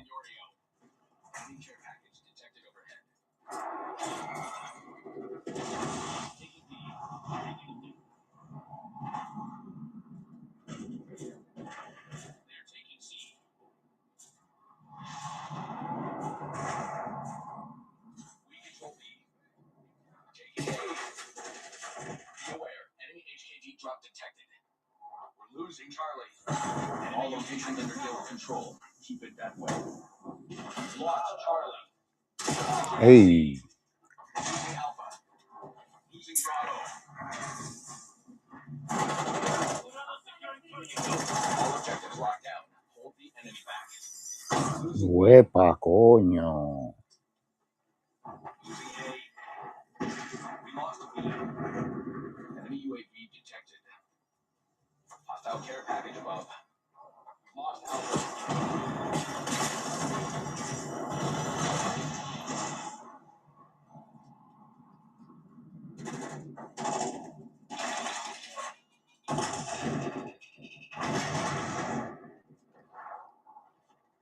Locking down Bravo.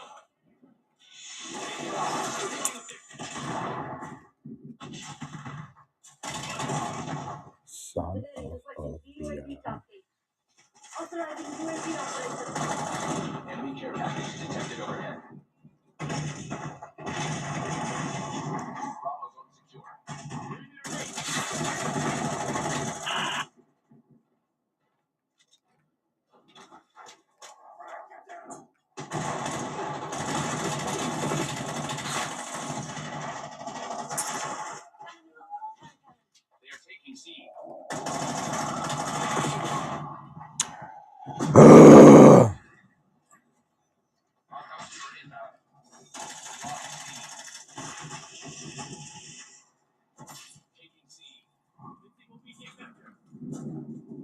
Control zone C. Bravo lost. Incoming Sentinel. I should have just threw a fucking grenade at him. Securing B.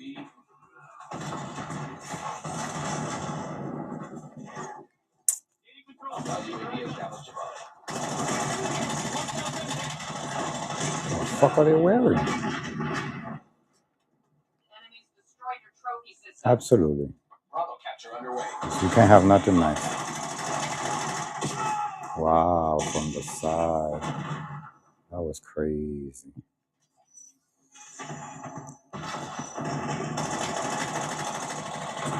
Okay. Can't have nothing nice. Really? That simple. Just one shot.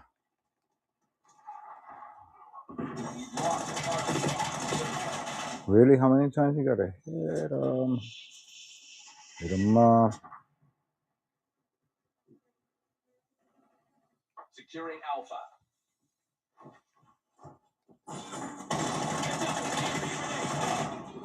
Not a good time to run out of bullets. Zone A secure. Losing Bravo.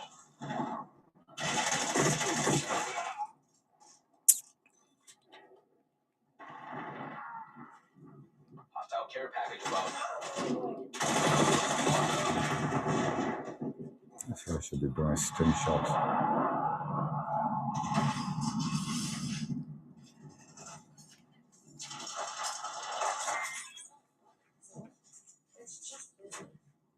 Taking B.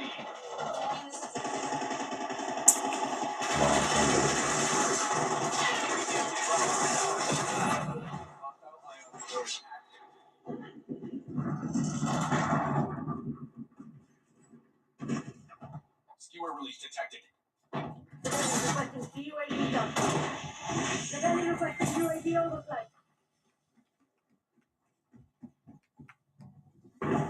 Oh shit. I was trying to find out where those footsteps were. Damn. Gotta get that weather machine. Oh, there is a door there.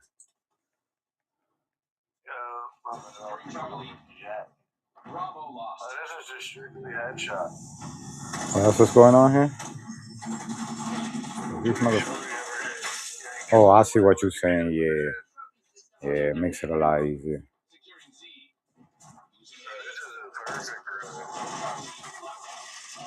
Yeah, this shit is light. That's fire. Skewer release detected. All zones lost. Multiple enemy care packages inbound. Locking down Charlie. I'm trying to get these daily challenges done. Charlie secured.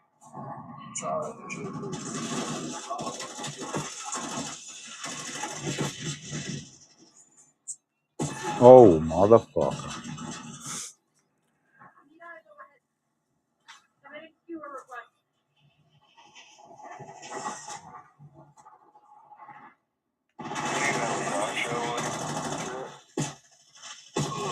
Wow, got jumped. Motherfuckers jumped. Losing B.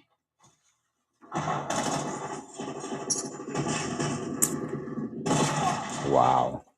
And one thing is a motherfucking mother. Enemy UAV detected.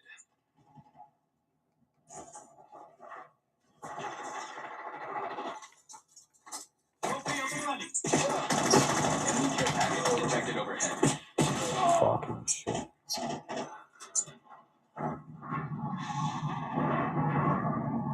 Enemies destroyed your trophy system. Of course they did. Why wouldn't they?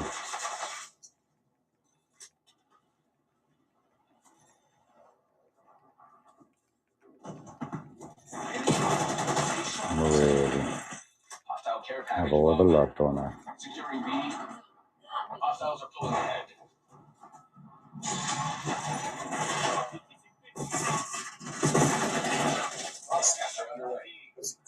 Go looking for that shit. Appreciate you. That was a real one.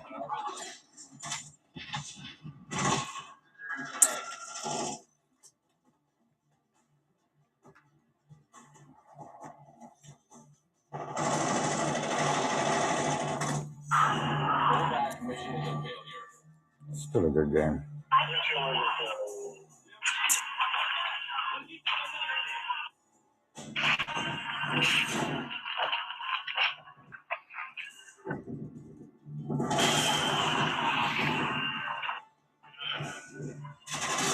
Oh shit, that's where they were? Get the fuck out of here.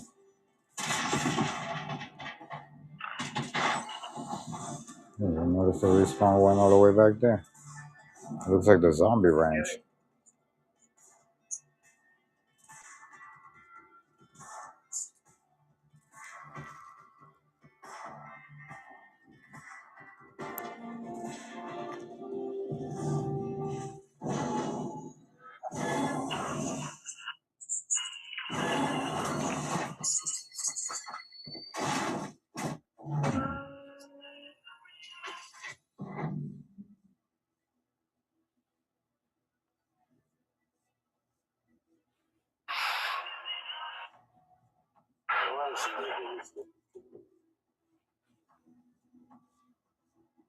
Increase damage when shooting enemies in the head and reduce damage when shooting any other part of the body. Yeah, we gotta just hit them in the head.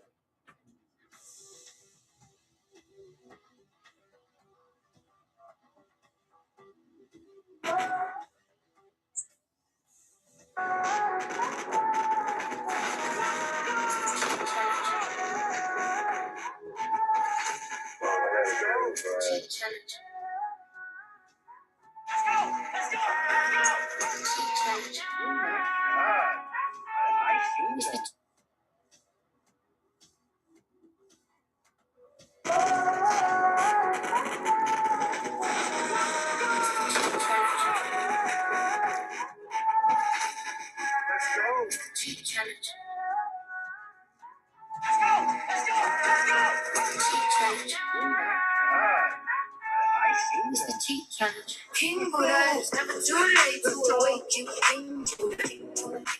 It's never too late for mistake to King Buddha, it's never too late. Oh, I'm trying to figure out this shit. Okay.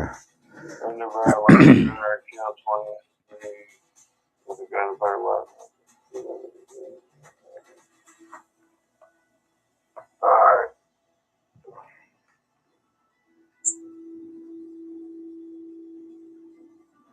This is gonna be my last game, and then I'll be back.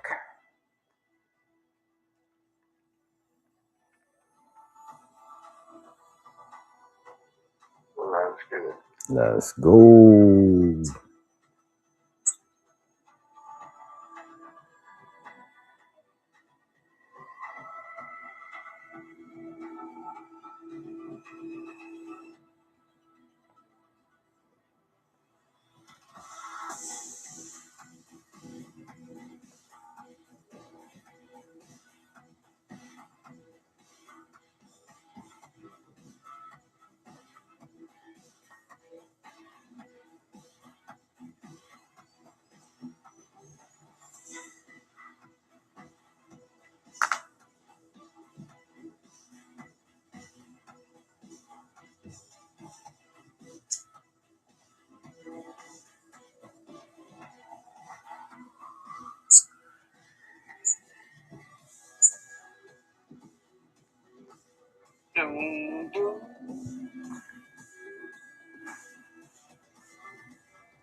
I'm gonna go to a doctor's appointment, puppy, and then I'm gonna come back. Okay? And when I come back, we're gonna go out for a walk. But I'm gonna be back though. Alright? You okay with that, right? I'm not gonna be all sad and stuff, right? When I come back, we go outside. Cool. Good. We could go to the park, but I gotta be back before we go outside. All right. I love you, little baby. I know. Why?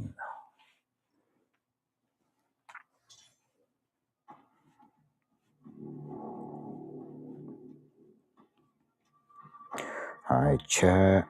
It's gonna be our last game for the afternoon. I mean, for the morning. I'll be back with the afternoon games in an hour or so. Thank you to everybody who's been subscribing to the channel. Feel free to donate, drop subs, gift, anything to help support the channel. Aim high, kill confirmed.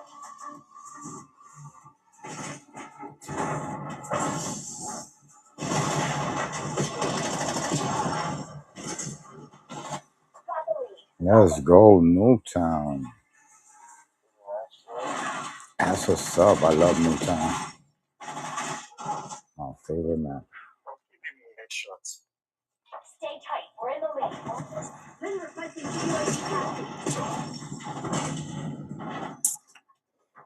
Clean up. Hostile UAV established above. You can run if you want. You could run if you want. Oh, you're back. I see. Copy.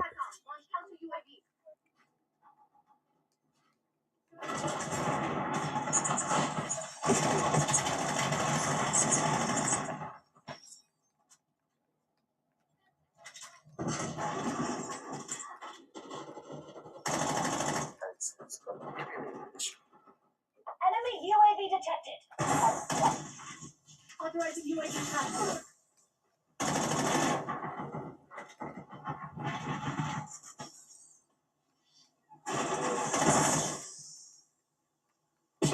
Fuck. UAV established above. You're falling behind, Black Ops. Damn it. Lost something. Hostile counter UAV above.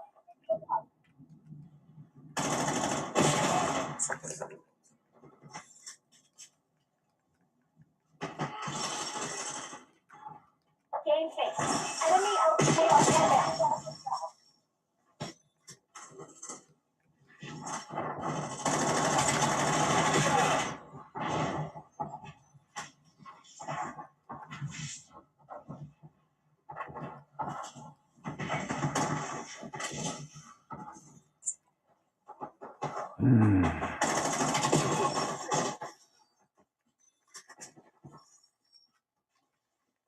Enemy UAV detected.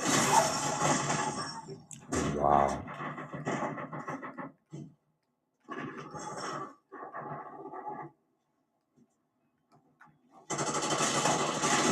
Hostile LDVR drop detected.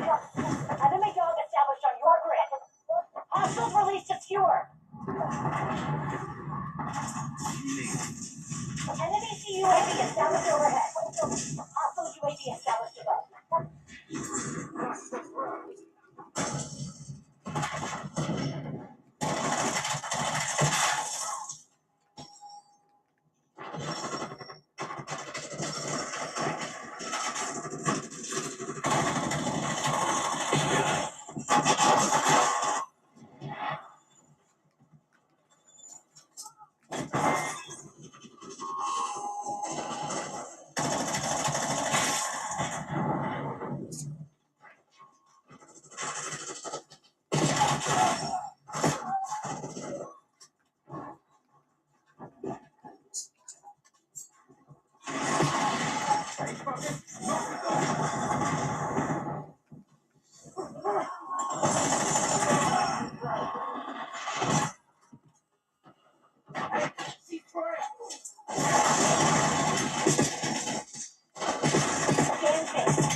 Oh, survive the dog, get bombed. Hostile UAV established above.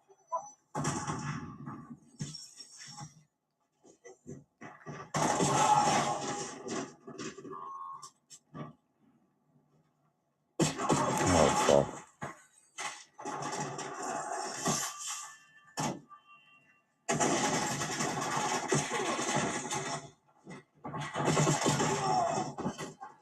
They're requesting UAV overflight. Enemy UAV detected.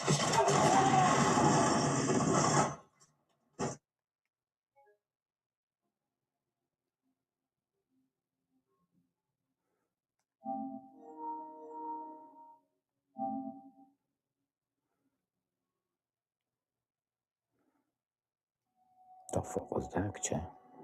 Just crashed.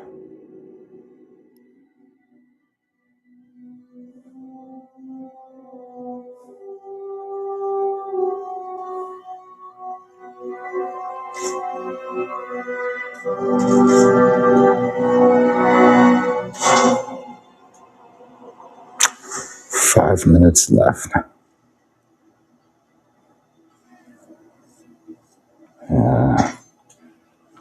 Guess we're just gonna play when we come back. Let's get a jump on this appointment with pain management. Oh, oh,